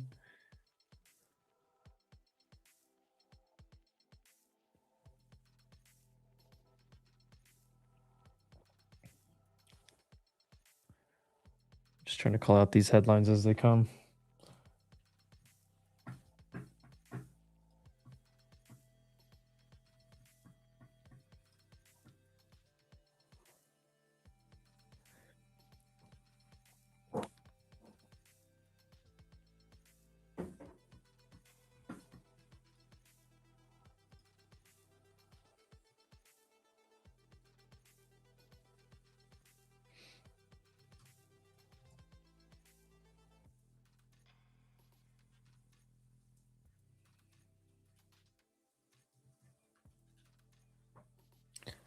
Come on, drop this down. Drop it.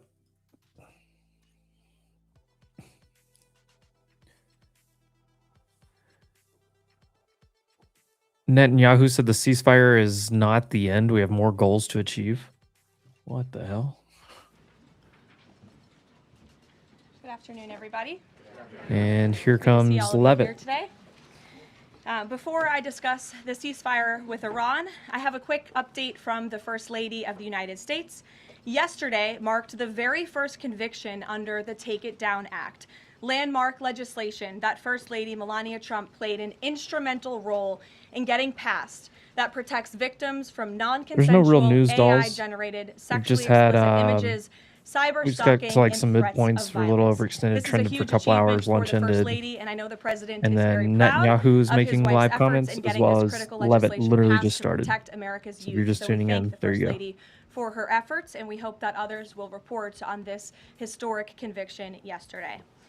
With respect to the 2-week ceasefire announced by President Trump last night, this is a victory for the United States of America that the President and our incredible military made happen. From the very beginning of Operation Epic Fury, President Trump stated this would be a 4 to 6 week military operation to dismantle the military threat posed by the radical Islamic Iranian regime. Thanks to the unbelievable capabilities of America's warfighters, the United States has achieved and exceeded those core military objectives in just 38 days.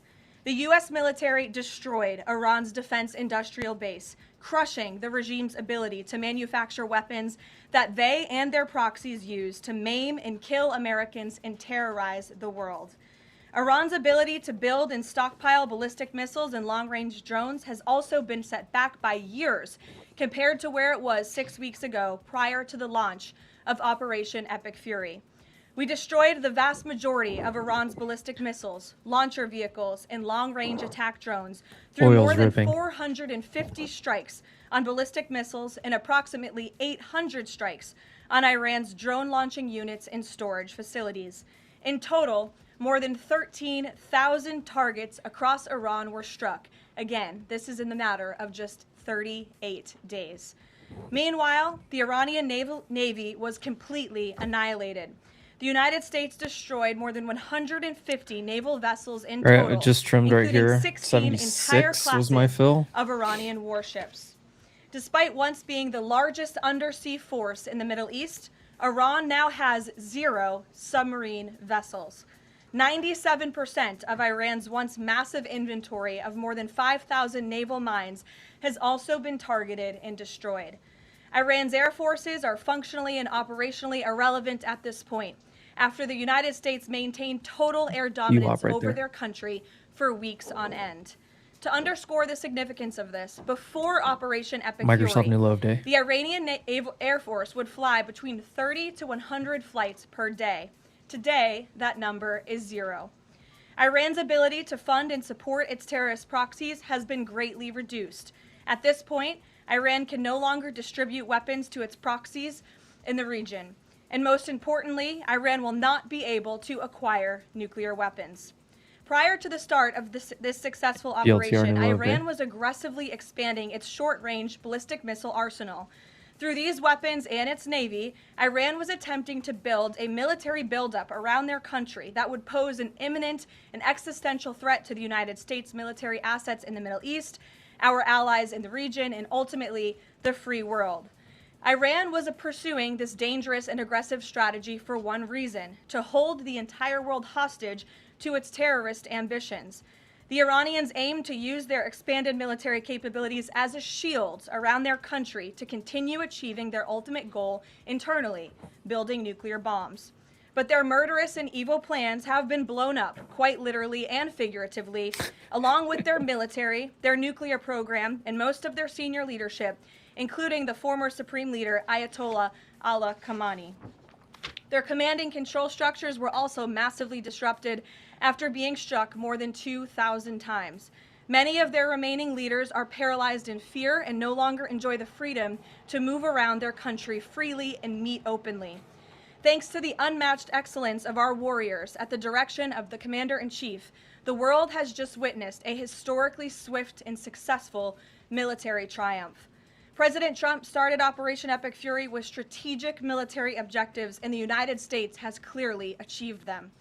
As we mark this progress, We also remember and honor the 13 American heroes who laid down their lives in this noble effort.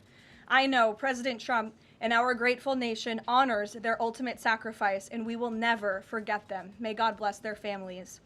The valiant efforts of all of our incredible service members created maximum leverage for the President of the United States, allowing he and his leadership team to engage in tough negotiations over the past couple of weeks that have now created an opening for a diplomatic solution and long-term peace in the Middle East. The President's maximum pressure and the leverage created by the success of Operation Epic Fury led to the Iranian regime asking for and ultimately agreeing to a ceasefire proposal with the United States.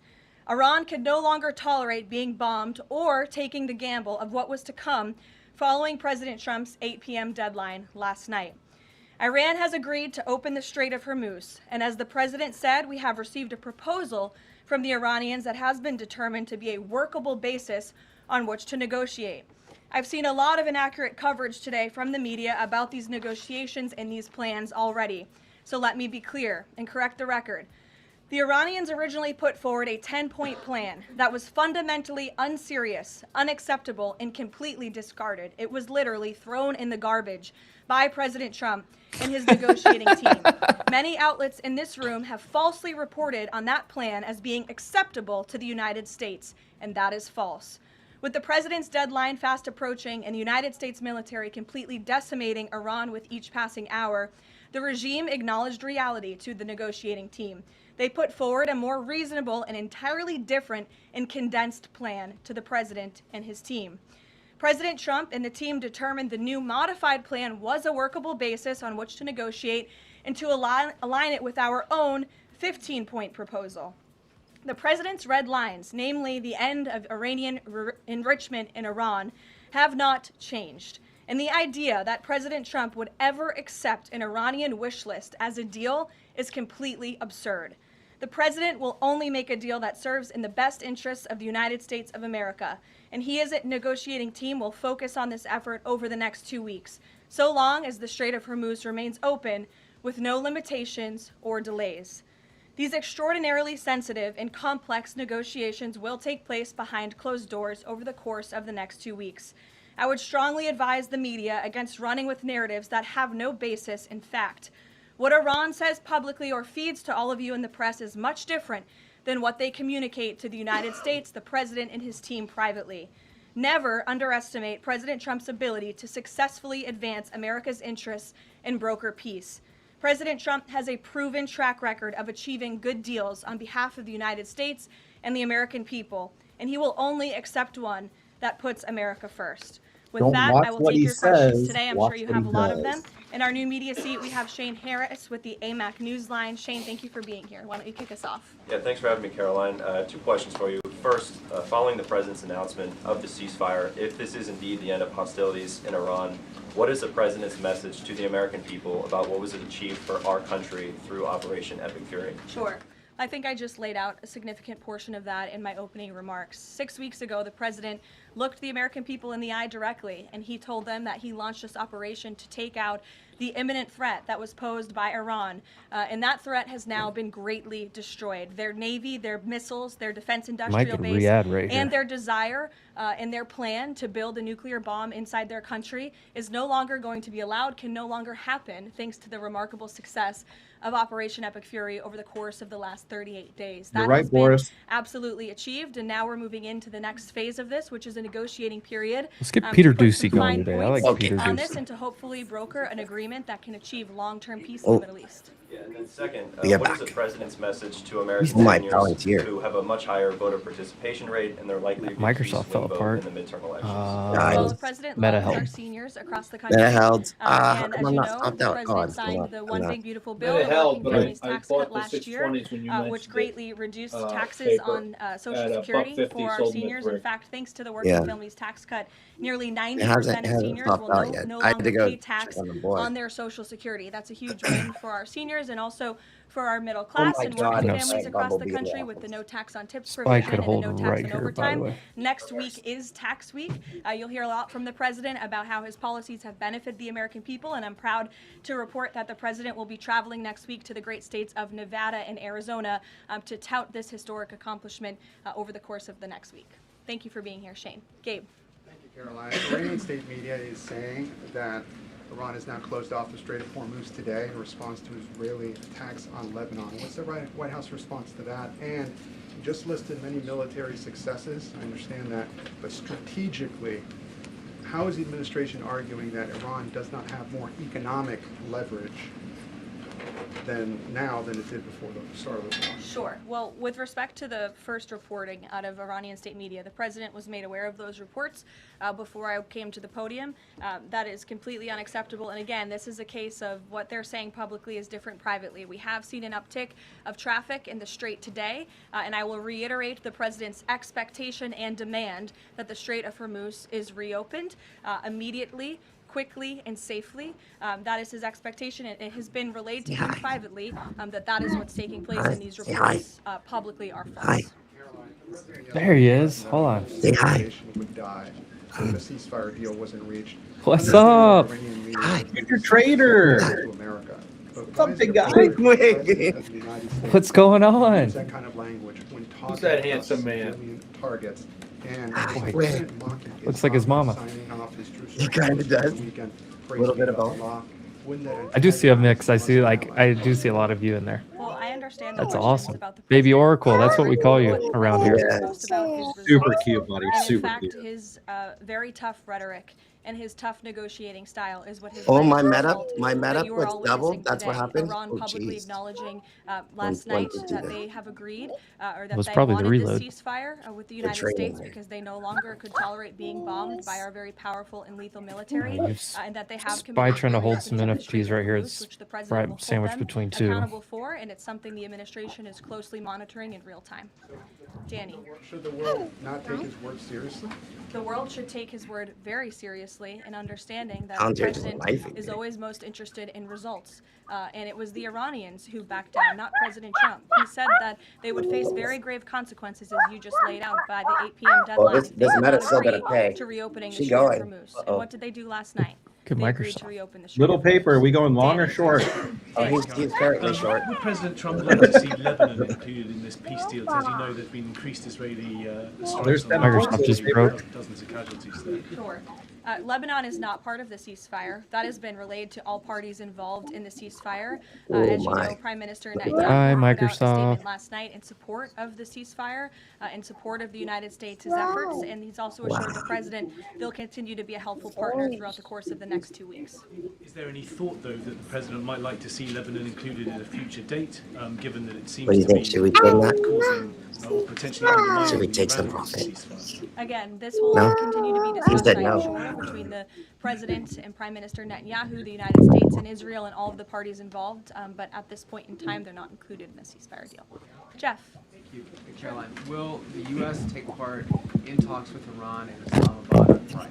I can announce that the president is dispatching his negotiating team, led by the Vice President of the United States, J.D. Vance, Special Envoy Witkoff, and Mr. Kushner to Islamabad for talks this weekend. The first round of those talks will take place on Saturday morning local time, and we look forward to those in-person meetings. What role does the president see for the U.S. in monitoring or helping with the Strait of Hormuz going forward?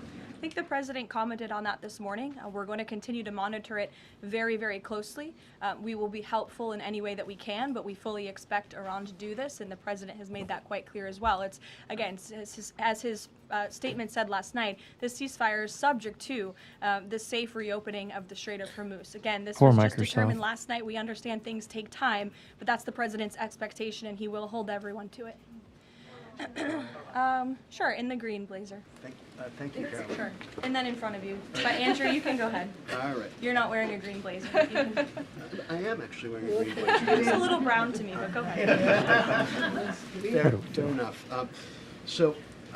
Regarding the president's rhetoric, when the U.S. invaded Iraq in 2003, George W. Bush said in a message to the Iraqi people that the military campaign was directed, quote, against the lawless men who rule your country and not against you. Yesterday, the president threatened to destroy Iran's civilization, the entire civilization. Not the Iranian government, but the Iranian civilization, the Iranian people. The U.S. has been a moral leader for most of its history by fighting wars against other governments, not against civilizations. How can the president claim that America can ever have the moral high ground if he's threatening to destroy civilizations and not casting wars as fights against other governments? Andrew, I think you should take a look at the actions of this president over the course of the past 6 weeks and the actions of our brave men and women in our United States military who have taken out essentially taken out the military of a rogue Islamic regime that has chanted death to America for 47 years, that has killed and maimed thousands of American soldiers over the course of the last 5 decades. The president absolutely has the moral high ground over the Iranian terrorist regime, and for you to even suggest otherwise is frankly insulting. With all due respect, Caroline, Go ahead. with all due respect, Go ahead. there is... Just given what we've shut seen in down. Lebanon today and the increased attacks from Israel, I mean, is there Microsoft any concern dying. that Netanyahu is trying to kill the ceasefire? Microsoft's going to accelerate. I had those. Prime Minister Netanyahu last night, and in that Too late, private three cents. conversation, Prime Minister Netanyahu There's relayed 375 exactly what he puts said for to the world publicly, tomorrow. that he supports the Earn the president, money. and Israel remains a key ally and partner to the United States. They've been a tremendous partner over the course of the past 6 weeks, and we thank I still them have for Meta. their This runner, heroic I mean, efforts as well. the smallest runner And is a the double. president had But that she conversation goes, last that's a night, and that 10x. was relayed to the world We'll publicly see. as well. Reagan, go ahead. Caroline, I have a question for you on Iran and then a question on the Dignity Act as Sure. well. On Iran, it's been reported that the ceasefire was struck after the involvement of 2 unlikely factors, J.D. Vance and China. What role did those parties play in striking a deal? Well, Vice President Vance has played a very significant and a key role in this since the very beginning. Of course, he's the president's right-hand man. He is the vice president of the United States. He's been involved in all of these discussions, and as I just announced, he'll be leading this new phase of negotiations in Islamabad later this There goes week. Meta cracking towards the With 620. respect to China, there were conversations that took place between top levels of our government and China's government. The president has great respect for President Xi and a great working relationship with him and with that country, and he looks forward to visiting China in just a few weeks. And on the Dignity Act, it's getting a fresh push Nita? from Congress. It would give some illegal immigrants in the country a path 150 to citizenship. 320 What's the White House's and position climbing. on this legislation, and would the president sign it if it made it to his desk? Honestly, Reagan, Yeah, I haven't I spoken to the could, president I about could the roll. legislation, but I will have that I conversation. could roll to a and we'll get 610 you if our this goes any full position lower. on it as soon as we can. 617 and a half. I might as well just roll it. Fuck it. The charge tolls for ships going through the 615. Strait. Does the president believe that the U.S. should earn revenue? Only thing from the is Strait of SPY Hormuz still. going forward? It's I something, know. it's an idea the president has floated, as you know, and it's It's something that will 15 is continue at, to be discussed over the course of the next 2 I'd weeks. buck But 30. the immediate priority of the president is the reopening of the strait without any profits. limitations, whether in the form of tolls or otherwise. Highly enriched uranium. Has Iran Up given is the gonna be indication 625. that it would simply turn over the enriched uranium, or is this an expectation that the president has? Oh, that there she he goes. Have to send in ground troops in order to do that. This is on the top of the priority list for the president That and his pressed. negotiating team That as they head into pressed. this next round of discussions. And as I said in my opener, that is Order a red few. line that the president is not going to back away from, and he's committed to ensuring that takes place.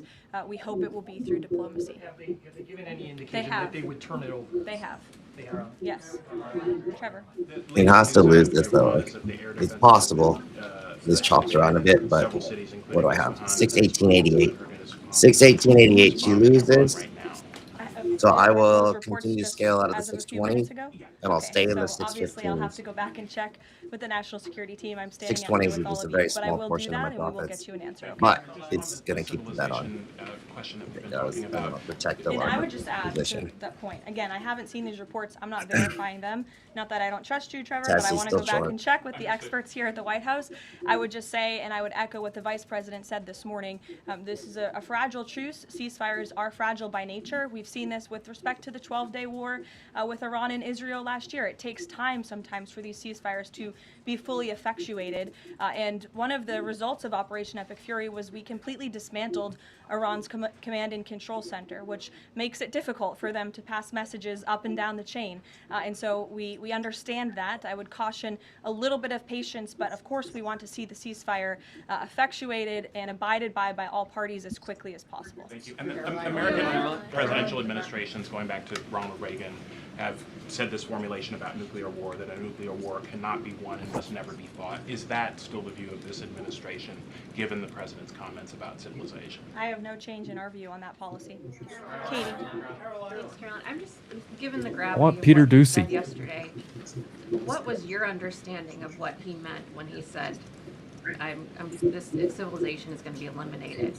I think it was a very, very strong threat from the President of the United States that led the Iranian regime to cave to their knees and ask for a ceasefire and agree to reopening the Strait of Hormuz. So it was a very strong threat that led to results. And as the Secretary of War stated at the Pentagon this morning, it was not an empty threat by any means. The Pentagon had a target list that they were ready to hit go on at 8 p.m. last Dude, night. Tesla. If the Iranians This is gonna get ugly real agreed to fast here. open the strait, which they I feel like you did, can and I press think that that's too. something we should all be Shit. grateful for. Zero love for this. I was asked this exact Don't- same question by your colleague don't Andrew break. in the back, and I think If again, she breaks, the ugh. insinuation by anyone in Oh, this I room took out yes. that What Iran is she somehow even has saying? the At moral least- high ground over the United States Did of you see the America memes? At is least Caroline insulting, will look good considering given the update. atrocities that they have, considering the Yeah, I saw atrocities that they have committed against our people and our military over the past 5 decades. John, go ahead. Thanks a lot, Caroline. 2 questions for you. One has to do with a statement, a joint statement put out this morning by some of America's European allies, our NATO allies. And in that joint statement, they said regarding the Strait of Hormuz, our governments will contribute to ensuring freedom of navigation in the Strait of Hormuz. What's the administration's reaction to that joint statement? Does that smooth things over when the president meets with NATO Secretary General a little bit later this afternoon? I have a direct quote from the President of the United States on NATO, and I will share it with all of you. They were tested and they failed. And I would add, it's quite sad that NATO turned their backs on the just gonna American keep people holding over this the course area. of the last 6 weeks, when it's the American people who have been funding their defense. As you know, President Trump will be meeting with Secretary Ruta in a couple of hours here at the White House, and I know he looks forward to having a very frank and candid conversation with him. flag? And then secondly, in regards to this conflict, 38 days, as you pointed out, President Trump has said that there's been regime change. Has that regime change led to more like a bear flag. freedoms for the Iranian people? I think that's a question that's being asked a little bit too early, John, and we hope that is the case, but it's something that has yet to be seen. Eamon. Caroline, on this question of tolling by the Iranians in the Strait of I miss Hormuz, Sarah I've Huckabee heard you Sanders. talk about a number of red lines the president has in this negotiation. But She's I the haven't heard you governor of say that Arkansas now. Iranian tolling Bro, in the Strait of she was a Hormuz trip on is a red stage. line. Would it be acceptable to the United States at the Her end dad of was all governor this, of Arkansas if the when I was Iranians growing are up. able Now to she's charge governor. tolls in the Strait of Hormuz? I think the president was very clear and state of simplistic Arkansas. in his language last night in his Truth Social post. Arkansas, where sir. he Don't said disrespect me that like this that. ceasefire is subject to the free, safe, and immediate reopening of the Strait of Hormuz. That's very plain language, and it should be taken at face value. We do have 12 minutes Harry. until the FOMC Harry, go meet. ahead. Without limitation. including FOMC tolls, yes. meeting Hey, minutes. quick follow-up 12 on the minutes. economy. Why would the U.S. Allow Iran to collect tolls minutes. in the Strait of Hormuz? That's not something that we've opposed for a number of years now.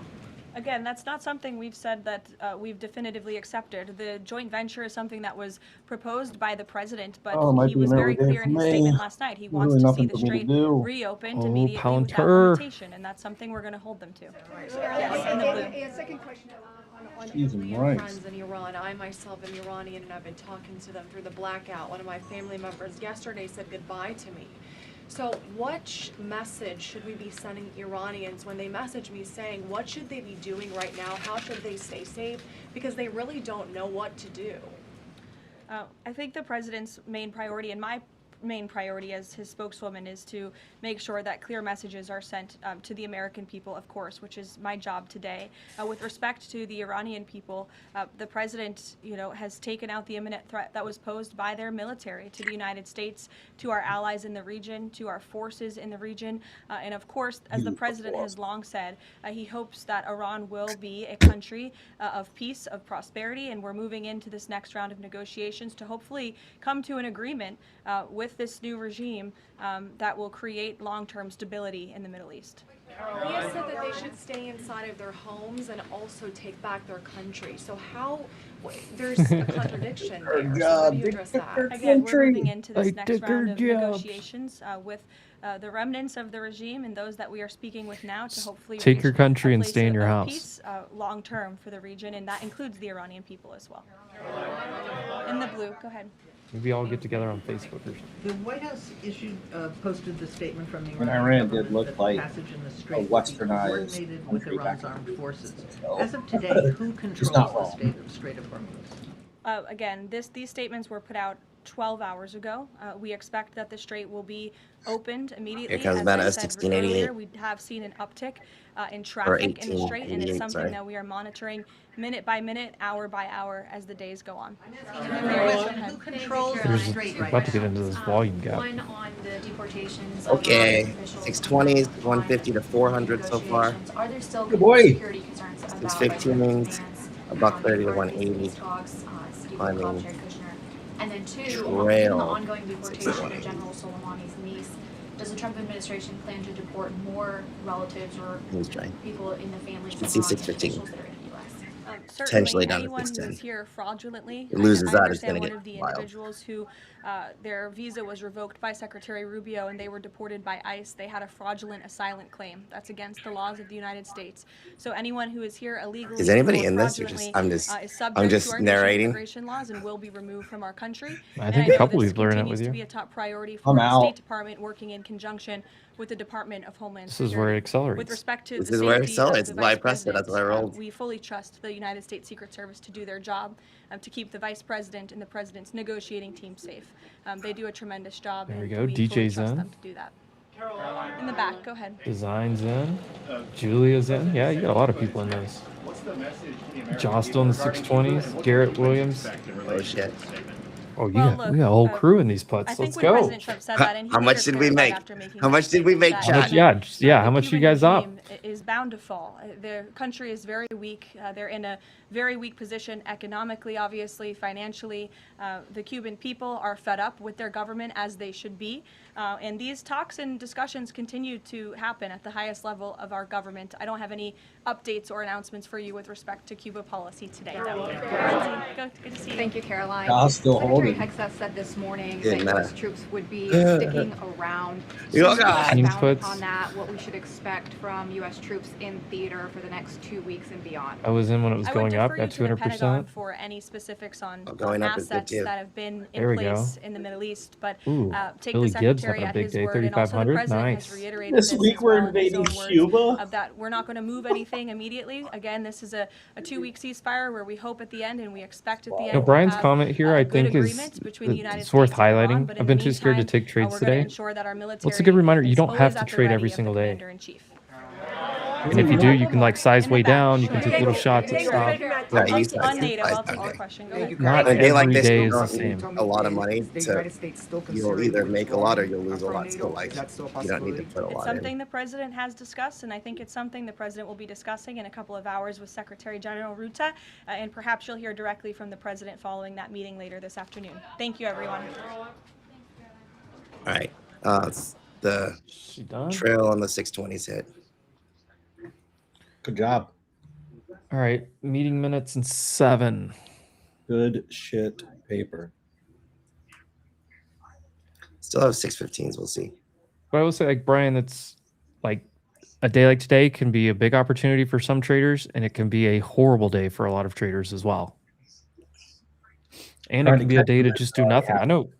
I know several. I got to talk to some of my friends. They like, I mean, Rizzo slept in all morning.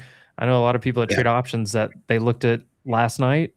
They woke up, looked at their phone, and said, "I'm going to go mow the lawn or something." You know, like which is what I'm about to do. Dude, look at this meta. It's gonna fucking keep going.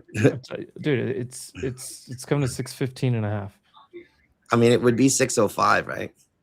Well, yeah, it would 610 maybe. We'll see. Opening drive high. Yeah, Tessie. 609, Tessie coming in 610. hot, dude. Just it's not cool. Jordy's been in. I don't know that the meeting minutes are going to be bearish. I think they could be interesting. Tessie 340 is at $1. Not horrible. All right, I'm jumping off for a little bit. I need to get some sunlight. Well, 345. 345's at $1. I'm sorry. All right, Brady. I'll be back. These are 0 days. 345s. At $1, 0 day. They're 90 cents really. Stop 347, 347s. This is fully in just a down channel on Tesla. Yeah. You don't even have to draw it to see it. I mean, Jesus. It's almost like an accelerating channel, like a what do you call those that math parabola thing? What's it called? Like an arc? I don't know. It looks like a shoe drop.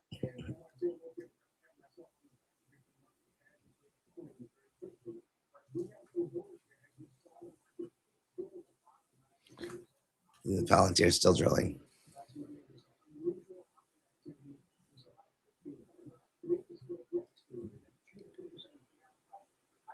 Where'd the boy go? What do you call it? Vertex maybe? I don't know. It's just been so long since I've had high level math. 95.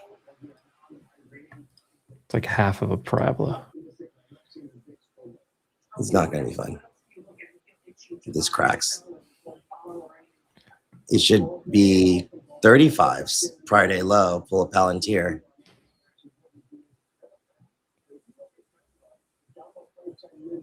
Oh, here they go. They're talking about Tessie on CNBC. So the kid upgraded from Miss Rachel to CNBC? Is that what's going on? He's forced. He's a forced CNBC viewer.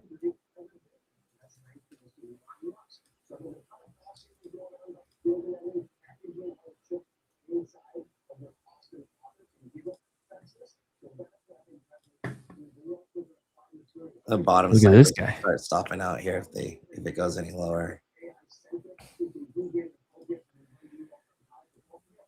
Voila. Where's Casey? Yeah, I'll be right back. I gotta check on the boy.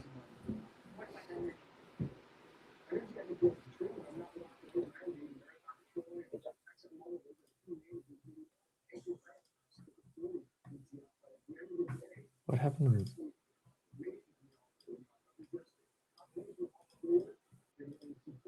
I'm flat in Q. I'm not in Q. I'm not trading this. This is chop chop.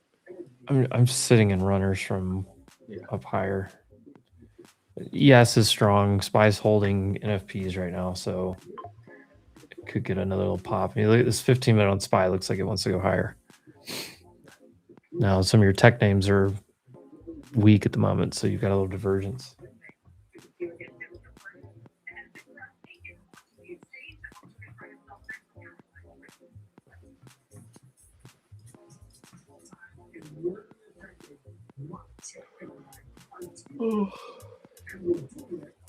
Okay. God, Colin always comes in hot. Fuck, Colin.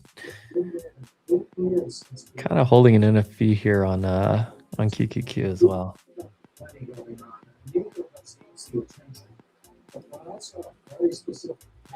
Replacements Rachel for Jim Cramer. Can you say short? Yes, that's right. Short. I like that. Casey, what are you doing? Eating? For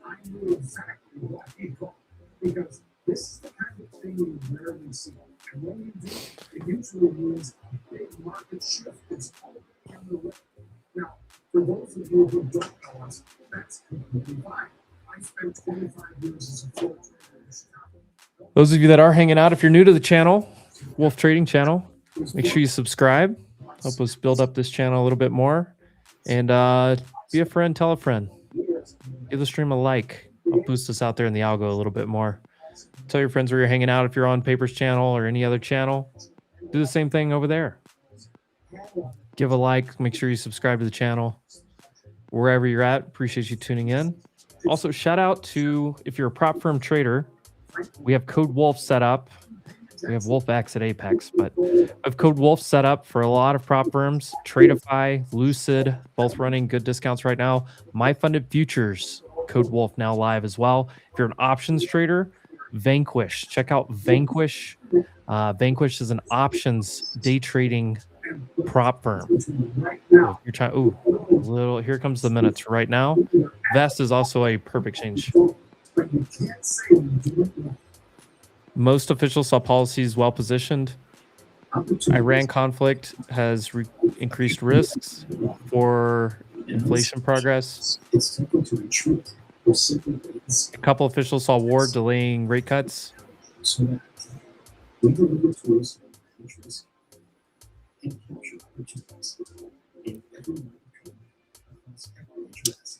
Oil shock might cause more inflation, said several officials.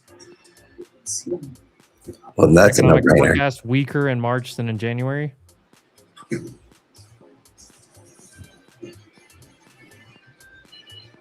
All right, that's about all the headlines they just read to me in my ear. What are they doing to Apple? Stop it. I don't know. SPY looks like it wants to hold here on these NFPs and push higher. Let's see. QQ is holding March's high right here. And yeah, here comes a push higher. Nobody worried about those minutes, I guess. I didn't expect much of a reaction. Nothing too crazy there.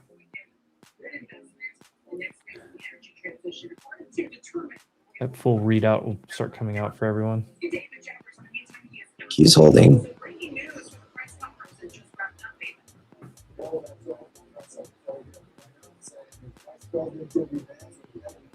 SPY and ES look good to me.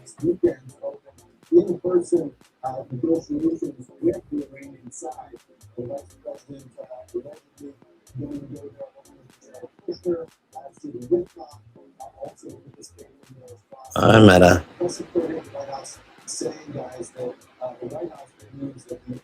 What are you gonna do? I wouldn't be surprised if it's float higher. Not Meta, but I wouldn't be surprised to see Meta flow higher either. Intraday. Tessie didn't break. I mean, still there, sitting there, but it looks like it wants to pop again. Tell me why Apple looks like it wants to roll. I know. Certain things are just like clearly strong, like AMD strong, Intel strong, Corning strong. This is like separate what's real, like the ones that are going to work regardless. Right. Walmart gonna work regardless. New high of day.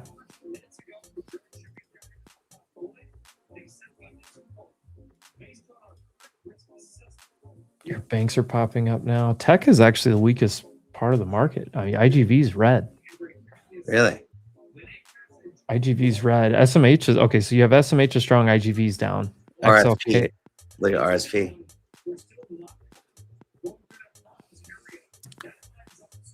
RSP compared to the market, it's almost even. Yeah, big green, but yeah, IGV gave it all back. That's what's sticking out to me. IGV down, SMH up. And tech, just since the open, much weaker than like the broader market, like XLF and some of the other sectors.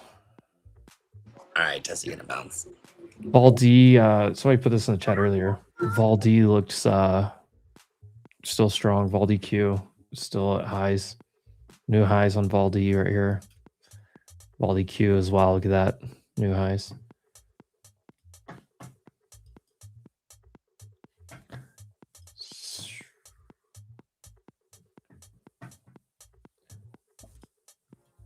I pulled up CAT earlier, actually, Casey. Let's go to new all-time high. Caterpillar is one of my favorite stocks for the foreseeable future.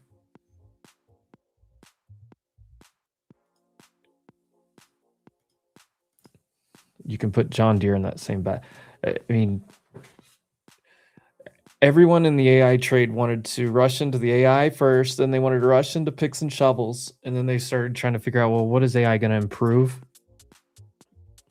And a lot of people thought about like biotech stocks. You saw that trade try to become crowded and go all over the place because crazy FDA stuff and pre-revenue companies or buyouts, whatever. There's just a lot of mess in the biotechs at times. You can get asymmetric risk reward, but the one thing that a lot of people missed was industrials. And that was where my focus has been, at least in the investing side of things. Caterpillar, John Deere. I mean, look at these charts. I'll never forget. I've told this on the stream before too. I was sitting there scrolling Instagram one night. I see like it was something from Caterpillar, the company, on my reels.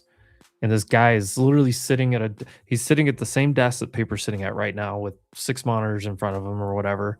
And he's controlling like road paving equipment that was doing a parking lot from his desk. And then you put the AI stuff into it. Also, you got to think about the data centers. Will brought this up the other day. There's massive amounts of money spent on data centers right now. So you're going to have construction companies, obviously, that are going to benefit from that. And then you got to have equipment. Billions and billions and billions of dollars on data centers.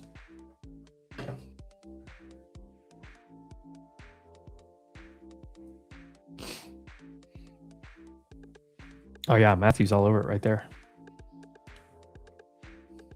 Iran and the Gulf need a lot of CAT equipment. Yeah.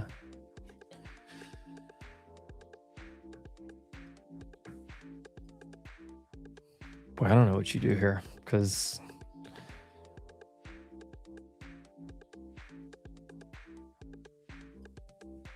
you're about to get one of the highest closes of the day on SPX.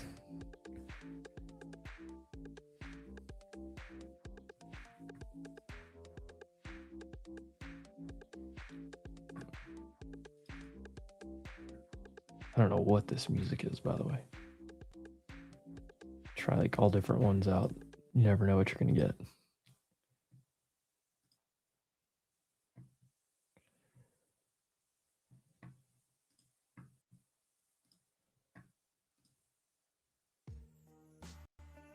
EP.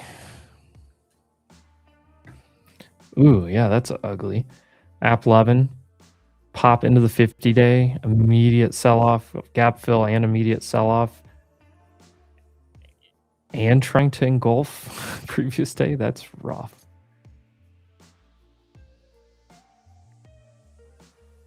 Good Lord.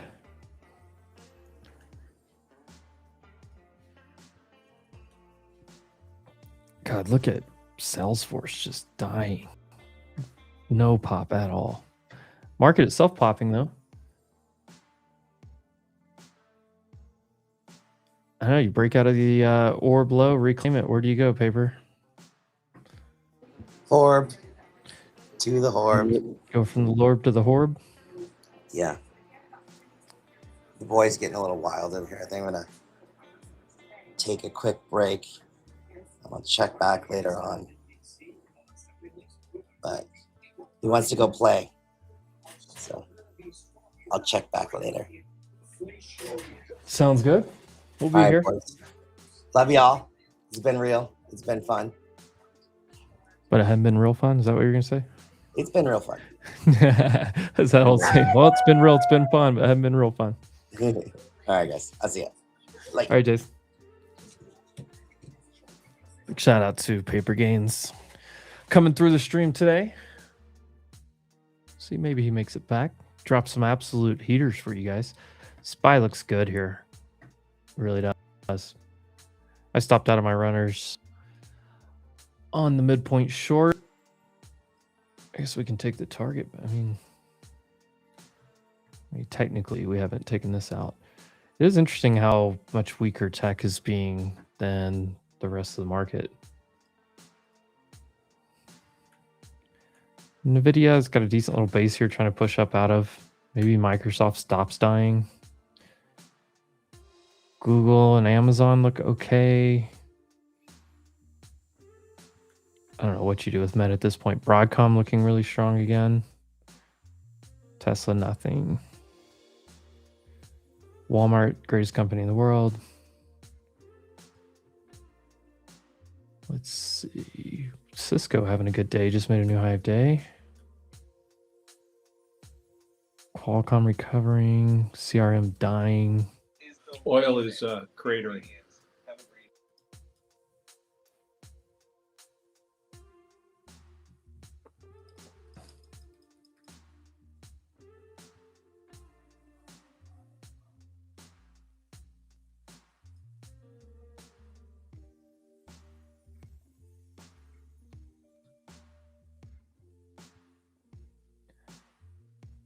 I haven't seen any like new headlines.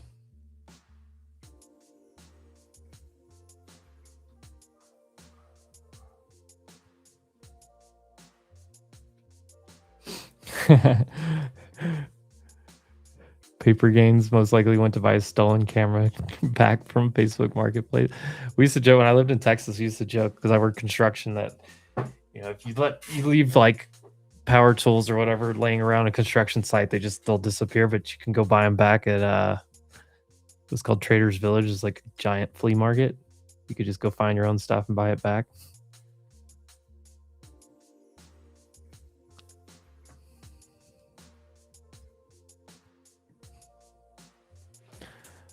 I don't know. I don't have much to work off of here. Very choppy spot.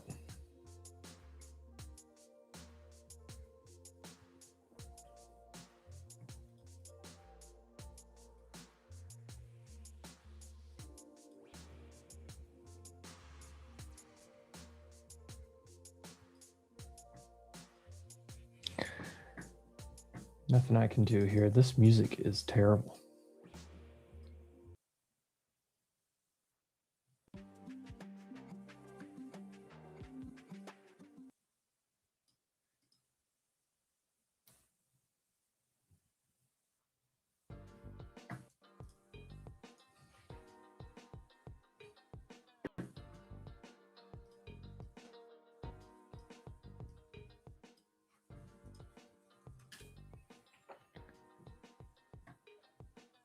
I don't know, is anything moving right now? Like moving?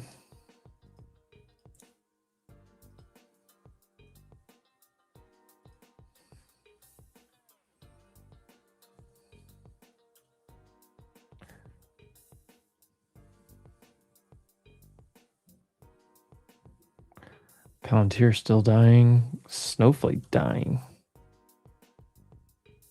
Taiwan Semi looks decent.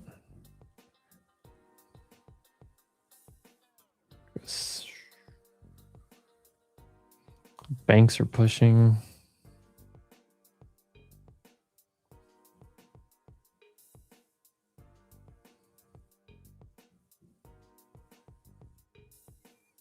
I didn't see any headline of why oil's dropping the way it is.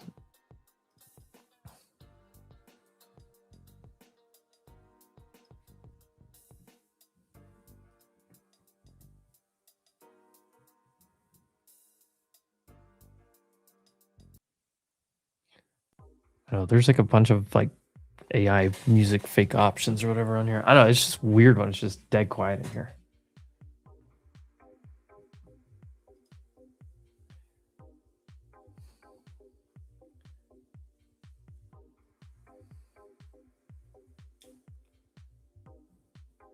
I don't know, what are you guys thinking? Probably nothing, Frank.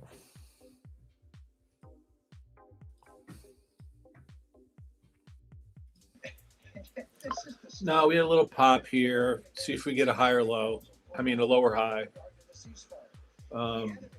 Oil, you know, made it 96 to 94 and kind of holding 94. Meta 618 steady. SPY steady. So I was looking like you got a little bit of a curl upside on Nvidia. SPX is kind of like made a new high down. SPX actually it's not. Let me see. Hold on. That's Meta. Hold on. SPX looks like it wants to go to the highs. 6,800. Yeah, SPX looks like it wants to go higher. So it's divergence that I don't want to be a part of. What's IWM doing? Just hanging out.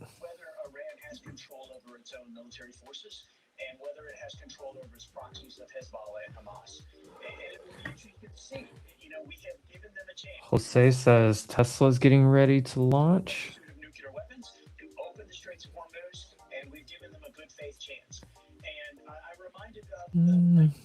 Maybe. We can get back over yesterday's high, maybe. I don't know. I got a feeling we may not get much action the rest of the day.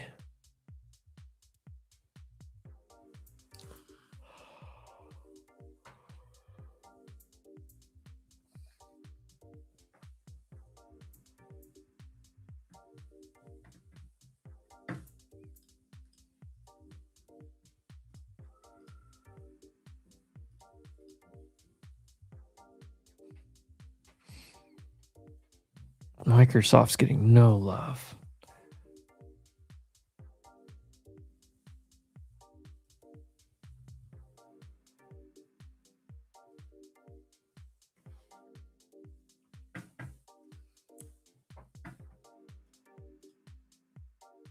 No, I know a lot of people that are just like not doing anything the rest of the afternoon.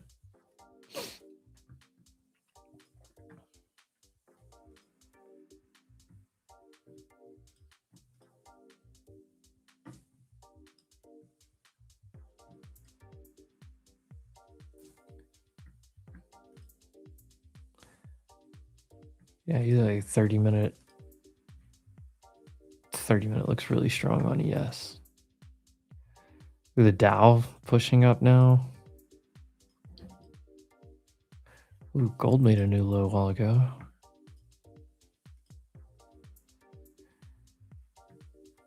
Oil's dropping too.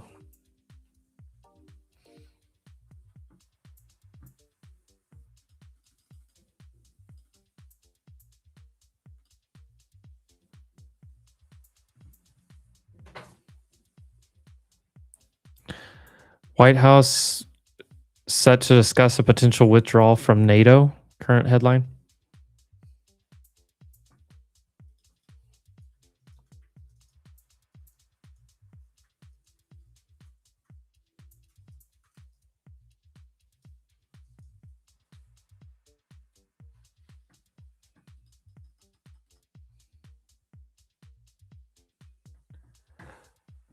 All right, let's check. What? Like this poll. Will the ceasefire hold through the negotiations? 78% of you said no chance.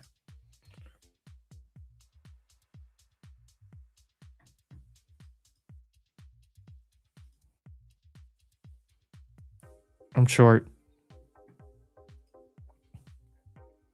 Bilateral ceasefire negotiation is unreasonable, says Iran.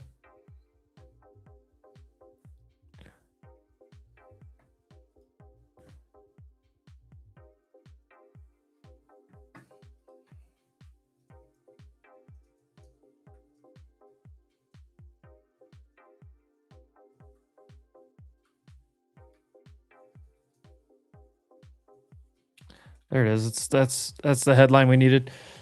There we go. Oh. Take a little trim here. Oh my God! Look at this. Oh, I just laid into it.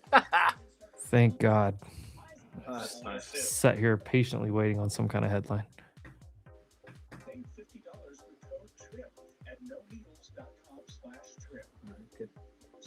It was a nice 50 points instantly. Let's see. Take off half and see if we can ride it. Crush this thing. Crush it.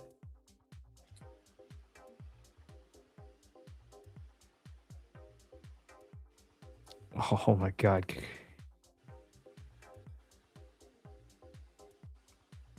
What was the news? Iran said the bilateral ceasefire negotiation was unreasonable.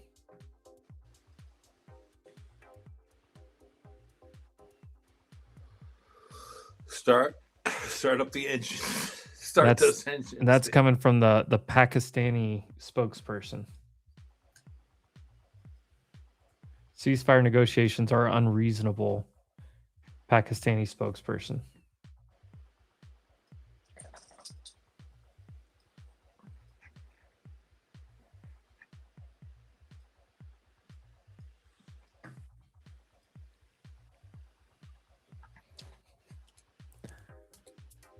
So Iran's telling Pakistan, or whoever that mediator guy is in Pakistan.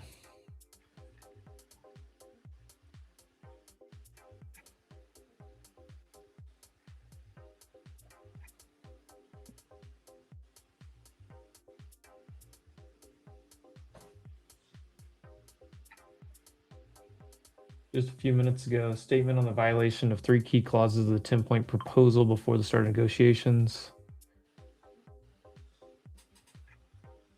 Oh, there's a whole response out right now. I'll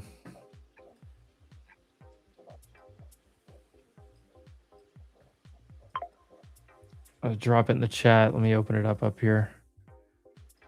Oh, come on. Piece of crap. There you go.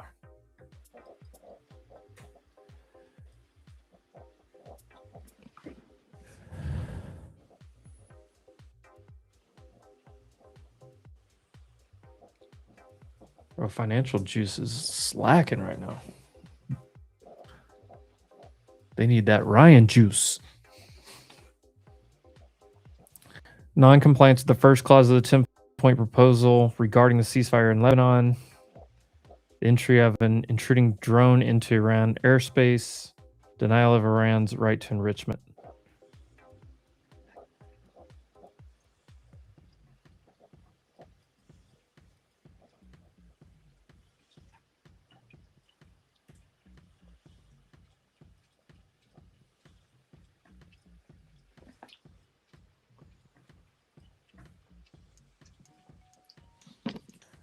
Oh, we finally hit the target. IB low.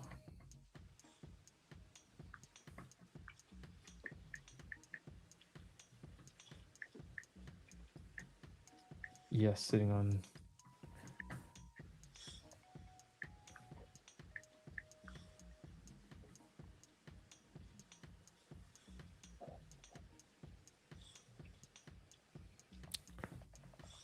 Well, let's take this back down to like 960s.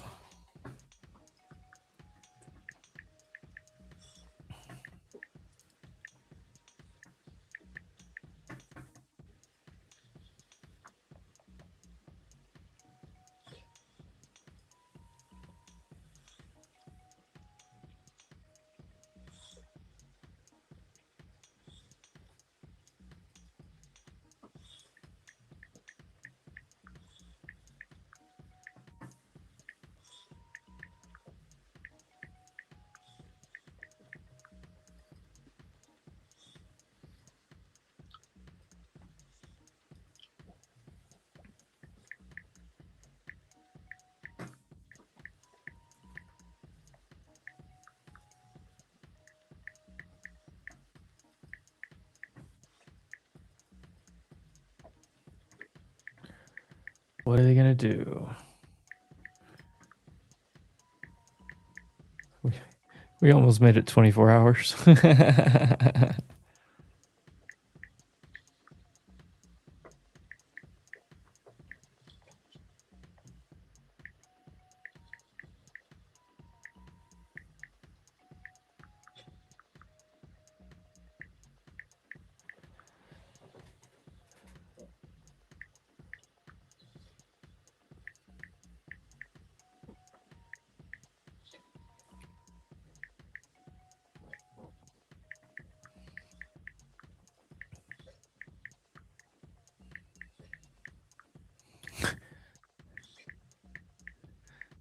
Now Financial Juice wants to put it out there.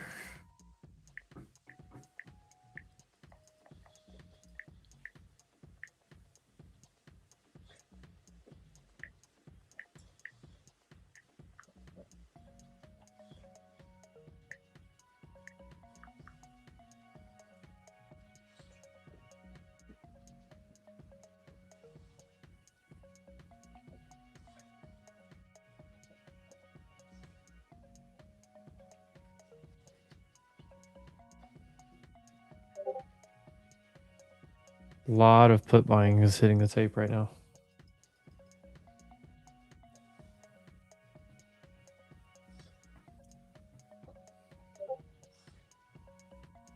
I don't know. Tommy, where you at? We got our trade. The main bulk of our trade. Midpoint, rejection, got to IB low. Look at that. Boom. It's crazy. We hit the target perfectly.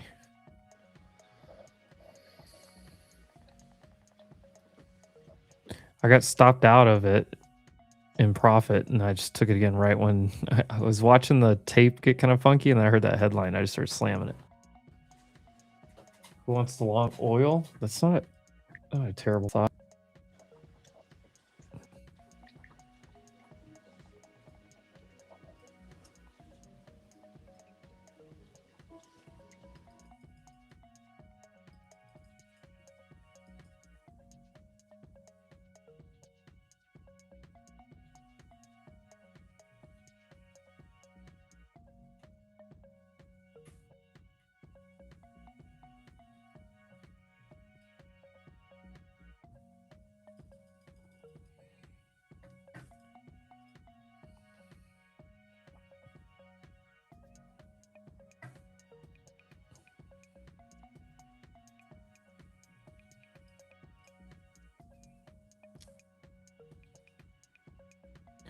SPY still holding the zone.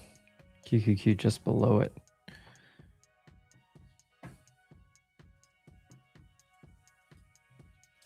Long Oxy.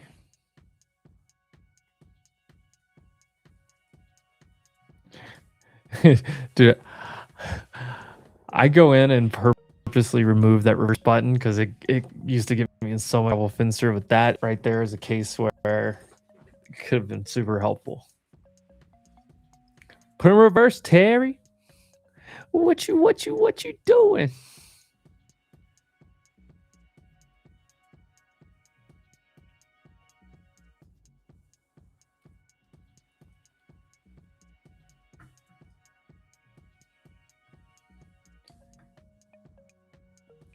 Yes, still hadn't got back to IV low, which would be the break the low, you come back into here, and you play back down to here.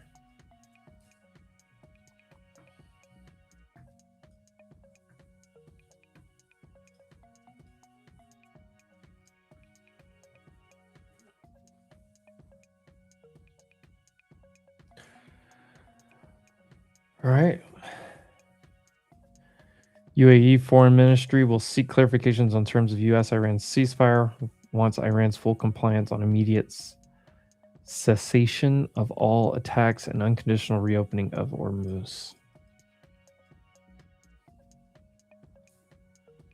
Who is Hormuz? I wonder, why is it named that?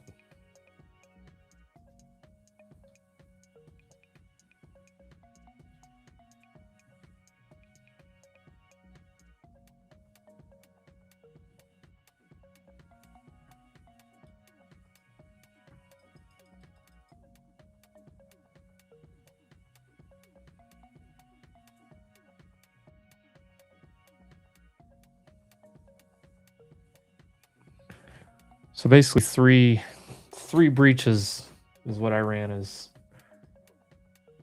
talking about here. And if anybody was on those metas,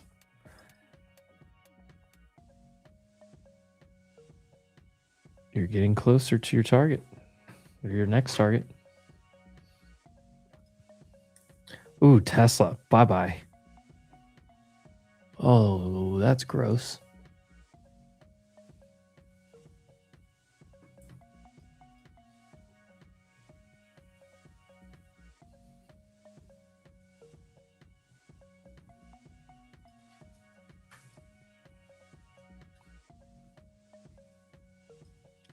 Here's that piece again right here if anybody wants to read it while the market kind of consolidates.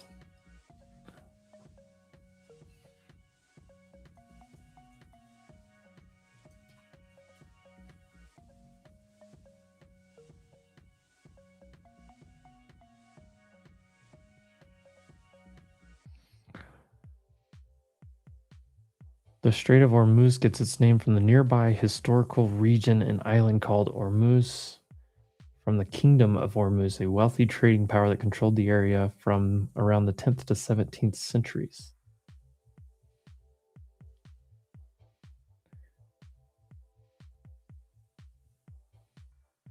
Okay, well, learn something new every day.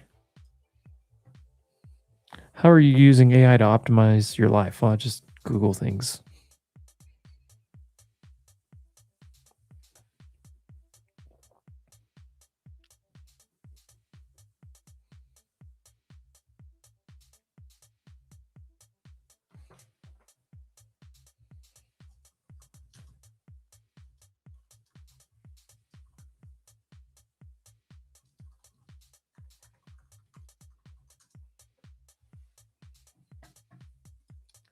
Crude futures just settled. Boy, Tesla is dying.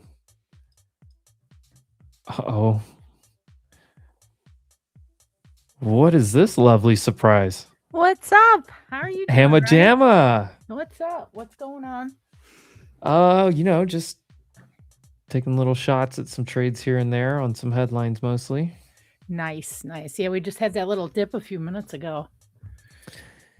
Yeah, we got a little Iran response saying that the ceasefire is unacceptable or unreasonable, I think was the correct term. What a surprise.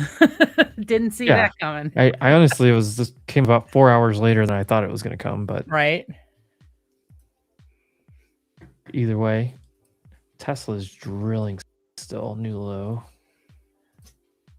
What have you been up to? Have you traded much today? Yeah, I traded a little bit. I mean, if you didn't catch that first sell-off, it's been real choppy today. So it's just kind of sat in that same range since that first sell.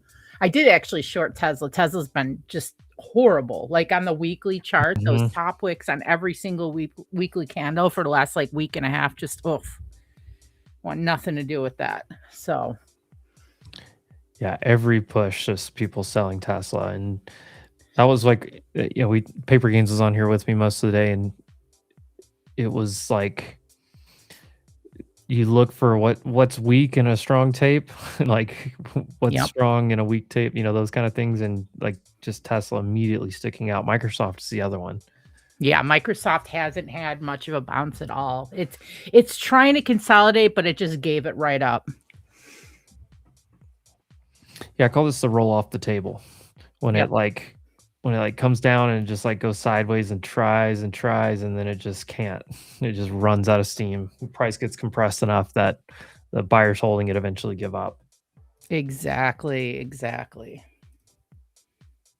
On the flip side of that, Netflix has done really well. It's kind of hitting a little at the $100 mark. It's just kind of been, bouncing a little bit in that area, but overall it's held up better than most. And that little double top, if we could break through there, we could get some movement there. So we'll see.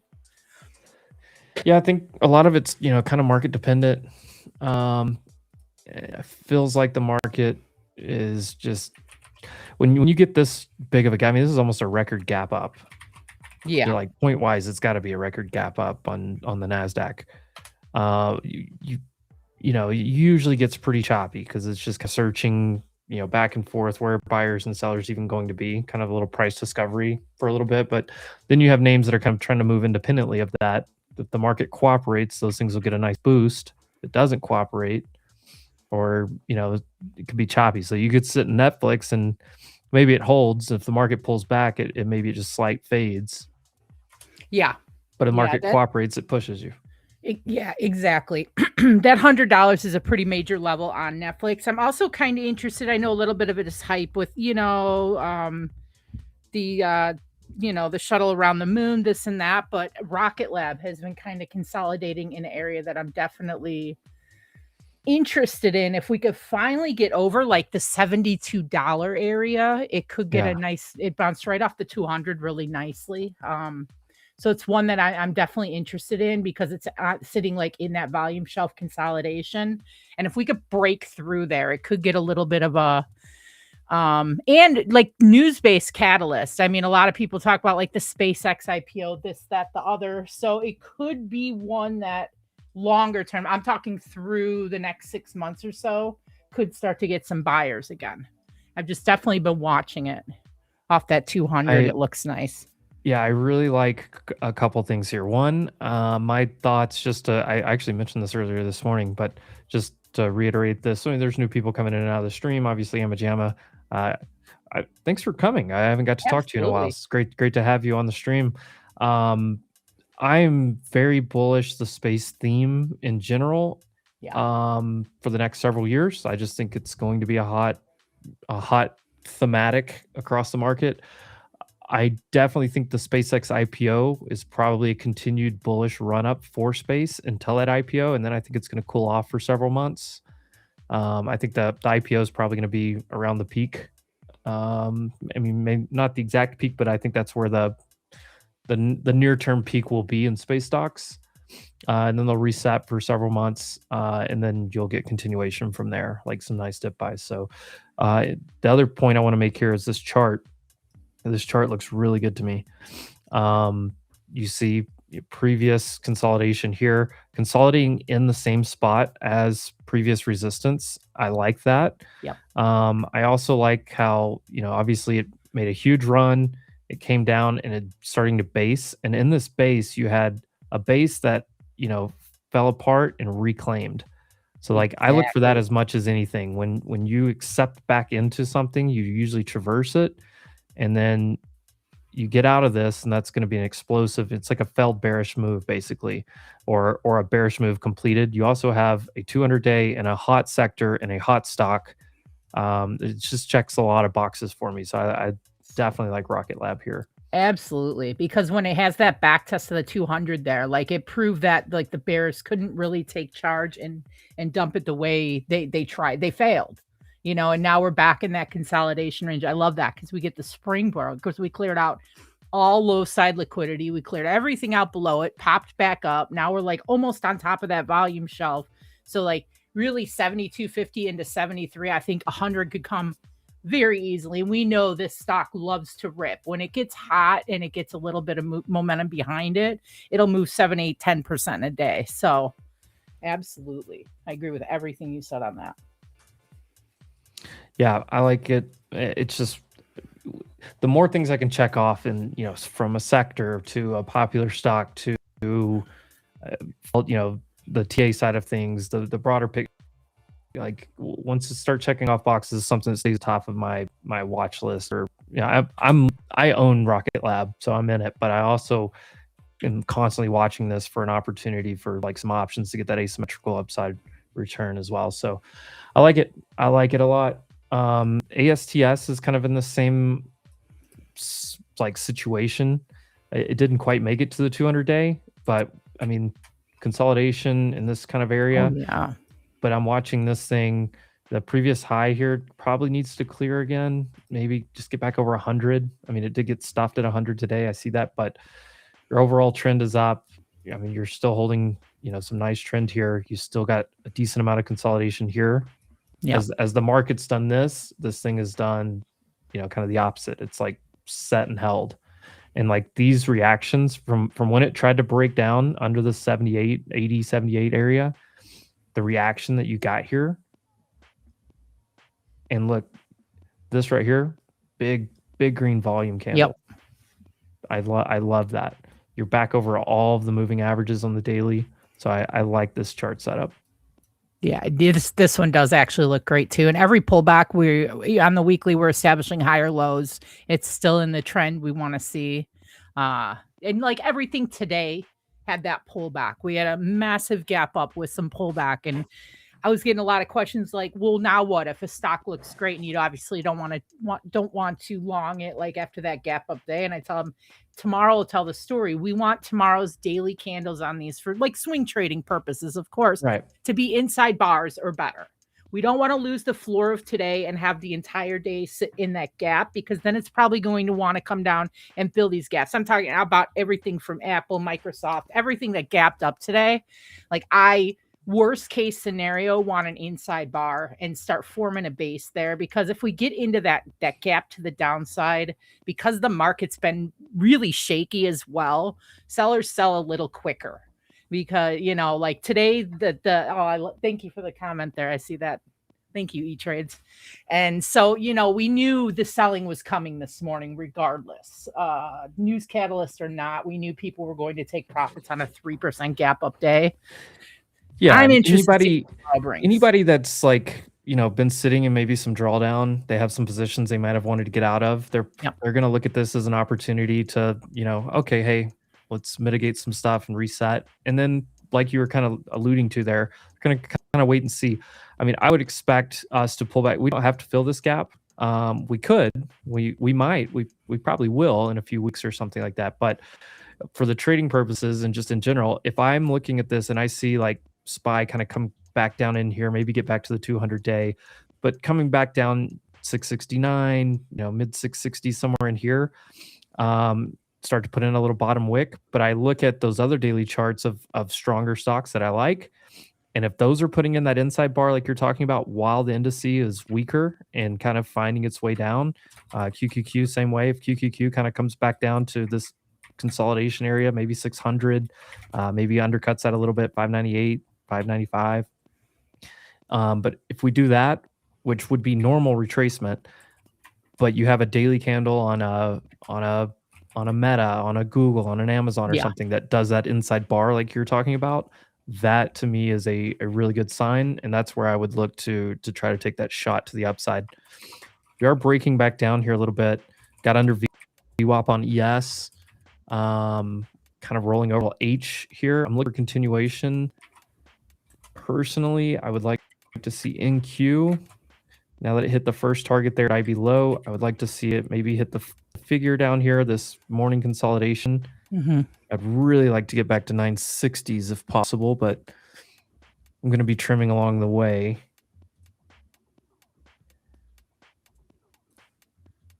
But a day like today is just, it's an outlier day for me. So like I just play things closely and then I wait for the next day or two to kind of confirm. Like the weekly candle, I think is going to be very interesting on the Friday's close. I agree. I absolutely agree. I'm interested to see what happens into market close today for sure, because and like you said, outlier day. I mean, we had a 3% plus day when we opened this morning on SPY, which is like the outlier. That 3% is like your capitulation. Like that's the outlier of the highest echelon of gap up, gap down days. So we know the profit taking is going to happen. We know these things are going to happen.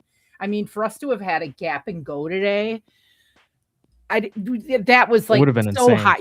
Yeah. So well, it's because like you've moved average daily ranges and all this kind of stuff. Like, I mean, a 3% gap up is crazy to think about. And like, yes, we were down a lot, like overall, but we were already bouncing like before this. So it's not like at the tariff low where you were literally just bottoming out, like hitting rock bottom and slingshotting up. So it's a little different scenario.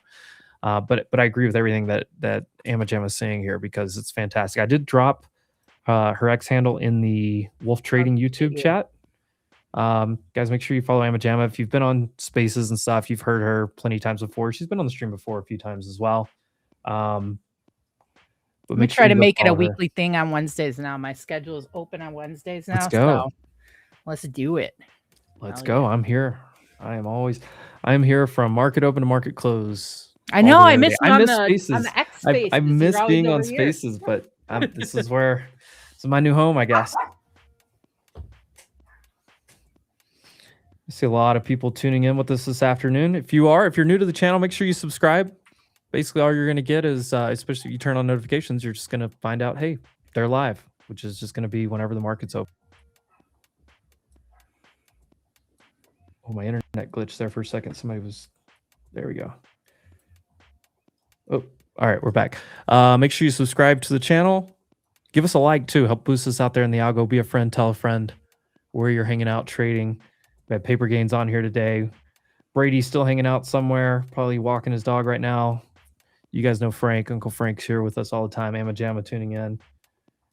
KC is hanging out with the kids, I think, right now. He's pretty much done for the day. He was in the chat earlier. Jordan will probably pop in at some point this afternoon. Maybe he's taking a nap. I don't know. That's crazy too. We on like the daily 4-hour on NQ, we hit rejection right at the same level our last 3 highs were, right around, you know, like that 25,250 level. I mean, the last 4 times we topped out was within a 50-point range of that. So that's the level. If we break today's highs like into the end of the week, if we get that inside bar, those things we're looking for, and we can break that 25, 250 on NQ, then we really start getting towards, you can realistically start talking about that all-time high range again. I mean, because this has been a major level of resistance for 30 days now, since the end of February. It's this whole month and a half or more, like 6 weeks of consolidation. So if you can break through that with some juice here, you could definitely end up back up here. My only word of caution has been, this is where we were when the conflict started. Yep. And this is where we come back to it. And the market does like to overshoot some stuff. So, just to put both sides of the argument out there, people, the best thing that every trader does, I know Amma Jamma does this, I do this, everyone that I know does this, is they say, okay, what's the bullish thesis? What's the bearish thesis? Yes. What's the chop thesis? And which one's the strongest? And then you also have the backup. So you're like, okay, if this, then this. If that doesn't happen, then you go into the second thesis. Absolutely, because on the flip side of that, if we lose like 24,500 again, it looks ugly to come back down. I by no means think we're out of the woods. Last night was basically like, oh, we're gonna pause again. 2 more weeks, so it's gonna get that heightened fear again, the heightened volatility again, the heightened lack of volatility because a lot of money's on the sidelines. I personally am like minimally invested in longer term things, certain things. I took a little Rocket Lab, those type of things, but we let out our breath, which caused a 3% surge. So for me, when I sit back and think about it, if we get a 3% surge, I'm like, no, he didn't blow up a country. Let's push 3%. I mean, literally, so, and we push sad 3%. That that's the line. It's crazy. This market it makes no sense sometimes, but it's like, okay, he didn't bomb the country. We're going to absolutely rip billions of dollars in liquidity added in. It's just so much doesn't make sense in this market that it is the if this then that, because a lot of the things I used to use as a guide of like how markets should react to this, it's so upside down now that it really is small ball day in and day out. Okay, what do we have today?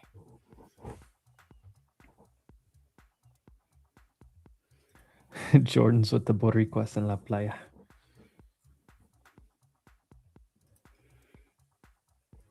Is there any expectations for good news this week? I mean, I guess you have to kind of define that or think that through a little bit. I don't think it's as simplistic as that, but I mean, they're going into negotiations. There's high stakes. There's, we just saw the response that came out, 30 minutes ago or so. But I mean, could there be more escalation? Yes. But overall, I mean, are things tracking back towards some type of peace deal, whatever it looks like, or is it tracking towards something? I mean, is there ever going to be a clear winner? But both sides are going to claim they're a clear winner. Both sides are going to claim that. We don't have a side of it. For me, it feels like there's not like a reasonable head prevail situation here, because right, Iran, like they're winning they're winning this propaganda war in a very different way. In the modern war era, in my opinion, at least half of it is perception, social media, these things, these ridiculous Lego videos, just crazy stuff. Like, we know if you take a step back, the power, it's not an issue of like them being more powerful, this or that. It's this perception issue. And because of that, and Iran in general, I mean, it's not like, for me, I don't have a lot of faith in, like a cooler head will prevail. It's almost like it feels more like a game of chicken. So I really don't know. I don't think Endgame, of course, is a massive broad breakout of war, but it's just it's a different feeling altogether because social media war. This is the first time it's really been like, yeah, just in your face. Yeah, social media war. I think that's what people are struggling with the most. And before I go any further, just big shout out to Jay Newt here, Newton on the Markets, gifting 5 memberships to the Wolfpack. We'll hit a little air horn on that. Boom, a little clap. I just got the soundboard the other day. I'm having fun. I haven't got any other like custom sounds in it. Jordan's got a bunch of custom ones, but nice. The It was all the 90s rap. Come on. He's got that. You know that the one from Tekashi 6ix9ine where he's like, "Stow that shit." Nice. I love it. He's got that one on there. He's got a few other ones. He's got a wolf howl. We have fun here on the stream, and we have the live chat. But I will say, like to the discussion that you're having there is like going into yesterday. I know a lot of people are confused and like people are really struggling because they're like, well, the messaging, there's different headlines every 5-10 minutes. I mean, that's all part of it. And most of that's because of social media. Like back in the day, headlines came out, but not near as like fast and from every side all the time. You didn't see it all. You just saw like one side of it. Yeah. And so people didn't like overreact as much. Now you get more overreaction because it's like, well, every 5 minutes they're saying something different. But going into yesterday, I feel like you had to think the most reasonable and likely outcome was some type of either pause, ceasefire. Like if your baseline was like nukes are flying, like I just think you're thinking way too unrealistically. And I know that it's like there's chaos everywhere, and I think it's by design. That's just my take on it. Yep.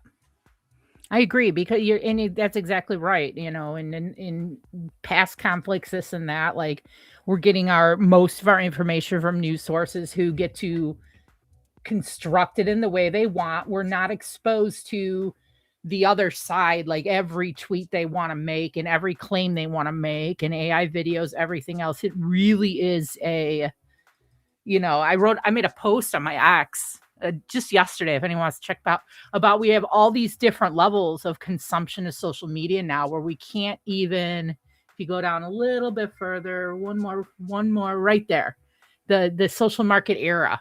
Like we've got these like different, where it's like, as humans, we can only absorb so much and hear so much lies, myth, truths, or lean super far into one side or another where all we're getting is that specific side. So no matter where you are on the board, your perception is your reality. So we're so overexposed to so much. We don't get that newspaper the next morning where it's this highly crafted, curated perspective piece that is to unify the country, this, that, the other. We're getting this on the fly. And, that's why bits I don't, and pieces. Yeah. And like, it's like third party information, like where, what's the old telephone game where you like say a word and by the time it gets to the 5th person, it's a different word altogether. And the other thing, like the markets in general are so much different. They overreact to a lot of things. You have all these algos that are trying to hedge and protect, but then you also have the fact that you get all this information, you can react in real time is still a new thing for stock markets in general. Yep. I always explain this to people because they used to, and if you study the history, I mean, I wasn't trading back then, but I've studied the history of it. But used to, the way it worked was you woke up and you read the Wall Street Journal on Sunday morning, and if there was a story about your stock that you didn't like or that was concerning, okay, on Monday, you're going to call your broker, or on Tuesday, you're going to call your broker, and you're going to say, hey, let's go ahead and trim this out, or let's go ahead and sell this stock or whatever. It wasn't reactions in real time at 3:30 p.m. on a Wednesday afternoon. Absolutely. Like, people read the site and you called, you placed an order. It took time. It wasn't this instantaneous stuff like we have. It's a different market than it used to be. I mean, even in the last year, it's a different market. We're a little bit like used to it. Almost exactly a year ago, we got like a 10% move on the SPY in one day over just an announcement, a whisper of tariffs. And now a year later, we get like we're going to blow a whole country off the map. Oil is virtually stopped, 20% of oil, and we're getting like chop days. I mean, this was a really big, overnight we got a big move, but in general, we look at what happened then, and it was these 10, 15% days. It was like the Wild West last year at this time. And now it's like it's relatively tame. So what does that say? Like you said about the market, what's it going to take to really move the dice one way or another? Right. We've been in this 10% range for what, a year now? I am going to go ahead and take a little more trim here on the shorts as we come into this consolidation, but I still want 960s as pretty much my full target for this trade.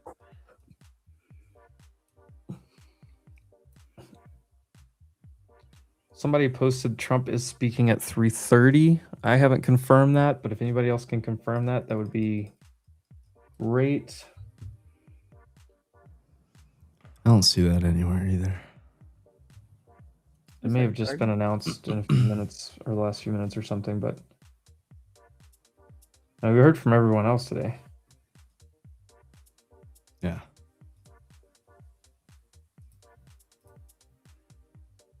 You shorted this hemp? Yeah, I heard the headline immediately and reshorted. I was short at the midpoint earlier. I got stopped out in profit after a couple trims. And then on this candle right here, I literally got back in at 120. Yeah. I was like sitting here, I was hovering over it and I heard the headline. And so I was like, oh, I'm shorting this again because I had pretty easy risk. And it worked out pretty nicely, honestly. And then we had this nice little bear flag here that kind of set up to like let you get back in if you wanted to. And we're about to get full target down here if we can.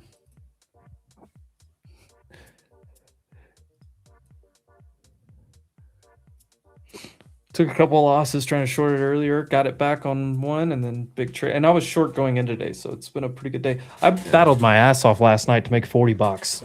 Oh gosh. I would make money, I'd give it back, I'd make money. I haven't touched this thing all day. I was net red last night because I made or I spent more on commissions than I even made on the freaking trade. Yeah. I was like P&L was like positive 40 and my commissions were like 78 or something. Like just stupid. Yeah, I decided to take the day off. I was like, you know what? I should have done last night, 850 points. I'm just gonna sit out and wait for something. Well, the open today to me was pretty clear. It did show, yeah, it did. Like we dumped. We talked about this here, and like on the daily, Jam, I mentioned this like on a 4 hour while ago, but on the daily, you tapped into this. Jordan, I'm sure you probably saw this kind of daily area up here. Once you got above this daily high, this was your next spot, right? So we kind of tapped above that. I had some fib extensions at 250 this morning, 253. So we hit that right in the pre-market. And anytime you like rip up all night and then just float higher, like when the market opens, you're gonna get people that take profit. Oh, yeah. For sure.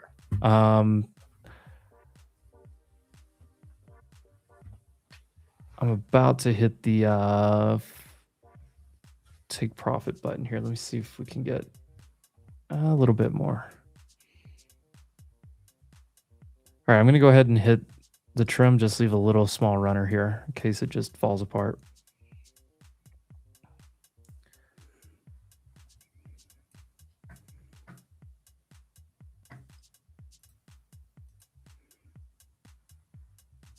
What if this thing just falls another 100 points? It could very easily. I mean, what holds it here? There's no structure under here. And after you tried to have this today, I mean, who's going to buy up here? Everyone in the world's looking at this going, okay, it's going to pull back somewhere before I buy. Any reasonable person would tell you that. I mean, even like the 50-day on QQQ is not too crazy. It's 601.40. Is this one of those times though? I wonder where we never fill that gap or some crazy shit. You may not. Yeah. And, I mean, or I wonder. Like I have no idea. Like there's no way to know. You know. But it's me just and Paper interesting. talked about it. We said like this it could be, you know, it could do this and never fill it, come off the 200-day, does like this, or it could take 3 weeks and Yeah. then do something like that. I I feel mean, like go back, look at this. You see this big gap from back in when we were coming out of the tariff stuff? This gap we never still haven't filled. touched it. I think if we open up in the gap, we'll fill the gap quickly. In the next few days, I think it's really important, kind of just to hold, and it's a pretty big range, but hold whatever we close at tomorrow. I think it's important to hold that at least through the next couple days, or else I think the selling will increase and we'll sell pretty quickly. What's up, Jordan? What's up? How's the day been? Okay.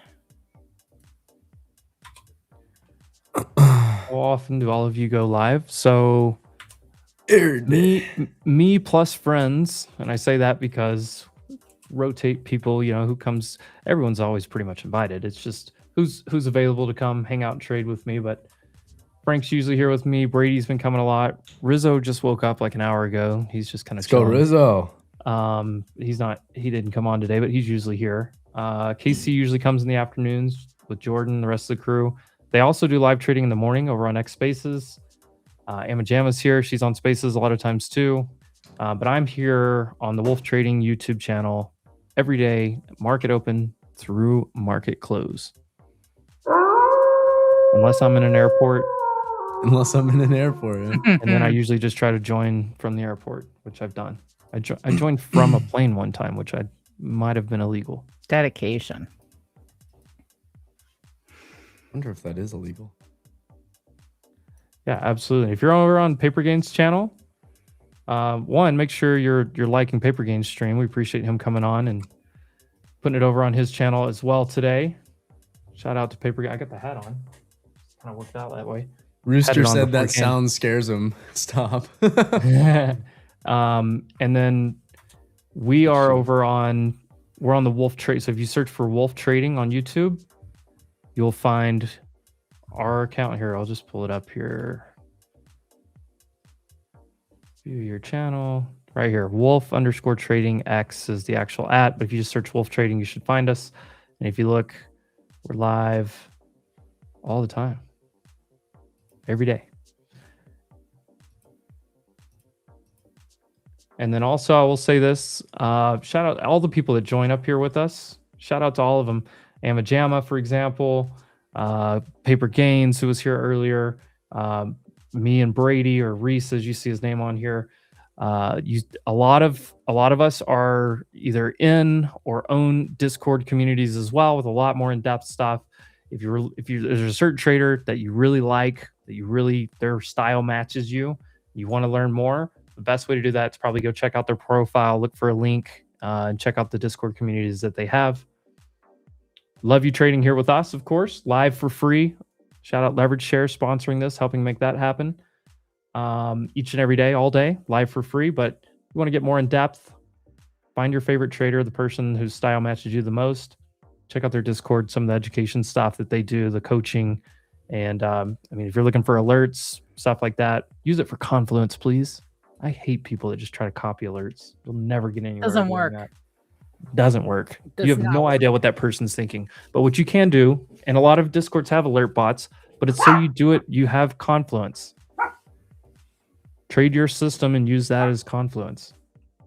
If I'm looking to, or if I'm sitting in a short and I see Casey Trades put an alert that he's going long, I probably need to double check and say, okay, is this a good trim spot? Do I need to maybe tighten up a stop? What's he seeing? What's he not? Am I good where I'm at? What kind of trades he taking? And I can use that as Confluence. Same with Rizzo, same with so many people like Rizzo trades off of like auction market theory. Other people trade off of, candle patterns and volume and IB strats. There's a million strategies out there.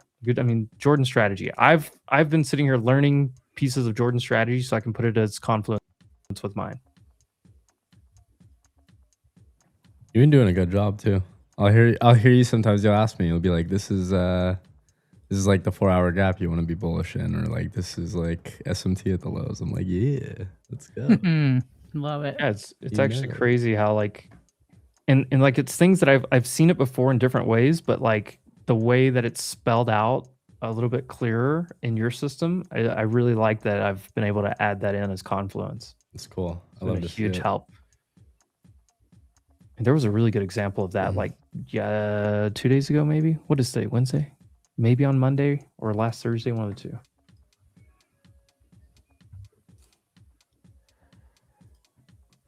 All right, let's see. What, power hour? Power hour? And I'm back. I know. I got on here late, man. I just had finished food, and we were on with Michael Coe from Yield Max for a hot minute, so we went a little overtime there. Well, I'm doing a big shout out here to Your Highness. Thank you for the short. Don't thank me. You push the buttons. I didn't push the button for you. Yes, sir. I read out some news to you. Based on your confluence, you clicked the button. You took the win. I didn't make $1,200 doing it. You did. Damn right. That's you. Big W's in the chat. We celebrate wins on this channel, guys. Bing bang. In the chat. Another one. Payouts. We definitely celebrate payouts. Anybody that's getting payouts. Wow. There you go. There you go. That's the correct answer. Now, I appreciate the kind words, but I just want to make sure we hammer home. You're clicking the buttons. You're doing it. Rooster's wild. I tell you what. You have to have a Boris in every chat, and you have to have a Rooster in every chat. Absolutely. I agree. Rooster tells you about every trade he takes 40 points after he got in. It's okay. I love it. I love He's it. crushing it. But honestly, I love it. It's he always okay. tells you, he's like, I'm long here at 942, and it's like, dude, it's already 30 points higher.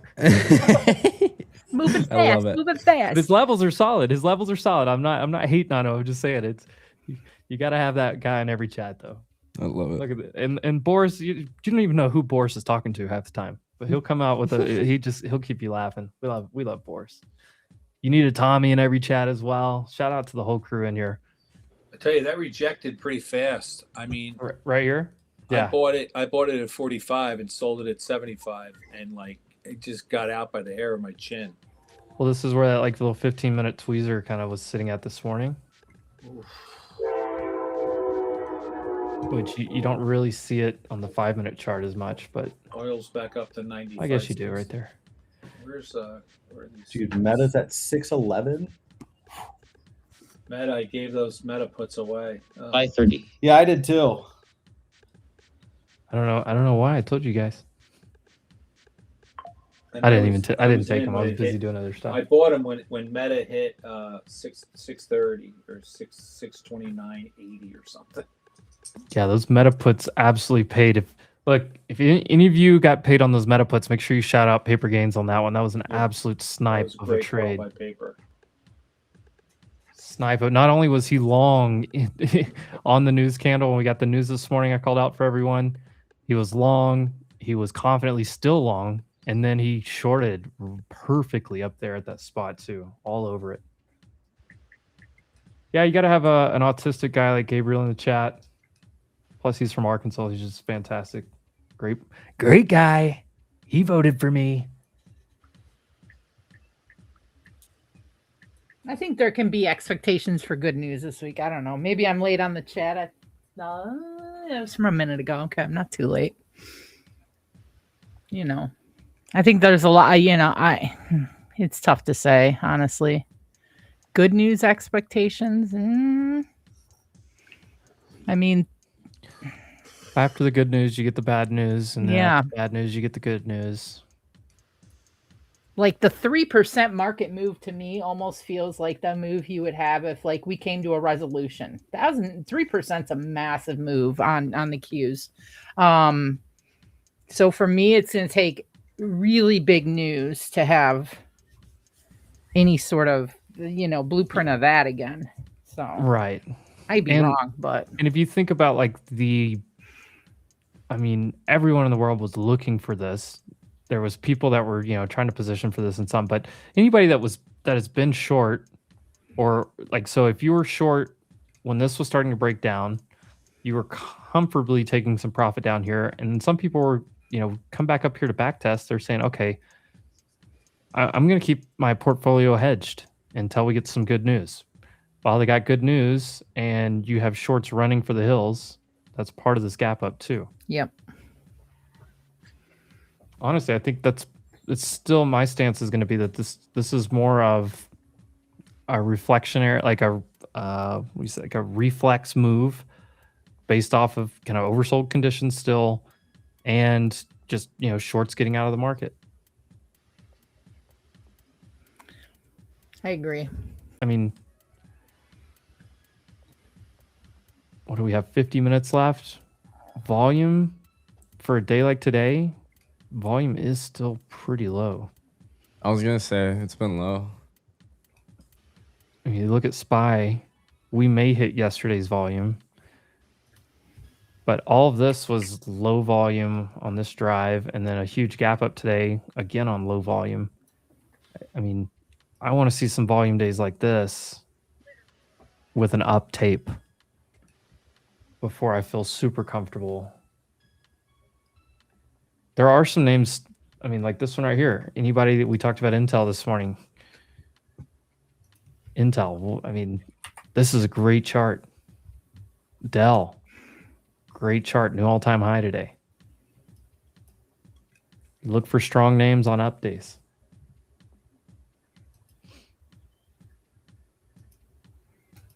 Microsoft, Tesla, red on a 3% gap up day. What does that tell you? Yeah, Tesla and Microsoft, I don't want anything to do with long Look yet. at Tesla's trying to go to yesterday's low. That's crazy. Father Jordan, I didn't even see you here. It'd be crazy to tell you that Boris, I made good to see you, brother. 700% on Microsoft calls this week. Yeah. I made 120% on Microsoft calls. I cut them this morning. Yeah, exactly.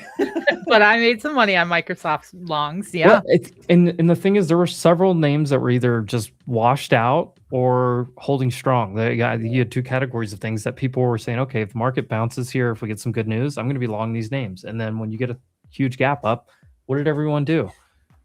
They all took profit this morning. Absolutely. You'd be crazy if you didn't take profit this morning. Yeah, because when you look at the Microsoft daily, it was starting to build a little bit of a base. Whereas if you look like the Tesla daily, it wasn't reclaiming anything. It was still just straight down. So I went in on Microsoft on Monday because what I saw was, and my expiration was actually today. So I saw that the 9 and the 21 hasn't met yet on the daily. And I was like, all right, I'm going to get this balance, at least the retest of the 21. You pulled up the daily this morning. Perfect. It had a nice extension off the wick, and it looked like it was going to tap the 21 to the T. Like Nebius is a great chart. Could you be a little bit overextended here? But like, I mean, buyer stepped in on this one at this 120 area.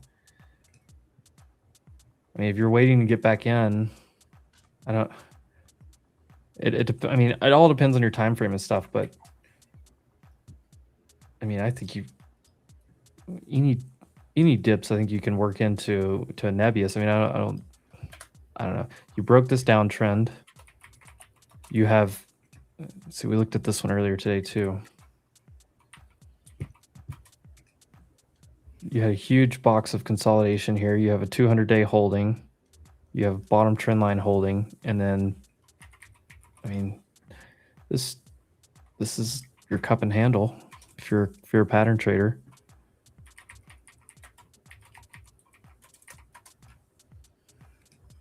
I don't know. It depends. I mean, if you're buying time or if you're buying a position, whatever you're trying to do, like it's all different answers. But this is a good-looking chart. I like it. Weekly looks even cleaner.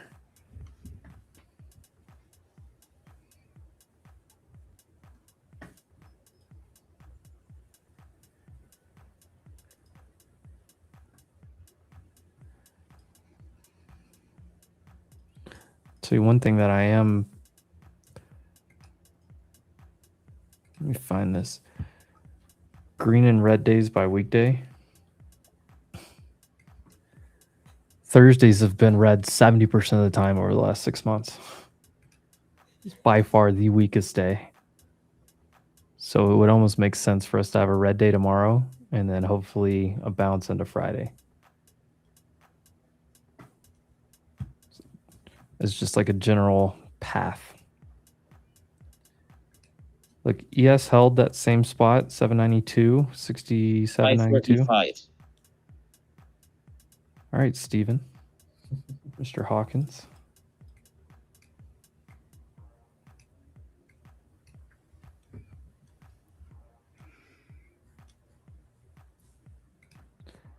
Nice dip on energy today. I mean, that's the other thing. Energy, multi-year consolidation breakouts on XLE and several of those big names within XLE. 50-day top at the low. Oil still at what, 90 something, 95? I don't hate that trade at all. XLE or Exxon. I mean, could they come down a little bit lower? Maybe. I don't hate the trade short term, and I really don't hate trying to, get in on a dip somewhere long term. You look at this base. Here, I'll go to a weekly. You set here from 2022 to the beginning of this year, basically. You're breaking out of huge bases. This is Exxon. Look at CVX. Look at this, just huge consolidation here. Big wedge breakout.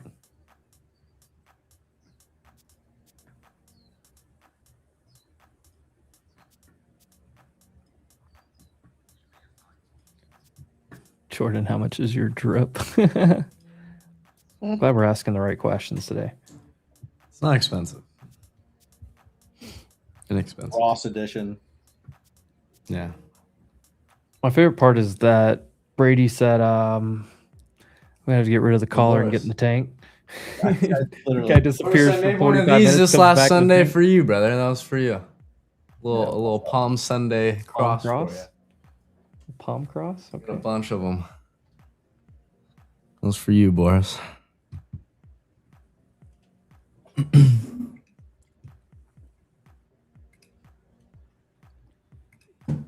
When TA doesn't work. That was funny.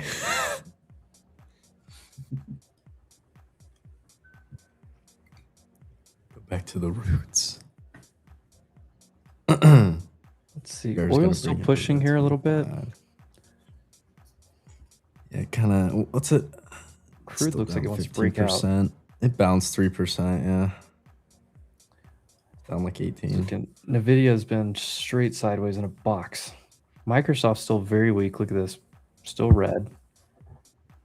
Apple, nothing really. Google, not much there to look at. Amazon fading.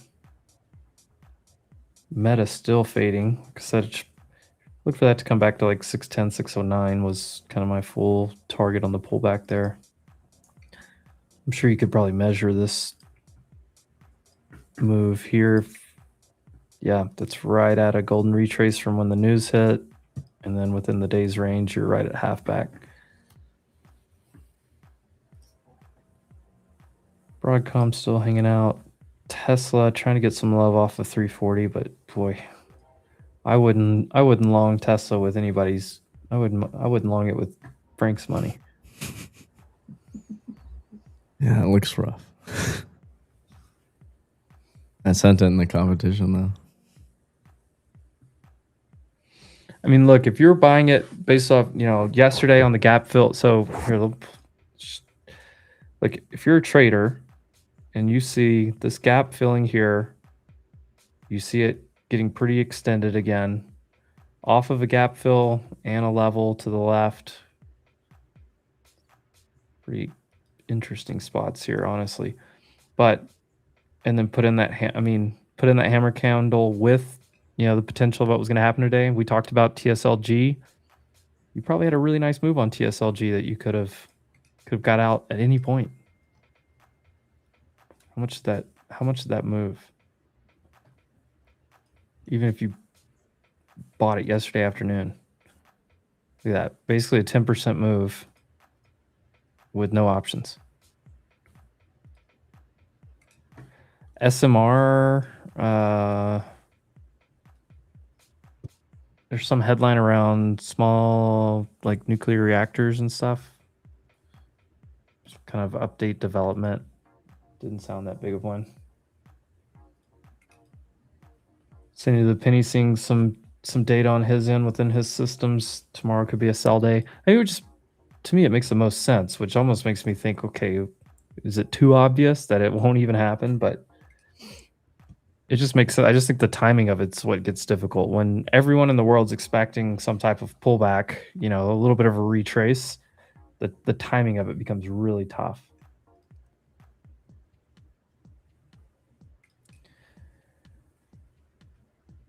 Xenon says I just sold my Netflix at a slight loss, anticipating Hormuz fuckery plus bad CPI report on Friday. We do have tomorrow. Let's hit on that first. We do have GDP and PCE tomorrow morning before the open, so make sure that's on your radar, especially if you're swinging any positions here in the last 40 minutes of the day. Just know what you're going into tomorrow. CPI is coming out on Friday, as well as Michigan consumer sentiment.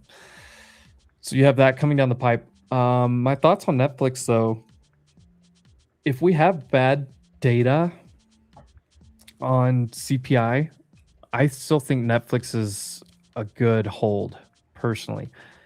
If people are actually worried about recession, if gas prices stay up here, things get tight for people, they're not going to go out to eat. They're not going to go on vacations as much. They're going to travel as much. But what are they not going to give up? Netflix, because they're going to be sitting at their house. That's my thesis around that.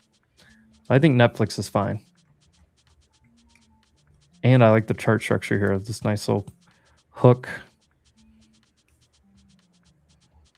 And I'm bullish Netflix in general. It's had a nice price reset.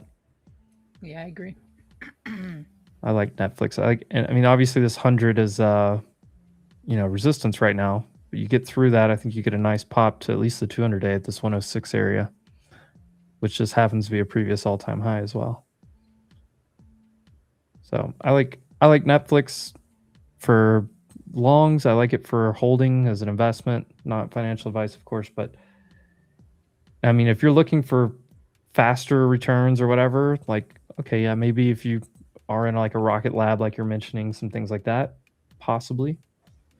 There's obviously some moves have more beta than others, or some names have more beta than others, but I really still like Netflix as like a core type of position right now for me personally.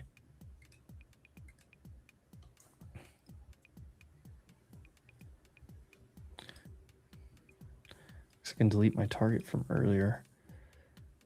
30 minutes, just a big old H pattern, huh?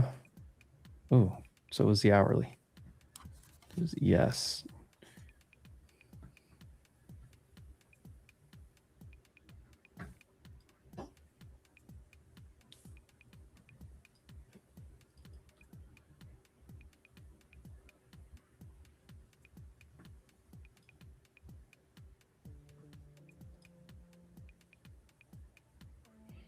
Yeah, look at this, just rounded. This is like an inverse cup and handle. All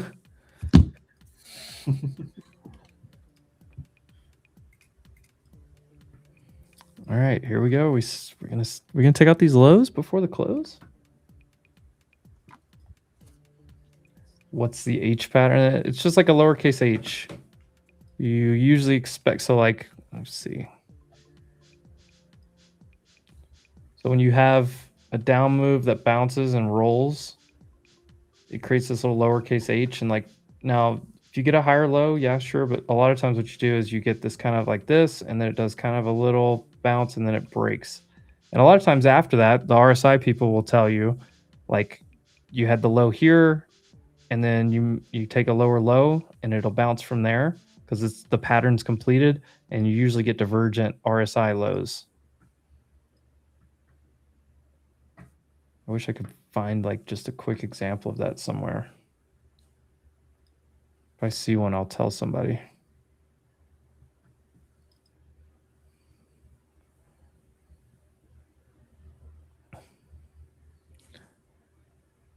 I mean, this was probably an example on Microsoft, kind of like this. You get that lower low, but RSI is higher. And then it tracks its way back up. It's on a daily chart, obviously. And then once it reset, Then it picked up some more steam and went lower, but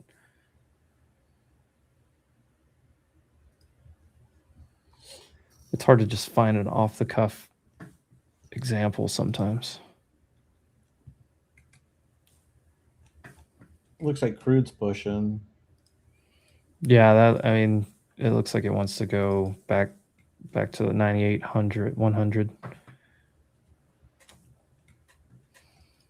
I mean, anyone that's looking at this just from face value, if they're calling BS on this negotiation, or if they're skeptical of it, they're going to go back into crude, and they're going to be short the market a little bit, or hedged that way at least.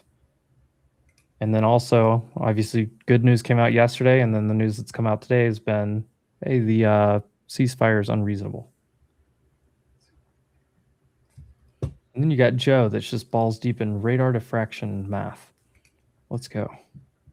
I don't know what that means. Joe, I needed you earlier. I was trying to think about, like, if you have half of a parabola, is it called a vector? It's been so long since I took any, like, upper level algebra or calculus or anything.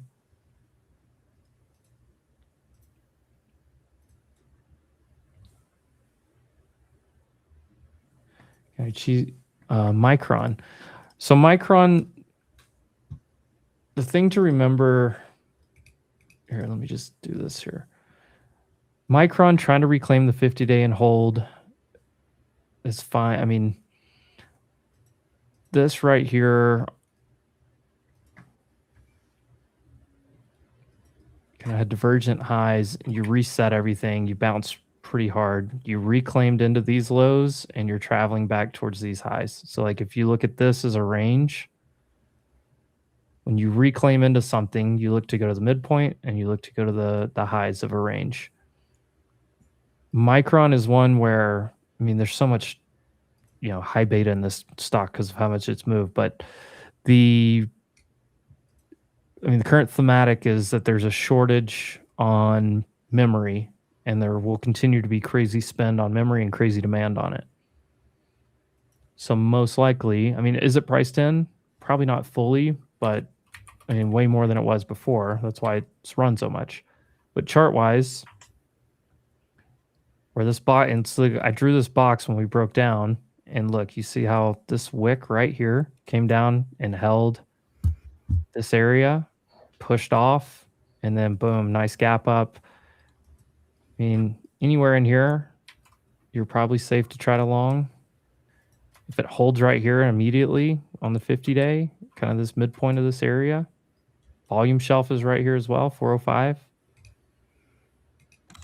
You start to push, then yeah, you start to look for the upper end of this box, 420s, 430. Value area high, 433.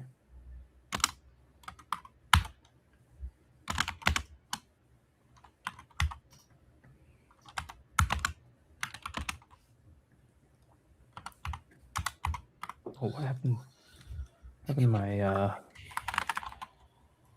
music?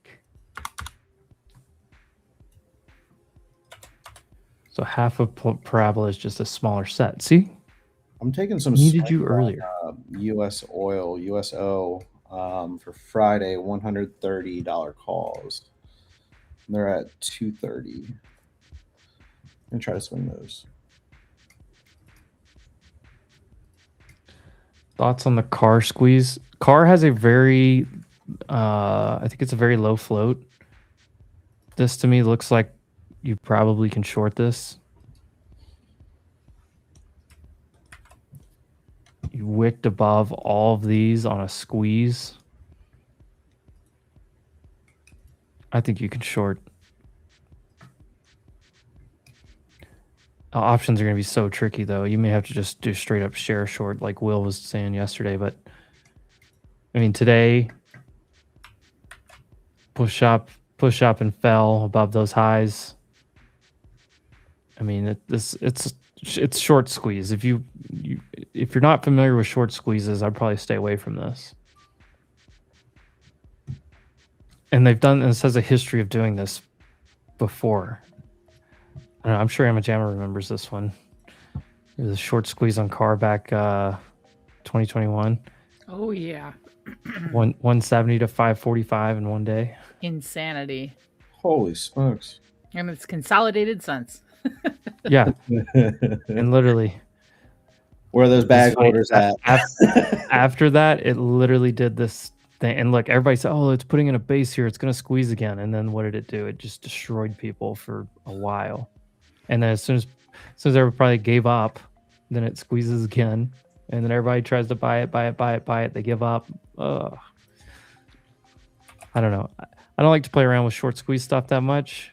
I'd rather short bad companies and long good companies. I feel like that's a good rule of thumb for anyone to just Bookmap just simplify hit their life. 100 orders up at 015. They just came on the map like 5-10 minutes ago. If anyone's still looking to trade NQ, I think you need ES to break down. I mean, oil's pushing, but you need ES to break down, or you're not going to go anywhere. Ride, baby, ride. Microsoft just made a new low again. Gosh, that thing's just dying. Man, I think it was all the way up at like 386 almost. Oh, good Lord. Palantir did accelerate and continue. Good. Boy, I mentioned that this morning, Brady, at 148. It's down $10. Gross. Nasty.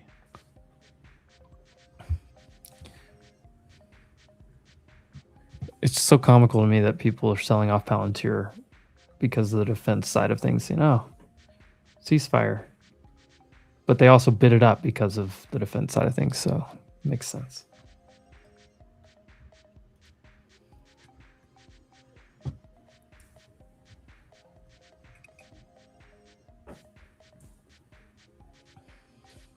Yeah, you could probably sell out of the money. I mean, if anything, I would do spreads, maybe Black Mamba, or some calendars of some type. Harvest that volatility in car. I wouldn't just nakedly sell calls because, boy, that could really put you in a bad spot if the thing does keep squeezing.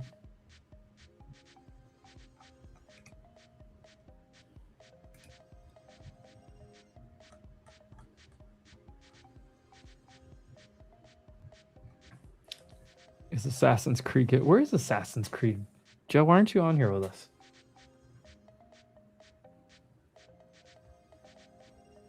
Probably because he's doing whatever he called it.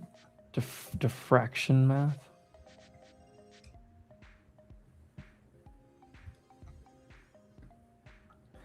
All right, 30 minutes, half an hour left on this Wednesday. Shout out to the whole crew here. Like I said earlier, make sure you go follow them on X. Check in with all the great things that they're doing.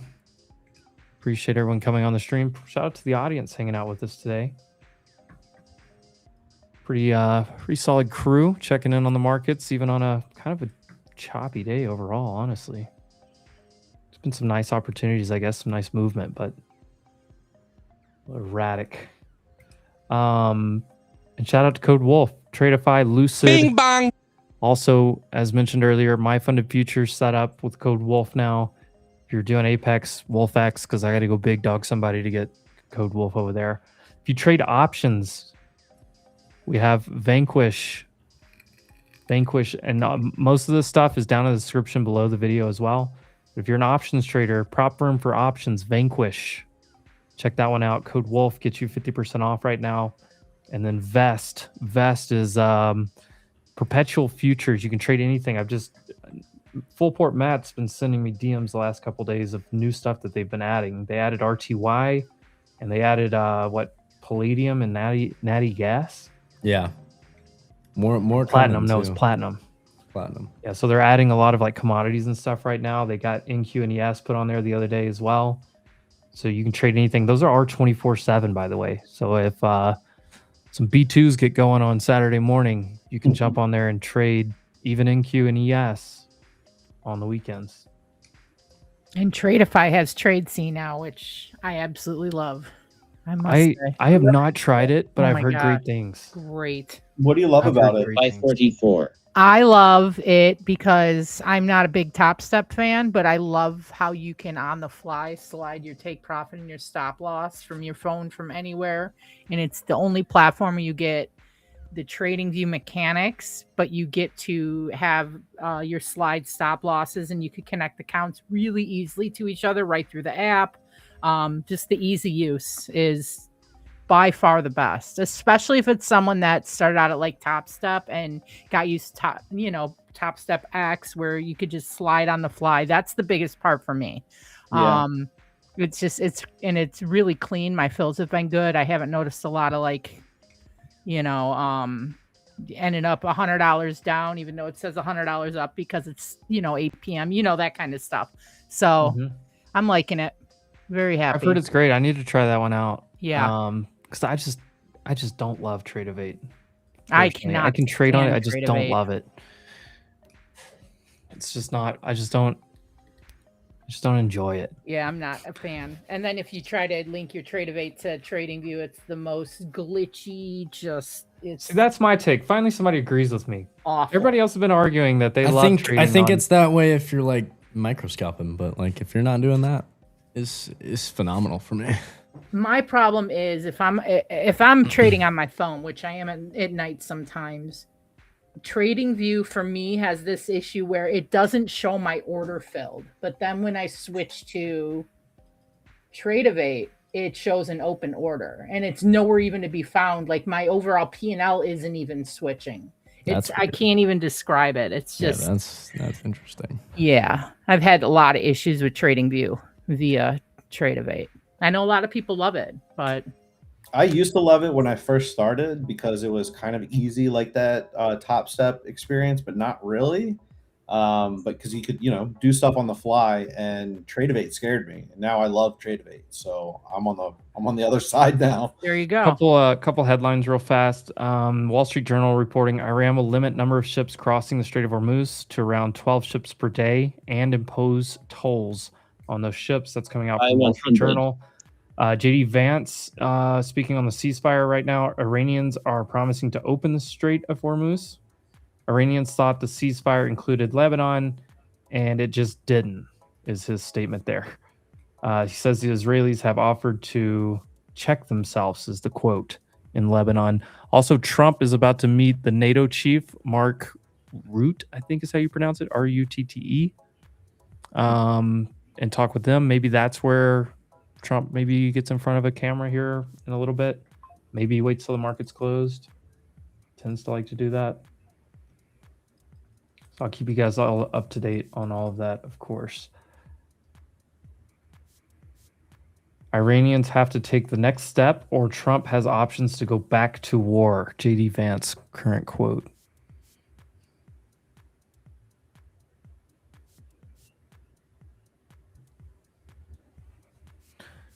And quick reminder, we're not political on here at all. We just look at how it pertains to the markets. Yes. The money, where does the money go? I personally use TradingView to chart, and I do all of my executing within an actual broker of some type, whether it's Tradify, whether it's on TopStep. I need to try out TradeC. You know what I tried out, Amajam? I tried out Wealth Charts. That thing was horrible. I cannot. It's the worst. I was like, I passed the account too, and I just blew it on purpose. I'm not gonna sit here and waste my time trying to trade on this. I accidentally bought 5 wealth charts accounts instead of TradeC on Tradify, and I was so upset with myself. Oh no. Yeah, I can't. Yeah. Wealth charts is so bad. So bad. It's like not good. It's like they're trying to overcomplicate it. The mechanics to just use it are so janky, and like they're more worried about They like knocked off script Tradify. building. The next updates they should make on these prop firms is allowing you to like switch that if you accidentally buy the wrong one. Agreed. Like you should just be able to. You can switch go. that. Why You can wouldn't go to if you go to them immediately. They'll usually switch it for you. You just can't trade it. True, yeah. But yeah, I hated Wealth Charts. Yeah, TradeC though, I've heard great things about. I just haven't tried it yet. I liked Ninja back in the day, and honestly, I've heard Ninja's getting better. And Ninja does have web web version now that you can use on Mac, which was part of the reason why I stayed away from it. Me and Jordan had a good conversation a few weeks ago with a guy from Ninja. They're doing a lot of upgrades and updates to the Ninja side of things. Yeah, I think I'm Ninja's happy. good. It's my favorite of any that I've used. I've never So tried them. I just like the easy use.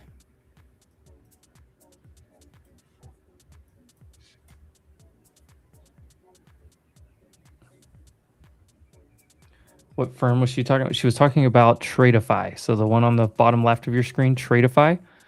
I believe they're still running. I think it's 40% off that they're running right now. Yes. Use code Wolf. Sell 40.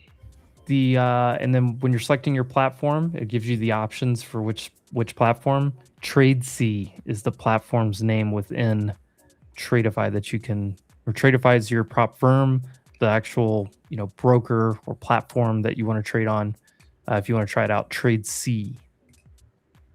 Yes. Like I said, I have not tried it, but I've heard good strongly things.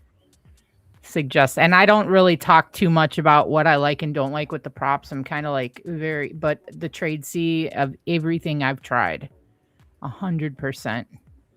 Yeah, I like to try out the different stuff just so that I can, like, I just give like a personal opinion on like if I like using it or don't. I don't like.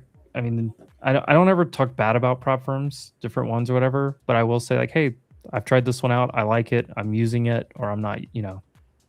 That's kind of where I just leave it. Yeah. Like right now, I'm trying out Lucid. I like Lucid. I trade on Top Step the most. Lucid and Tradify are the three that I use right now. I need to get back into my Vanquish account.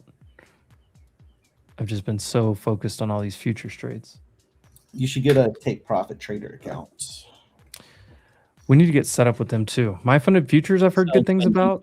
We just got set up with them. I know a lot of people in the chat were asking for that one, so we got that one. Yeah, We're going to I get an like updated graphic. One-day payouts. That's what I've heard. The payout stuff's great. Jordan's Yep. done a lot with them.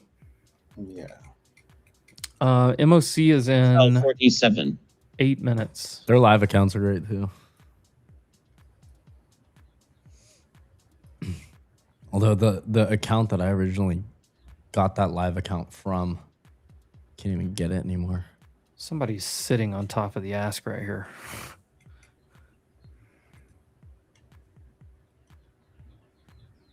They don't want this thing back over 25K today. No, that 103, 104 sitting there. If I had to just guess, I bet this MOC is probably a sell side. Anybody that built any positions are probably going to rebalance to the downside here. For automation trading, I don't know that the size matters as much as your sizing within the strategies themselves, but I'll let Jordan speak on this one a little bit more. And then Tommy's in the chat too. Tommy can definitely comment on that in the chat. Yeah, I mean, exactly what you said. The actual size accounts don't really matter. It's more of a matter of just how you're sizing against your actual drawdown. So like a 50K is going to have a 2K drawdown. You want to keep the sizing definitely minimal, but obviously the bigger the account, like the more you can work with a little bit there. So, but there's not a best account. No, it's personal preference. Are you looking to pass? It's personal. Personally, I don't mind consistency rule at all. Some people hate it, want nothing to do with it. So it's really personal preference. If you're more an impulsive type trader and tend to blow up accounts really quickly, I think it'd be good to try consistency rule, get you to slow down a little bit. At least that's what I've learned. The slower the better. Something with a daily loss limit. Yep, exactly.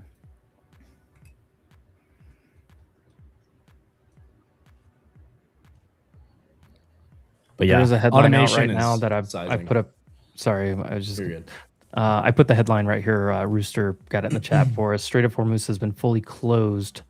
This is from Iran side of things, so just keep that in mind. Fully closed now. Buy 114. Ooh. Somebody just filled 114. 140, 14. Yeah, that was my that. time and sell said 114. That was that 100 band I was telling you about a little bit earlier. And they didn't pull it for once. Well, I mean, ES kind of accepted back in. But with oil up here and pushing. push, baby, push. Who filled 140s as many? Those are minis. Those are full NQs, but it's none of us. This is just somebody on the tape out there.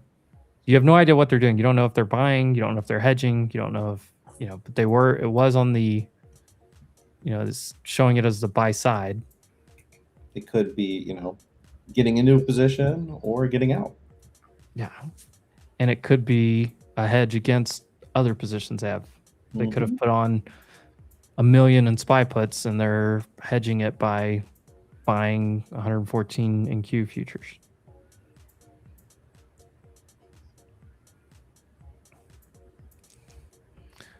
Let's see, or do we just square off to VWAP here? Push it back to 65. 30-minute or below in VWAP. ES is back over VWAP. Thing that's sticking out to me is Qs are much weaker than the rest of the market. And IGV is down 1% today. And looks like absolute trash. SMH is almost at all-time high. Interesting. Top 5 tickers you trade the most during the week. NQ, NQ, NQ, NQ, and then one more, NQ. So look, for a futures trader, it's like NQ, NQ, NQ, ES, gold. Maybe, maybe CL, but it's usually most of the futures traders I know it's NQ. It's NQ or ES the most. And then like if you trade NQ, every once in a while you may jump in an ES trade that's just a cleaner setup. Or if you trade ES all the time, 34. Same thing with NQ. And then some people jump in, like gold seems to be the other one. And then if you're new, you get lured into silver, but you don't want to be there. No. Stay away from that. That's a rat race right there. Yeah. Stay away from that adrenaline. It's pure adrenaline. But yeah, top 5 tickers. I mean, I don't know. I mostly do swing trading, so I don't know that I'm the right person to answer that. But I mean, I always look at Nvidia, Microsoft, 7, Meta, Apple, ES, crude, VIX, and NQ and Qs. I feel like the real answer to this is everyone. Not everyone. I don't want to speak in generalities. Most of the traders I know have 5 to 10 tickers that they know like the back of their hand. Yeah. The successful traders I know, especially on the option side, they have 5 to 10 tickers. Like I guarantee Amajama could tell you exactly, like she could hit you with levels on 5 tickers off the top of her head because she charts them and watches them the most and trades them the most. If I had to guess, Tesla's probably in her top 5. Yeah, because it's got good liquidity, good volatility. If you're a High day trader, beta. you want volatility and you want contracts that are cheaper and High have 25. good delta. Apple, Tesla, IWM. I mean, those 3 right off the top. Nvidia, and then a lot of people like day trading AMD. I hate it. Automatic money destroyer. I'm not a fan of that stock. Like when I used to trade a lot more options, like Google was one that I was like, I couldn't get snow. Google used to act like AMD does in a way. Google would just take random erratic turns, but like I started to figure it out. But it's because I watched it like every day. Yeah. And that's what it is. Learning the tendency of the stock. Or Netflix Netflix. Way more likely to have a 7% volatility day than Apple is. Apple's Right. more like a 1%. So just And that's why learn- Apple options are always cheaper too. If anyone ever Exactly. notices that. And Apple used to you could trade Apple cleaner than you could trade SPY because whatever Apple, when Apple went to market back in 2021, 2022. Yeah. And that was just that was the moniker. Everyone knew that. Netflix is a good example of this. Like I've watched Netflix very closely for a long time. Netflix is a very trendy, has a really trendy personality. It'll trend from one side of the range to the other, back and forth. Like it never really chops that much. It may now a little bit more, but like over the last few years, Netflix, when it gets going in one direction, it typically follows that direction for longer than a normal stock does. You guys watching the VWAP bands? Did the job today, right? 1 minute. Twice. People always ask me, like, what are all these EMAs on your chart? The green ones are just a 1 standard deviation from VWAP. And if you look, like last night, we were just like riding on it. Here's your MOC. There we go.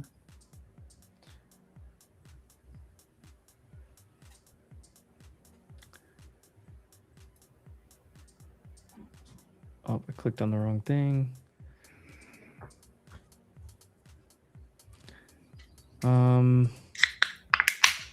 Nvidia is a buy side. Intel's a buy side. Those are the only 2 big names on here, period. And those aren't even that big of numbers. Maybe it may be a slight buy side overall. We'll see. Anybody have the total numbers?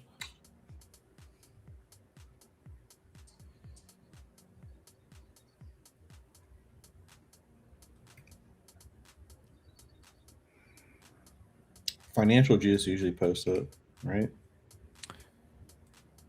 Yeah, they usually do, but I don't see it. They're slow sometimes.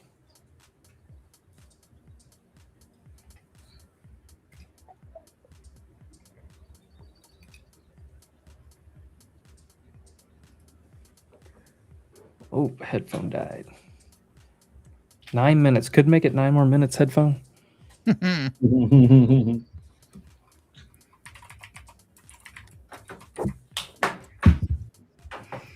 The Warhead energy drinks are extremely sour. Oh, that made like the sides of my mouth tense up just hearing that. Ooh. Oh, this is a buy side. 200 or 2 billion S&P, 1.2 billion Nasdaq. It's actually a decent sized buy side.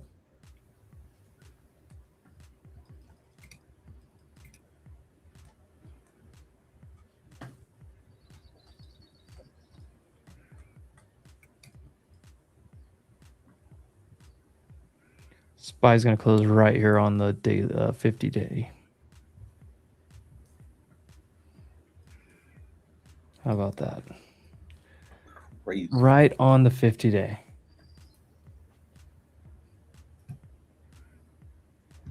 Did Powell speak today? No. Today was the FOMC meeting minutes, where they just released the minutes from the meeting that they had, whenever that was, 2 weeks ago, something like that. There wasn't a whole lot in there. Obviously, there were several mentions of like the ongoing war, risk to inflation, and stuff like that, but a non-event overall. Nothing burger. Look at this Costco candle. Whoa. Daily. COTG was one of my picks for the week, Jordan. Oh, he's not even here. 2x leverage Costco is one of my stock picks of the week. The problem is we opened up here yesterday when the competition started, so I'm not up that much, but I like that. And also the greatest company in the world here. I don't know if you guys have ever heard of this ticker, Walmart. I almost bought Walmart calls yesterday. Look at that. But I did sell off and then gap all day. I should have bought them this morning. Like, if you look at this Tesla daily chart, nothing tells you that you want to be long here. Nothing. I mean, look, I can literally just hide everything. Does this look like a chart you want to be long? Nope. I mean, go to the weekly. Does this look like something you want to be long? I mean, could you say, I mean, that doesn't mean you short it down here. Just make sure that that's clear. You do have some consolidation here, but You're just running through stuff here. Not good. And I'm not picking, like, Earth Cruiser asked this question. I'm not picking on him. This is just a general statement. I mean, it has nothing to do with Earth Cruiser asking the question. Or it's literally just think about it like as simplistically as possible sometimes. Does this, what on this chart is screaming, hey, I should buy this and long this right now for a trade? Now, if you're a long-term DCA, whatever, there's 1,000 strategies. I get it, whatever. You know, everyone's got different strategies approaches to the market. But the Warren Buffett. But on the trade side of things, if you're looking at this just as a pure trade, no. You need some kind of like break of this trend, some kind of like big bottom wick, maybe washout, something. You got to have some. I mean, I don't have like one thing that I could look at here other than, oh, there was some previous price action. Like if I, turn some of the stuff back on, okay, yeah, you filled that daily gap here. You're coming into like a volume area, but really, your point of control down here, 320 is probably even better. If you accept it in up here, you're probably going to traverse here. Like that's just put on the daily 223. Where's that at? Right here. Oh, okay. I always have that on, sir. Test me like that. 280. You want to see something interesting on that? Oh, that was the weekly one. I'm sorry. Here, let me go back to Tesla for the daily one. It's up here. Look where we were holding, and then didn't hold. No, look at SPY though. SPY on my 233. Did you see that yesterday's low? Mm-hmm. To the penny. I don't know. It's right here on this key level of QQQ as well. Can't even really see it. Let me turn off drawings. There it is. I don't know. Just a random EMA that I found trolling minks one day. You know what else is funny if you go to like a 1 minute chart? Oh, I love it on the 1 minute. Yeah. Mm-hmm. I don't know. I don't know why it does what it does.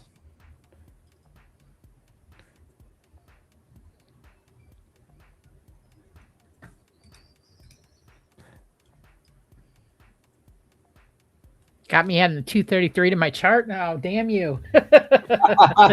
The 113. What's crazy is like, and I have it like on a 5 minute a lot of times. Look, here's the 5 minute. Bing bong right there. Look at it here on ES today. I don't know. I mean, some people use a 200. It's pretty similar if you use a 200 EMA. Yeah. I don't know. Pretty close.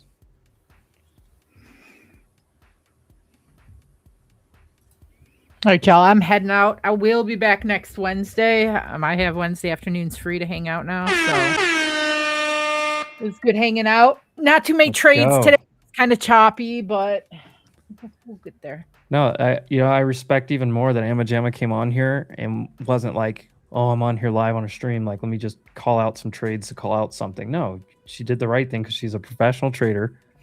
Didn't call out a bunch of stuff. We talked through markets, made plans, had good conversations. Amajama, thanks for coming by. You rock. Thank you, guys. Bye, Ryan. Bye. Nice chatting with you guys. I will be back next week. Peace out, guys. Later. Let's go. Take care. Big shout out to Amajama. Well, didn't do anything here into the close, but it's all right.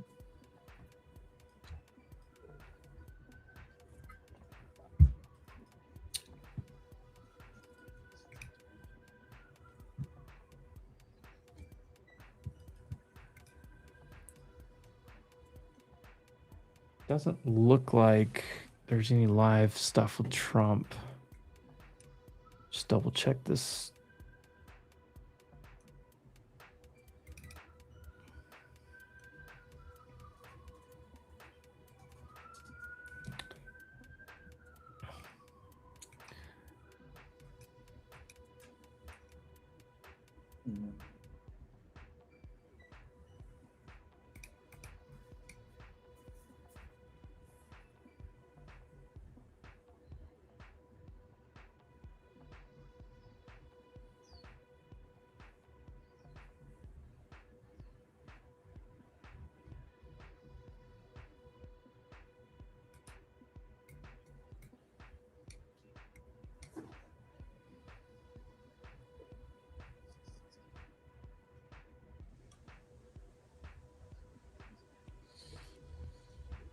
Yeah, I don't see Trump. Trump's not live anymore.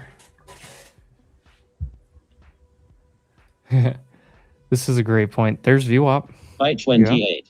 There you go. Rizzo. Rizzo was long on this, I know. By 88. Ooh. Ooh. They're pumping this thing into the close? By 29. All right, now fade it. No, I'm just kidding. By 33. Was that the bell? Are we closed? Yeah. Oh, there it is. Thank you. I wish you could like set that on a timer, Jordan, where it just does it automatically. I know, that'd be nice. Oh man. Well, what a day. Take a look around some stuff here. Hell of a day.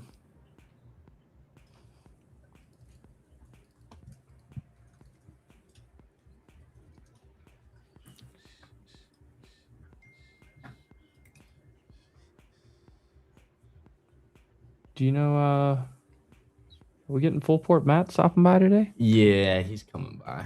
Hell yeah. And I am dropping off. Heard that. I think he has a Happy hard Brady. stop at 4:30, but other than that, we good. Laters. Later, Brady. Follow Hello, Brady on Instagram. How many did you get today? A dozen. Jordan, go follow Brady on Instagram. I do. Yes. Oh, you already do? I got to Yeah, get 1K followers to go live on Instagram. He tried to send the stream live over there today, and you have to have 1,000 followers to do it. Damn, I didn't even know that. I didn't know. Yeah. Like I'm blue check marked and everything. Like you guys need like 1K followers. All right, I get it. Whatever. Just post some reels, you'll get there. Yeah, that's true. Need to get more active on that, anyways. Damn it, 30 minutes crazy here.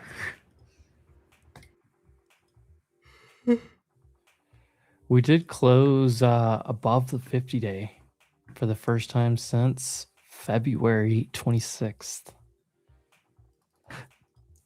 QQQ closed above it. Yeah, almost the same thing.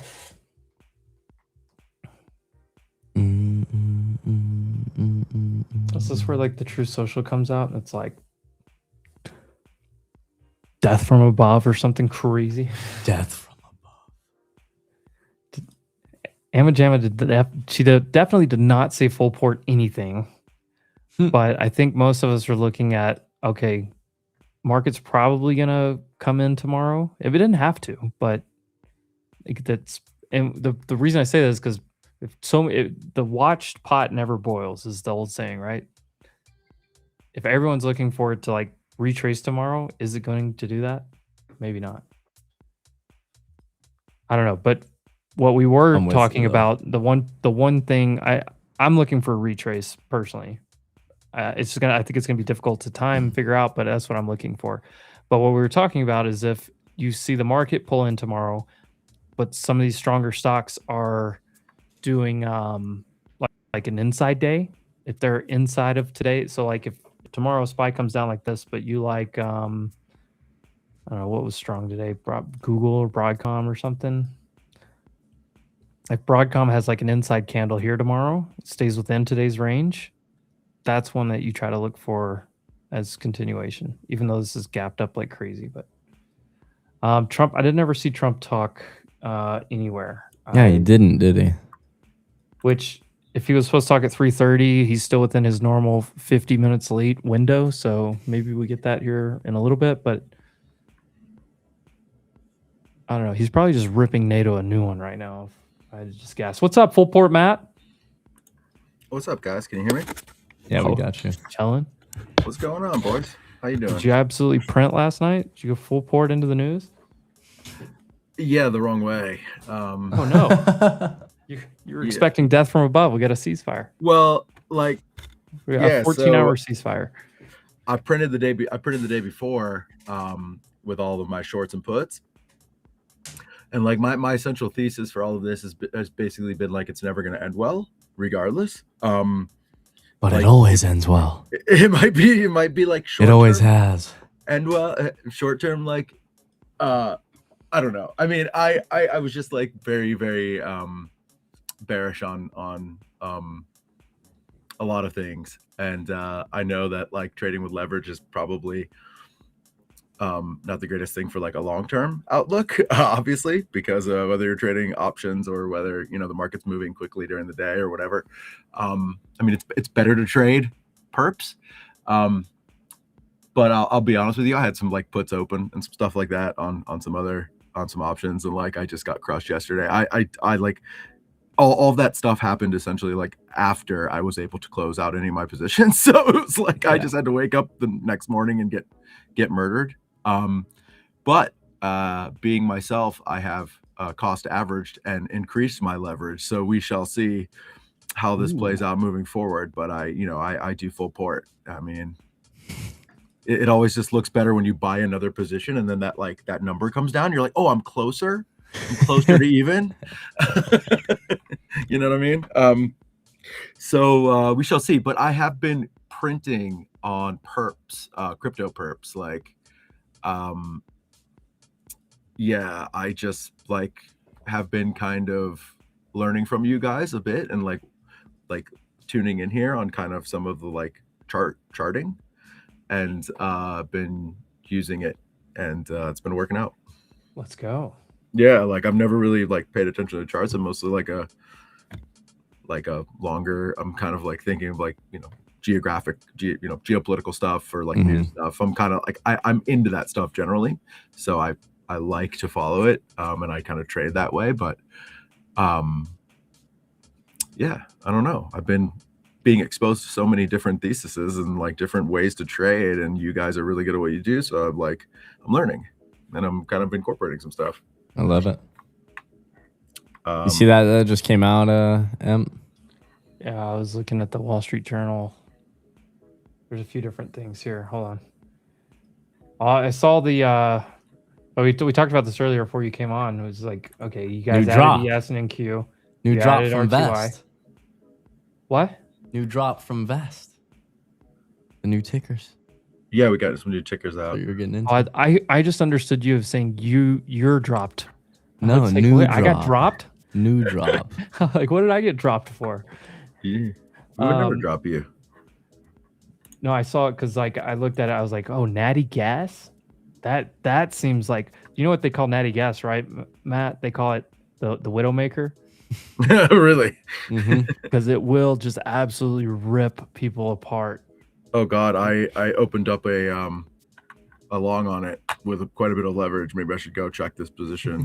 Dude, the oh, I'm in the green. I'm in the green. Dude, the Henry Hub Natty Gas. Wild. Does it? Look at this. Look at this. So here's like daily chart's not moving at all right now, but look how like crazy it goes when you get like shocks to like weather systems, stuff like that. Yeah. So like, is Natty like, obviously Natty Gas is going to react to like, timing when there's increases and decreases in supply, and also like, yes, well, weather. That's why I said weather.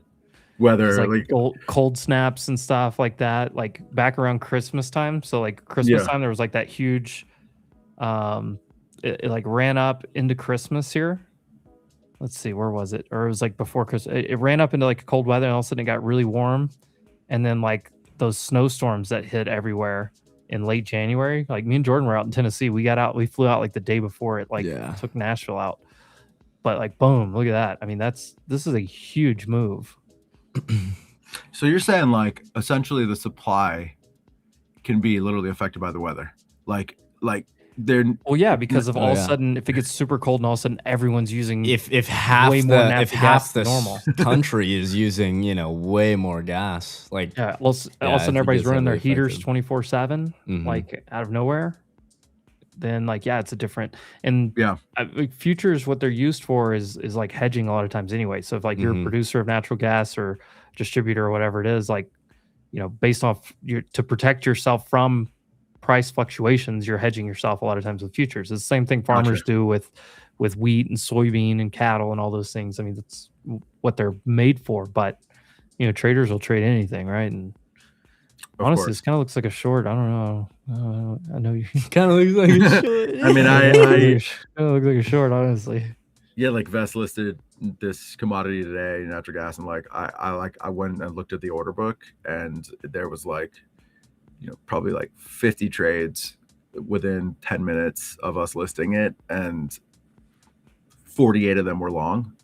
And I think like the thesis there, right, is like, oh, it's a like oil and gas commodity, and like it's going to go, it's going to go up. Obviously, if there's geopolitical, like this doesn't work out, or there's a failure in negotiation or whatever. I think that's like the thesis. But to me, I'm like, well, that doesn't really probably affect this particular commodity as much as other ones. I mean, like that seems like the surface thought to have. So I actually went short on it because I'm a contrarian, and I'm like, if everyone's long, if retail's long, I'm going short. That was like my thought. HCTI reverse What is this? split. Reverse. I just read the headline. Whoa. By the way, I have no fucking clue what I'm talking about or how to trade. Everyone knows that in here. You're good. You're you're learning. good. You got the first part down. Just buy or sell. Just send it. That's correct. No, I think it's super cool that you guys are adding a lot of these commodities and stuff on there and expanding out the different offerings. I mean, because the goal here at the end of the day is to offer 24/7 trading on anything possible in one spot. Because to me, the most frustrating thing as somebody that's kind of I'll put myself in the degen category in some cases, in the good sense of the word, maybe, if I can say that about myself. But I love to trade. I love to trade anything. But what I don't like doing is, okay, well, if I want to trade Bitcoin, I got to go over here. If I want to trade futures, I got to go over here. If I want to trade SPY or Nvidia or whatever, I got to go over here. And so, like, I love that you guys are making that possible for traders. Yeah, I appreciate that. Yeah, like, and futures I think are really good for Vest. It's like we can make really liquid markets with that derivative, and people want them. Like, I think they're a good like bridge between us and kind of the equities TradFi, contingent of people. Like, there seems to be a lot of people from both crypto and TradFi, people that trade at US equities, that are like, when are you going to have futures? Like, we trade those too. So I think it's a good market to have. Got to get it all, like Pokemon. And yeah, the goal is to get it all. So like, we listed nat gas and platinum today. We're doing, I think copper will be the next Did y'all one. do RTY yesterday? We did RTY. Yesterday? We did RTY yesterday. Yeah, I was looking at the market, not a ton in there yet. I went in there and actually did a couple of trades on it myself today, just to like. Well, look, RTY. Sure. Whenever we have like macro stuff going on, rate cuts or rate hikes, and the Fed doing stuff, obviously new Fed chairs coming in, rate cuts and movements in there affect those small cap stocks so much because they're so rate sensitive. Most of them are in debt, right? Most of them are borrowing money to try to grow the company, figure it out. So when those things happen, RTY, which is the future of IWM for anybody that doesn't know, RTY moves so good. It's so fun to trade whenever there's a lot of, like, back in, like, when we first started getting into the rate cuts, like, what was it, 2024, I think? Boy, RTY and IWM really started like moving, and it was fun. I traded a lot on the future side of things. I don't trade that one every day, but when the environment's right, that's one of my favorite things to go hit up. It's like a good bet on rates, essentially. Yeah, you get some dovish, as they call it, things. Hey, more rate cuts are coming, or hawkish. Anything that's going to catch people off guard a little bit. Boy, that thing will start trending, and it'll start trending hard, and you just get in on the train for the ride. Yeah, we have 50x leverage on that one too, so it's could be a fun one to mess around with. A lot of fun. Yeah.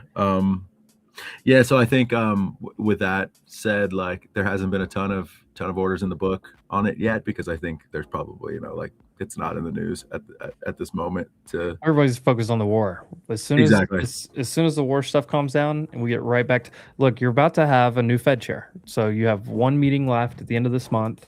It would be Powell's last meeting. You get a new Fed chair, and anytime the Fed always moves things. Period. Like things move on FOMC day and stuff like that, but you start to get familiar with somebody like Powell over the course of several years, and like how what his things are. When you get kind of uncertainty in the market, that's when things move wilder. Yep. And having a new Fed chair come in that people assume he's just going to come in and cut rates, but as people figure him out, get used to his speeches and his wording of things, you're going to have, I think, increased volatility around rate sensitive stuff. Cool. Plus, it's like everyone in the world's looking at the the effects of the war and how it's going to affect the data. We get data the next 2 days, and you're going to start seeing some effects of that being priced into the rate market. Like, because everybody, I keep saying everybody, but a lot of people are looking for further rate cuts, and a lot of people are looking at the economy and the data going, well, I don't think there's any way we cut rates. So you kind of have like this argument that push pulls, which you kind of need different opinions to get a market to move. Yeah. Interesting. Yeah, good fun. shit. Yeah. Yeah, I think we just we just want to have like a certain array of offerings, that will prepare us for the next like risk on moment. And I think RTY was definitely one that the kind of core group of guys who, are all like experienced traders at Vest wanted to make sure that we had listed. And then the commodity stuff will happen. We'll have gold and we'll have silver and we'll have copper very soon. I think we're probably going to do oil last of all of them, just because the market is like so volatile at the moment that can be a little bit scary. But we're going to definitely get it on there at some point very soon. And there's nothing crazy about this. This is just nothing crazy happening. Millions of dollars in notional value moving back and forth every day. I mean, didn't oil drop like 25%? It was around 20% last night. I mean, Yeah. that's just like From It bounced yesterday's back high to low. 3% or so, but it was down about 18 or like 20 at the peak, like that. The At open, it range was the at range 18. was 22. Yeah. God, I just like Crazy. it makes me like I keep seeing that little green dollar amount next to your like 50x position on Vest, like when it's actually moving the right way, and it's just like creeping. Yeah. I'm just like, can you imagine just being short oil for like a giant position? It's just like growing massively. It's like having that vision. So For those that aren't familiar with Vest, if you're new around here and you haven't heard or seen, we call him Full Port Matt just because he's a great guy. He's a fun guy. Matthew here chatting with us from Vest Markets. Go to vestmarkets.com. Check it out. Code WOLF.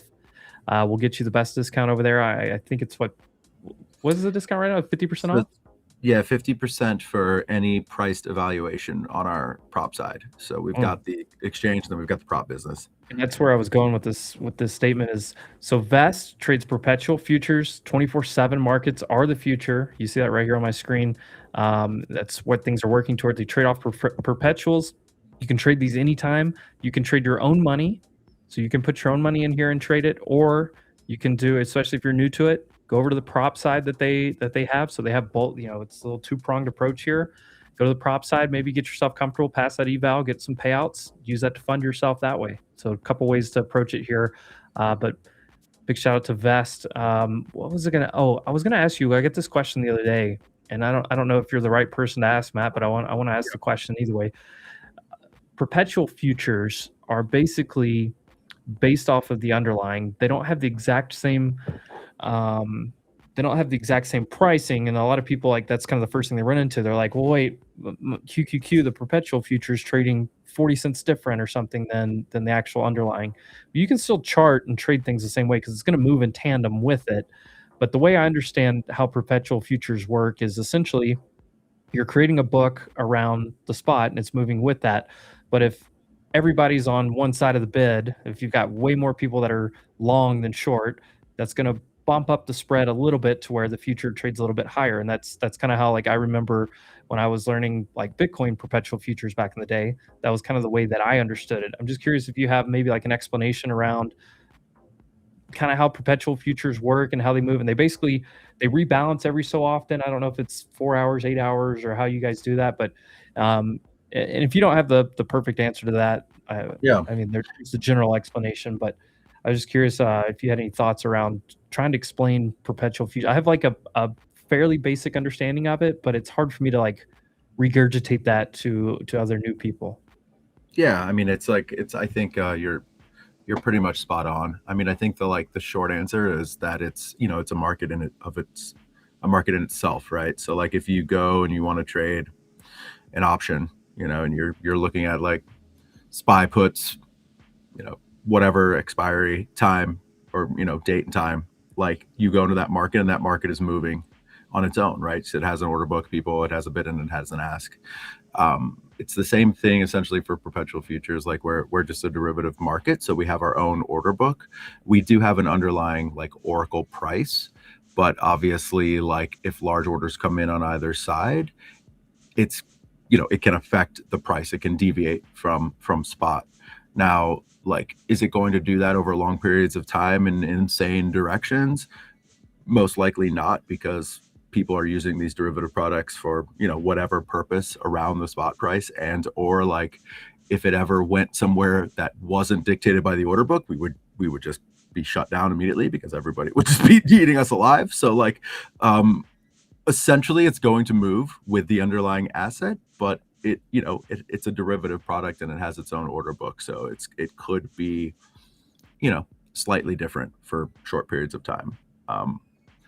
But the overall trends will be the same. That's the kind of the short answer. There's a longer answer with like funding rates and how often those are, divvied to either side. Really what a funding rate is like, it's the key to kind of the engine to the derivative, the perpetual future, meaning like we have a spot price and we're oracling this data to it.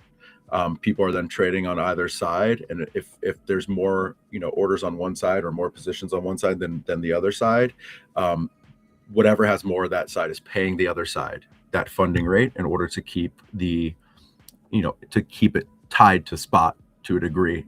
So it will always come back essentially because of that funding rate, but you will see deviations depending on what's going on in the book.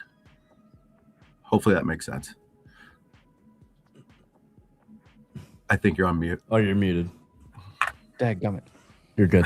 Oh, that was a much better explanation than what I could. I mean, like I said, I can hit like the key points around it, and I have the understanding, but it's so hard for me because I'm not like, I mean, obviously, full port Matt here in the industry just knows it so much better than I do. So I appreciate you hitting that for us. Hey Matt, can you explain how taking leverage trade works? Is 5x automatic, etc.? Also about slippage, is it best to limit order? So 5% is not automatic. You can trade any leverage amount that you want. So like depending on where you're at with Invest, like if you're on the actual exchange and you deposit cash onto the exchange, yeah, you'll see let me log. I gotta log in. Yeah, you're good. I can get on mine too, but like, so you can honestly just trade spot if you want. I mean, you could trade 1x leverage and just buy whatever asset that you'd like. I wouldn't encourage it, obviously, because like you're still paying a funding rate, so it wouldn't make any sense to not use any leverage at all on Vest. But you can go 2x anywhere up to 50x depending on what is offered and what type of liquidity is in the market. So we can adjust leverage depending on liquidity, like, and that's a whole other explanation. I guess we don't need to go in. Sometimes I'll ramble, but 5x is not standard. You can go 2x, you can go 10x, you can go 20x, and you can make that choice yourself. Slippage. So like most of our major markets, whether it's like Mag 7, major crypto markets, and some of the big indices, like you don't really have to worry about slippage there. It's comparable, if not better. I think we've done a good job kind of getting to parity with most major dexes. Some people will come to me and say, okay, great, but it's still not as good as trading US equities on in US equities markets. And like there is going to be a slight slight difference there. And if that's where you're coming from, if that's the perspective you're coming from, like, yes, you can use limit orders, but you have to understand, like, you're trading an awesome derivative product with insane amount of leverage, and you're using crypto, and it just is a completely different ecosystem. So to like be in that ecosystem is pretty great. And if you want to be over there, like, there's a small, tiny price to pay, but most of the slippage is pretty damn good. And you don't have to, or most of the spread is pretty good. And you don't have to worry about slippage. Some of the more illiquid markets, like, yes, I encourage you to get in there and like make some orders. If the slippage, like, you can always control, you know, the type of slippage that you want and control your spread. If you go in there and it's above what you want as a max spread, it will tell you, like, we will give you a statement before you click go that says, hey, this is what it's going to cost to buy this position.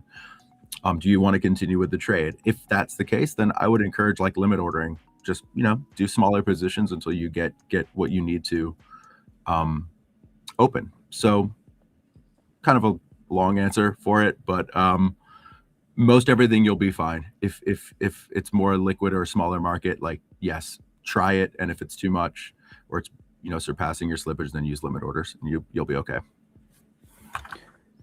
Yeah, and I will just say, just from a trader's perspective, to me, it's really good, especially like the leverage and because there's like, you know, a slight amount of slippage.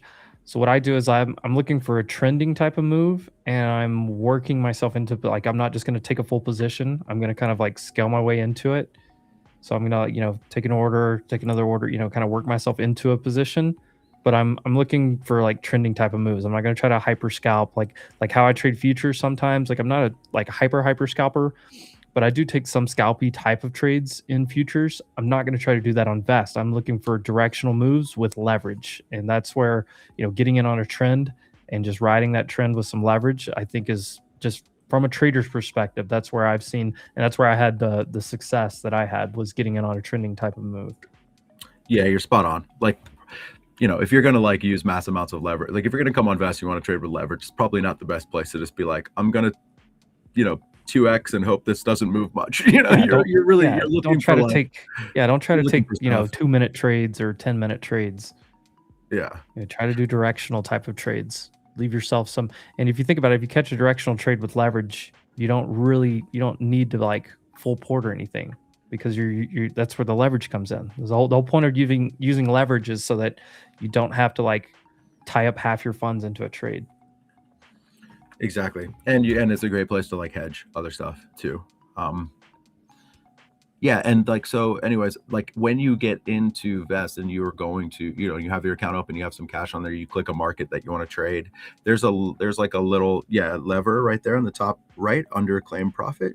Oh yeah, you have a funded account that you're just like passing. Yeah, my funded account only gives me 5x, but I guess, what do I have, like this one? Yeah, so you can go up to 50 on the exchange, only 5 on funded accounts. So yeah, you can set it however you want. Just click it and just click set, and we'll adjust. And then it's super simple, honestly. Like, I just did a bunch of trading with different, you know, leverage tools over the last few days, and Vest and perpetual futures, man, it's just like, it's super simple. See Joe in the chat. Leaving later, Joe. All right, Joe. Yeah, it's so crazy to see NQ. I was just looking at the like. There's just so many volume. tickers too. Like any ticker you type in, there's a like, lot of thing open you can interest think on of NQ almost. already. Is there? Like for Yeah. NQ Yeah. to have just been added like a couple weeks ago. 2.79 mil. Yeah. It's already in like the top 5 open interest right now. And obviously these 3 are always going to be the top 3 because they're cryptos, right? Yeah, Bitcoin, ETH, and Sol are just like seem to always be the most liquid markets. Your Forex traders are all like crushing it in here too. Yeah, and you can do 100x on Forex too. There's some people that just like put in insane amount of volume on Forex, on Vest. It's just Rocket like Lab. How about this? 24-hour volume. Rocket Lab is actually number 4. So your big 3 cryptos, Rocket Lab was your 24-hour volume winner outside of the big 3. And then ES, NQ, Rigetti. A lot of people trading leverage Rigetti. I honestly have no idea what that even is. Rigetti is a quantum computing stock that everybody aped into back here when quantum computing got real hot, and then it's just been absolutely dying. But it moves a lot. That's just kind of a good like data center too. If you're just like looking to see what's going on, I get in here sometimes and I'm just like, what the hell? Why is there all of a sudden like $5 million in open interest on something, and then I go look, and then 5 minutes later something comes out in the news. I'm just like, oh, like people were expecting this. Not that it's a good way to trade per se, but it can be though. It can, like where are people trading? You know, like I mean that's when we look at volume all the time, and we're like, okay, you can look at a few different stocks. If you see a stock that there's just like no action in it, like you don't really expect it to make a big move if not a bunch of people are trading it. You want something that's, you know, got a lot of people trading. Like I'm looking through this today, like after all these Forex ones, obviously Nvidia is that's the bell of the ball as far as, you know, the Mag 7 stocks, SPY, QQQ, but then Meta up here, which Meta had big news today on an AI release and absolutely rocketed midday. Look what, oh my God, dude. I saw somebody bought like an insane amount of Meta options like 10 minutes before, like after open or something. And just like, I mean, what is your viewpoint on that? Does that just is that have to be some sort of insider trading, or is it just like somebody just taking a massive gamble? Because like I understand taking you really never know. But the saying, so first off, like it can be anything, right? It could be somebody taking, like you could see, okay, on the tape, you see somebody put $5 million in Meta calls this morning. You don't know if that person's already in $30 million of puts. Like you really don't know if that's a hedge or a different position, right? And you have no idea. They may own $100 million of stock, and this is the complementary position, or they sold $5 million of Meta today and said, hey, I'm going to put it in options instead. So there's a million different options there, but you can always come back to the old saying that somebody always knows. Somebody always knows. And I mean, yeah, you call it insider trading, I guess, if you want, but to me, it's just somebody always knows something. And, you know, maybe somebody's, I mean, think about it. It could literally be, hey, I was hanging out this past weekend with my uncle, and, you know, his brother works for the dev team at Meta or something. And my uncle just happened to mention like, hey, oh yeah, they're developing an AI over there. They haven't really talked much about it, but they're developing an AI. And somebody's like, oh, okay, well, that's all right. Maybe that gets announced soon. I mean, it literally can be that. It can be that. It can be nefarious too. It could be, hey, you know, somebody knew something and said, hey, this is gonna come out today. Or it can be from the news source too. Like, I mean, it doesn't have to be from inside of Meta. Whoever like interviewed Meta and said, hey, you know, CNBC, I think, put out the report today on this one, but it could be somebody that, you know, a lower level admin at CNBC found out, told their dad, and their dad bought the, you know, it could be anything. I mean, I always think like I'm initially like my brain jumps to like something nefarious because I feel like that's my ego, right? It's like, oh, I missed this, and like I should make, you know, we should if I had them have one of these, But I think honestly, it's like options are what, like they're the number one tool for like hedging, for like massive hedge. You know, I'm friends with some hedge fund dudes, and it's like to make that on some like short-term calls seems a little bit sketchy because it's like a massive gamble with a ton of leverage, and it's very, very short, like expiry, whatever. But like they have such massive positions on so many things other ways, and like that is really what an option is designed for, right? Like it's a tool for these types of hedging situations and scenarios where you're like, you're not losing or winning, you're just hedging. And there's ways that you can, so there's like basically there's things called like synthetic longs where you use the options market, like instead of buying the underlying, you're like, well, I don't really want to like own Meta here, but I do want to take a trade on it. But instead of, you know, just tying up a bunch of capital in shares, you know, you could say, hey, okay, well, as a trader, I want to create a synthetic long position here. And you can do that with the options market by buying and selling different strikes, selling put strikes below and buying different deltas above and stuff like that. I mean, the options market gets so complicated for a lot of people. Totally. And the thing is, everyone's doing different stuff too. Like everyone's at a different point.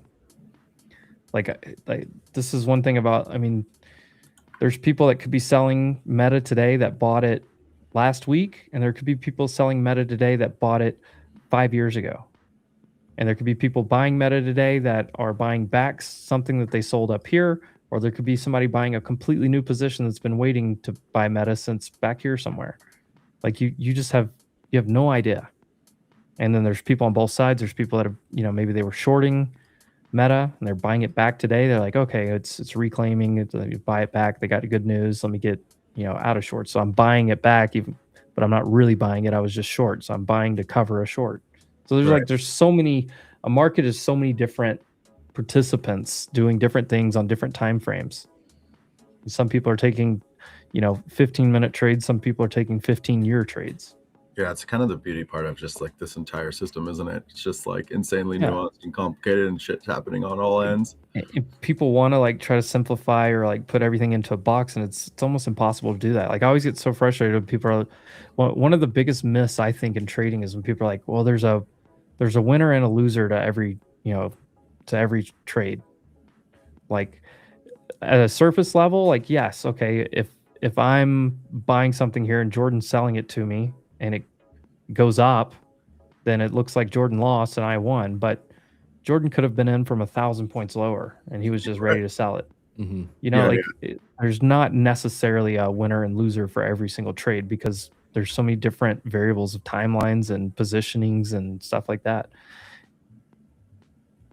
Yeah, it's cool, man. It's interesting. It's like I used to be a professional. I used to play poker professionally for 5 years, and it's like the whole like kind of libertarian mental view of like controlling your own destiny and like making your own moments happen, and like making you don't control your own destiny per se, but you make your own decisions. And if you can make them as positive EV as possible and string together as many as humanly like allowable, you can like control your own destiny per se, right? Yeah. Well, it's based on your decision, and it's based on probabilities that are sitting out there in front of you. And then there's so much to poker. I love poker. Like we went to a casino out there in Puerto Rico as part of like this wedding thing. Everybody wanted to go to the casino. I'm not a big casino guy because I'm a big math brained, like analytical type of, like the math doesn't math for me. Like knowing that something's rigged against me, you're going to my brain literally will not accept that. So I always tell people, like, if I go to a casino, like I don't even like to play blackjack because I feel like it's rigged against me. Like I can do it for fun, $10, $20, something like that, but I'm not gonna like do any serious gambling because I know it's rigged against me. But with poker, like Texas Hold'em is my favorite. It's different because I'm not playing against the house. I'm not playing, against a rigged deck. I'm playing on an even playing field. I'm playing against other players. I mean, that player may be more experienced. Is there some luck involved in the cards and stuff? Yes, but you have way more control of the situation, and you're not like starting out 4 steps below the house. Everybody's starting out on the same playing field. Yeah, I mean, it's like if it's just variance, right? It's like if you continue to make the decision in the green more than the red, like over the course of X sample, you should profit. But it's really similar to trading, and that's kind of like what I see in this all the time, right? It's like you make the trade, and then like comes the flop. Like you can't control like the board texture, like what cards are going to come out or what the next card is, right? Like you've made what you think is the best decision possible to get there, and then that happens, and then you have to make another decision on the tree. Like, okay, well, then, this comes next, and this comes next, and this comes next. How does it affect like me versus him? What are our ranges? Yeah, like, what positioning are we? You get into like playing the player as much as you are playing the actual cards. Which is there's a like whole other aspect. It's so super interesting to me. The pieces are the same as like there's a million ways to play poker, right? Like you could look at it like strictly mathematically, with like plugging in algorithms into a solver and like studying each turn card and how different things would, or each flop or each positioning pre-flop, whatever. Or you can say like this guy is losing it over there, like I'm gonna raise him every time. Like this guy, like It's like a trader going on tilt, and the market just starts Oh, yeah. punishing you for it. It's the same thing. I've seen that in poker many times where Oh, it's so funny how many traders go somebody on just they tilt. go on tilt and they just start like, oh, and they, they'll like, I've been there. they'll raise you back just because they're like, oh, I'm gonna win this back. They got screwed on a flop, and I'm all in the blind next river card fucked them, and then they're like, oh, okay, oh, this next one, It's really hard. It's like insanely difficult to not let emotions affect you, right? Like we're all emotional beings, and the amount of times that I've seen like good players miss spots or not achieve earning potential and or lose and go bust that shouldn't have because of emotions is like insane. Like the amount of conversations that I've seen in trading circles are similar to like poker circles that I've been in the past is crazy. I'm like, oh my God, these guys are talking like they're just like at a poker game and like very similar. Like, Sports betting is actually a pretty similar thing there too. Yeah. There's a lot of, because people like, if you're betting on your favorite team, there's going to be some emotional things there. Like, is there really something mispriced in the option in the sports book, or do you just have more faith in your team because it's your team? Yeah, it's crazy. I had a couple of friends that were like had a big sports betting conglomerate, and one of them actually like made a main event final table at the World Series of Poker. Like very, very sharp guys, and for them it was all about like I don't know how they did it. I think it was mathematically done, but like it was all about them like beating the opening lines is what they just try to be on the right side of the line movement over and over and over and over. And the same thing with trading, right? Like I would run and help them with some of their accounts, and like all of a sudden there'd be like a massive position would come in on something that I wasn't expected. But if you just saw it from the outside, you think, oh, they like this side, but it wasn't. They were just hedging other sides because lines move differently in like different books and stuff like that. It was like the same exact strategy as, they were just trading a market, right? Like anything else. I think Polymarket and like Kalshi have done a service to sports bettors, but like letting them understand that like, hey, these are just markets. they're with people in the middle making a spread, right? It's like they are beatable, but for the vast majority of people, like you're not beating the larger positionings and stuff like that. But I actually am running late to another meeting. I will say somebody asked in the chat that they should that we should make larger funded accounts. Like we should be able to combine them into larger ones. We're actually like, that has been something that the BD team has been asking for a long time. The devs and the trading team understand that, and we're actually going to be rolling out some larger and like VIP style accounts for people that have been trading a lot in our funded accounts program. We're going to allow some larger capital to be accessed. So that's coming down the line, and I would announce it here and announce it like throughout Wolf when we know a little bit more. So that is coming. And if you are a first-time user, this is your first time ever, we still have the MAT 80 code for 80 off of silver. So we have the Wolf for everybody, can just 50 off all the time. Like that's part of our deal with Wolf, and we want as many of you guys to get the best deal as humanly possible. But if you are a first-time user, we do offer 80 off a silver account by using MAT 80. So that will give you 5K eval for $12, and really just allowing people to get in there and test.